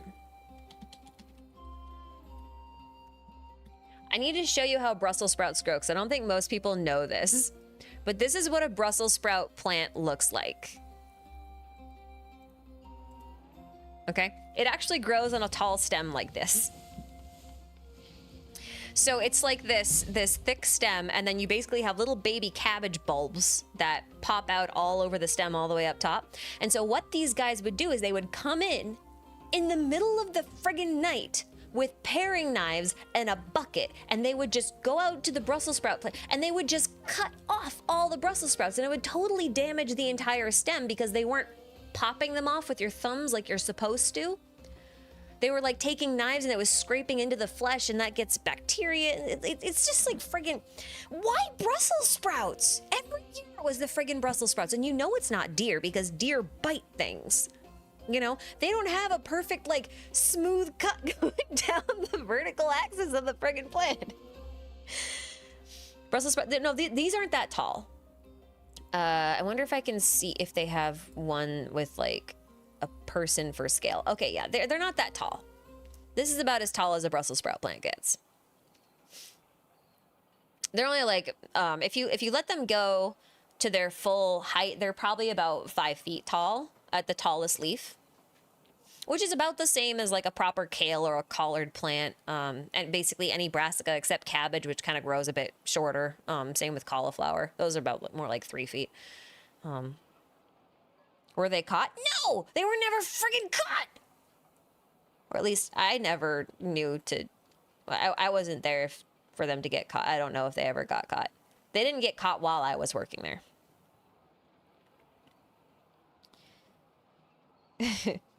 Do I like prehistoric fauna? Yeah, I mean, like, I know a lot of prehistoric fauna. We use a lot of it. I don't know if many people have seen purple Brussels sprouts.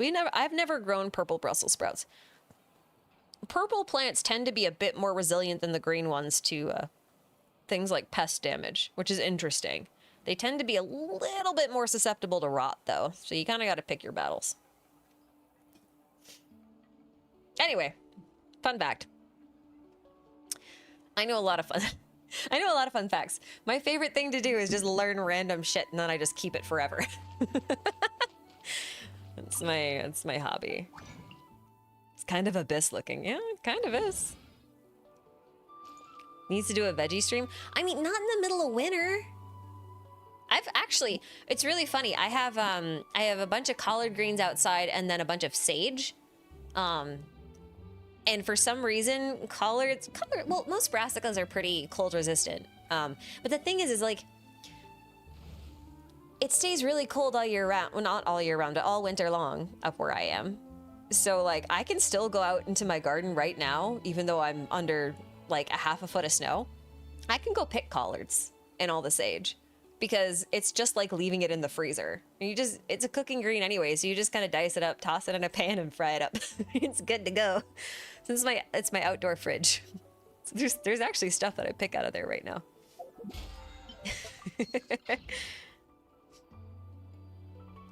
Yeah.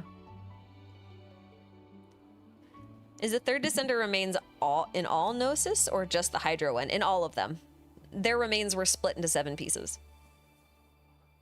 Farm stream when? I mean, that's just my life on the day-to-day.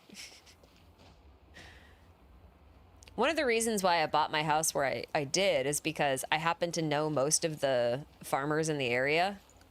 I've probably worked with or for most of them at one point in my life. So I figured if anything ever went wrong with my remote tech jobs, which is what I was doing most recently, I was like, I can always go back to farming. I can just walk up and be like, hey, I need work. And they'll be like, shit, Joe, just grab your boots. Let's get to it. That's usually how the hiring process goes around here. I love physical labor for that because you literally just walk up and you're just like, hey, I need a job. And they're like, great, I need help. Who do you think the warmongering wretch Venti talked about in his voice line is? I mean, it would probably be the Pyro Archon that he first knew, so maybe it was Xbalanque.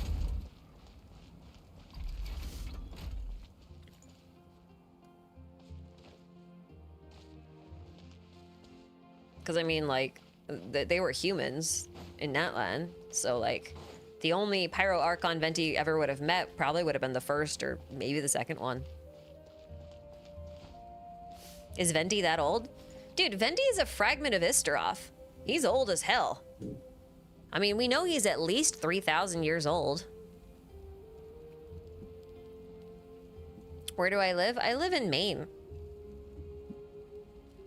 Very small state in New England. We are in almost Canada because we were almost Canada. There was one battle that prevented us from being Canada. Are we still salty about it? Depends on who you ask. Silly Canada losing their battles. But yeah, no, it's a very small state. There's 1.4 million people in the entire thing. Apparently, we are the 9th smallest state in the US. But we're actually quite large, like landmass wise. We're quite large.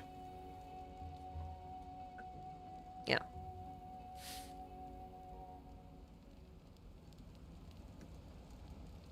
Yeah. Wait, there's a lot of monsters. Maine says Stephen King. I mean, Stephen King is a native. Yep. As a foreigner, Maine sounds like the coolest eastern state to live in. Honestly, we are one of the best states to travel to if you want to have a cost-effective vacation. So long as you're okay with the outdoors. Because, like, most of the time if you go on vacation somewhere, like, you're going to be going to a lot of touristy, expensive kind of places. Around here, the most expensive thing you're going to be paying for is, like, lodging. Usually. But, like, you're not going to be staying at big hotels. You're going to be staying at straight-up, old-school bed and breakfasts that are in these old captain's mansions, or little McMansions, basically, that have been retrofitted into these miniature hotels. But they're colonial style. And they're usually family owned and operated. Like, there's like 5 rooms in each one. And you go down in the morning and you have breakfast at like the giant ass dining table. Like you would in like a Downton Abbey style thing. You know what I mean? Like those old, yeah. It's pretty fun. But like this is one of the most cost effective places you can go because like everywhere around here, everything you do is outside. Which is why the lodging is kind of like the most expensive part. Like most of your money is going to go to food and lodging. That's basically it. But like there's not a lot of shows or anything up here, but if you want to like climb mountains or go sailing or kayaking or hiking or camping or you want to there's some really cool, okay, hold on, I want to show you a couple cool places. This is not doxing me in any way, because I've moved around a lot. I've lived in a lot of places and I don't live near here now. However, I want to see if I have a picture of this place. So I went to this place a lot as a kid. Okay, this place is super cool. It's a friggin' mountain, okay? You have to hike to the top of the mountain, but the entire mountain is this river that is full of these deep pools. Oh my God. So it's just full of these deep pools.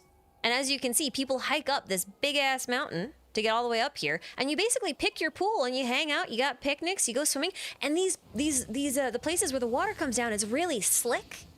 So generally you would wear like cut off jean shorts because it's rock, but you slide down them, they're natural water slides. And this place is friggin' free. I mean, at worst you pay like $2 at the trailhead as like a donation for maintaining the trails. But like, this place is free, and you just these are all water slides. Like, look at this. I've been to all of these, for the record. Like, this is just a very small water slide, but it's like a super deep one. It's not like any of these are like super huge, like you would get at like a theme park or anything. But they're all way slicker than they look in these photos. They're covered in this like really slick algae, and it's super fun. It's super, super, super fun. Nowadays, they're all green and murky. No, that's what they're supposed to be.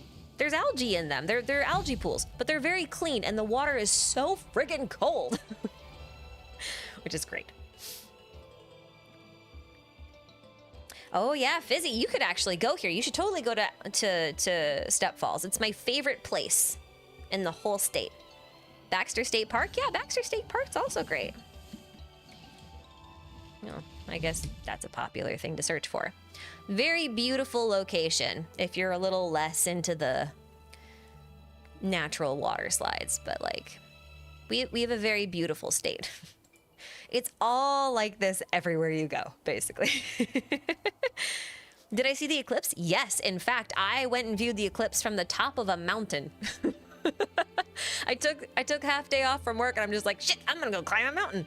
So I went and I climbed the most local mountain I can get to, which I will not tell you the name of because then that really would give you my location. And I climbed up to the top, and there were like 6 other groups of people there, and a couple people brought a boombox, and we just kind of like sat and watched the sky turn green.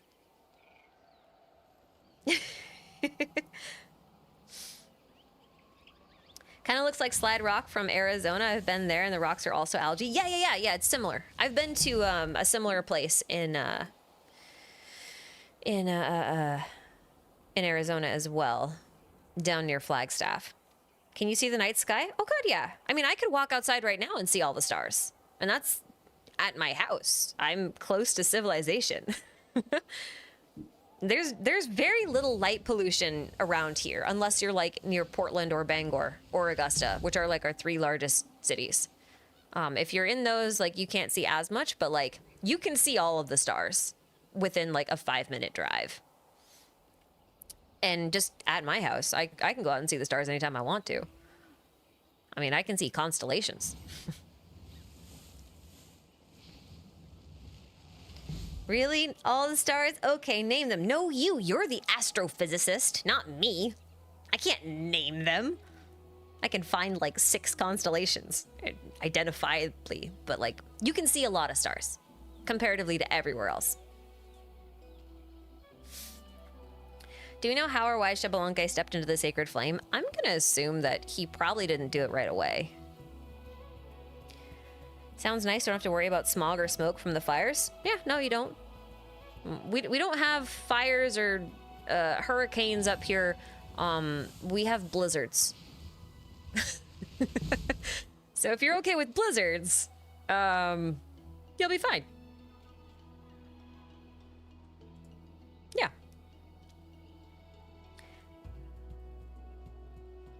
What do you think about Mahuika having a vision story instead of a gnosis story? The first Archon with an actual vision, unlike Farina. The first person with a vision not being shown in appearance. Yeah, I don't know where her vision went. I also wonder if a vision is required to become the Archon, because it doesn't say. I don't even know if I can get to her vision story right now, because I don't think I have it unlocked. No, I don't. I don't have her friendship 6 yet. I'm sorry, guys, I'm slacking. Yeah, I don't know. I almost wonder if you have to place your vision into the sacred flame while you're Archon. That would be kind of cool. I'd like to know more about that. She chucked it, obviously. No, she ate it. She ate it. You gotta eat the vision. That's the only way you can get rid of it. What happens if you eat the vision? Actually, now that I'm thinking about it. I know most of them are sharp and pointy, at least on the edges of the casing, but like, could you pop them out of the casing and then eat the rock? What would happen? Would it just pass through you, or would it just magically appear on the outside of you? Or would it stay inside of you and get reabsorbed, and would you become a dragon? Because that's what happened when in Chinese mythology, if you eat a pearl of a dragon, you become a dragon. That's what happened in The Legend of Zelda and Tears of the Kingdom. They ate the sacred, or the secret stones, which are basically dragon pearls, and they turned into dragons. The thing. It's a real thing. What happens if you eat a vision? I want to know now. Lisa's out here asking all the questions like, what happens if you add flour to a hydro slime? And I'm here saying, what if you ate a vision? What if you ate a gnosis? Could you eat a gnosis? It's an argument for not having a gag reflex. They're pretty big and spiky.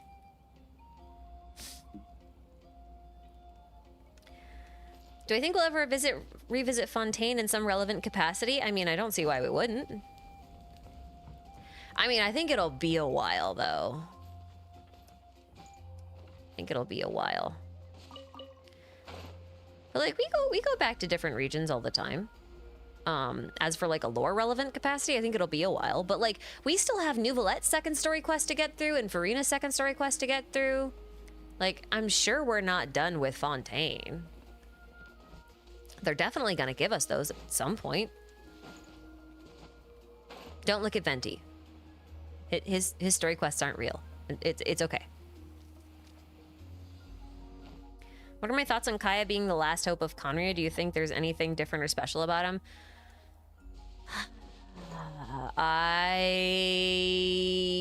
Yes. But I'm not prepared to elaborate right now. Because, it's a very long and complicated answer. Why am I not dodging? Oh, I didn't. That's my bad. I was hitting the button, but apparently not enough for it to register. Very light taps. Very modest. Very demure.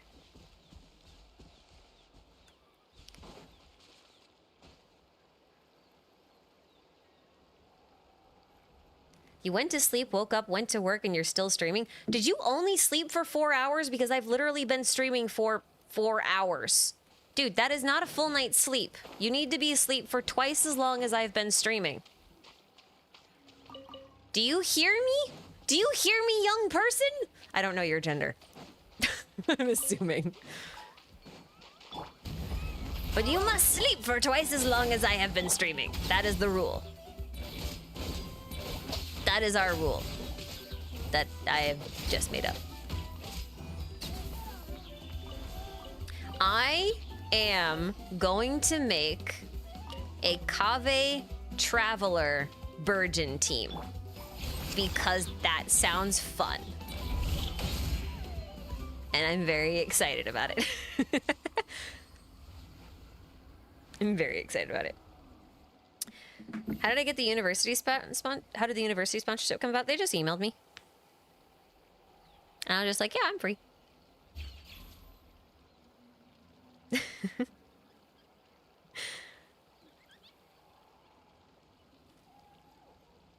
I'm gonna build a Burgeon team. No, listen, this is great. This is great. This is great. I'm very excited because now with either Malwika or the travel, it's kind of a waste to put Malwika on a Burgeon team, right? Like her multipliers are just high enough to where it's like annoying to put her on a Burgeon team. Like it's just almost disrespect. It's like EM Raiden, right? Like don't do that. So like Traveler has okay multipliers. Like it's pretty respectable for a Traveler, honestly. Like he's pretty good for Traveler. But like I don't feel bad putting him on EM gear, right? And then Cave doesn't really like units like Toma because, you know, we want to have less burst reliance if we can have it, and we don't really need a shield because Cave heals when he gets hit and takes damage. So we don't really need a shield.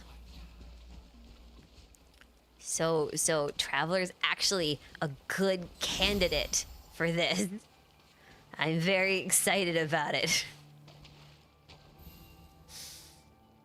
EM Raiden is actually good. What do you mean? No, just use Kuki. Just don't disrespect Raiden like that.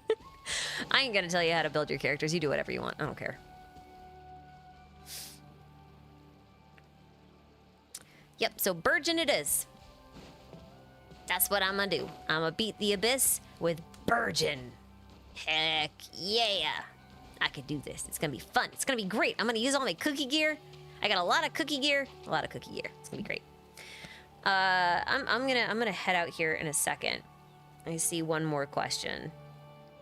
With this new Archon quest also matching its name, what are the chances of the truth among the pages of Piranha to be a future Sumeru Archon quest that delves deep into the Irminsul?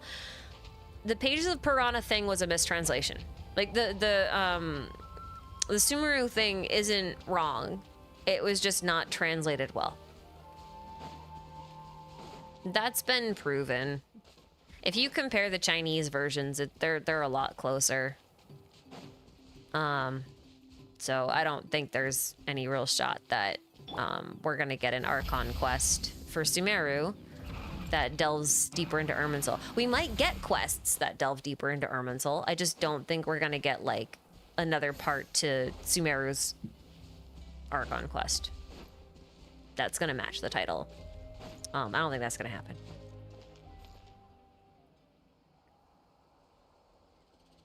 You said it in a minute an hour ago. I'm time blind. I was told this the other day, which is funny because I can actually always tell you what time it is. I just can't tell you how much time has passed. I don't know what kind of time blindness that is. Will I do the Herta trailer live watch before leaving? I'm not really a reaction streamer.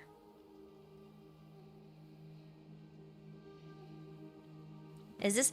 Why are you guys all, like, so surprised this is still live? It's been 4 hours. That's not that... You know there are streamers that stream for, like, 8 or 9 hours every single day, right?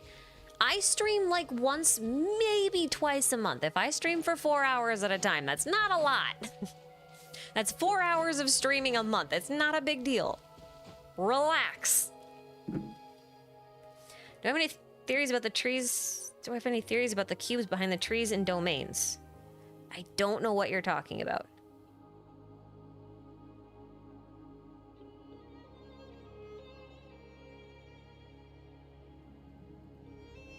I don't know what you're talking about. It sounds like I have to prove I gotta go for 6. No. See, because,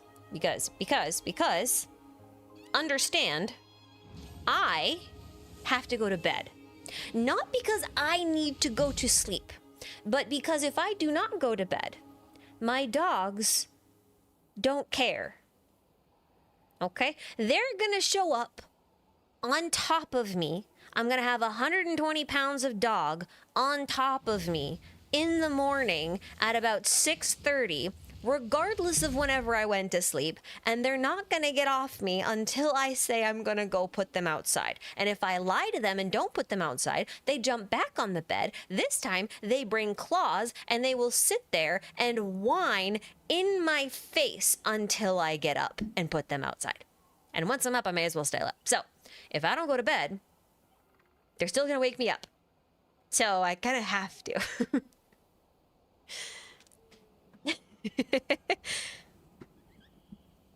100 pounds. Okay, no. See, both dogs are about 60 pounds apiece.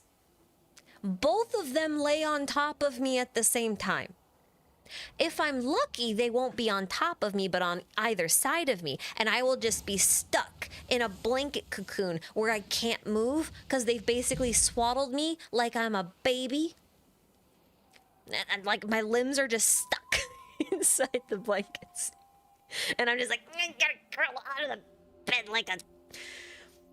If you guys have ever had, like, crab legs, and you kind of, like, pinch the base of it, and you just kind of, like, push until all the meat kind of goes out the bottom like that, that's me getting out of bed in the morning if I'm lucky, because of the dogs on either side of me. They're just, like, I'm just squished in there like Go-Gurt in a tube. Anyway, what breed are they? They're Australian Shepherds. I don't know why I went with crab legs when I could have just said Go-Gurt and everyone probably would have known what I meant. Anyway. What culture would you like to be represented in Genshin Impact or HSR? I don't really care because I already have an avatar in Zenless Zone Zero and I'm happy there. I'm apparently a time-traveling scientist from a movie, which is fun. That's fun. In case you guys don't know what I'm talking about, hold on. I'm gonna show you this. And then I'm gonna clock out. I'll show you what I mean. It's actually really funny.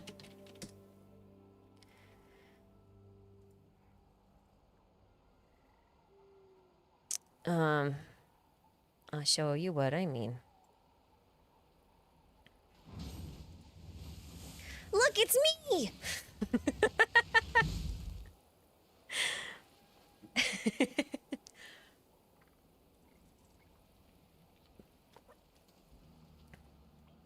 This is funny.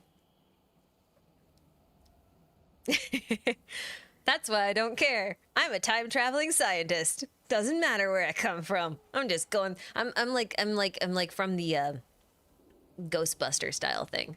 You pass through little ghost portals. That doesn't actually happen in Ghostbusters. It's just the vibe.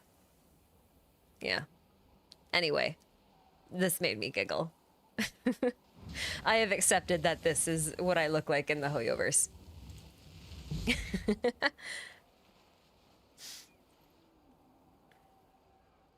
Oh, the beginner's guide.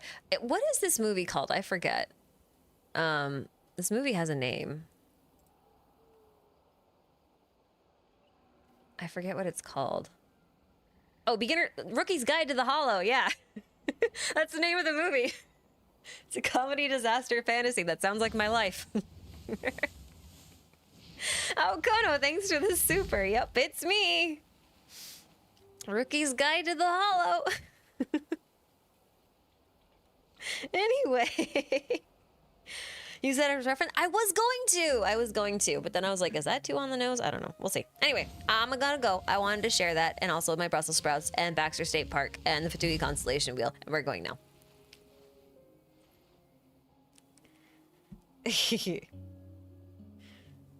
Anyway, yeah, so, oh, my controller stopped working. Because it's confused about my window. There we go. Okay, we're good. We're good. I'm back. Hello. Hi. We're good. Whatcha? I do need to pull Raiden now so I can give him a third Halo. And if there ever comes another character that has a Halo, I'm gonna have to get them too. Because we need ultimate Halos. He will have all of the Halos. I make good pulling decisions. Yep. Okay. Anyway, I'm gonna go now.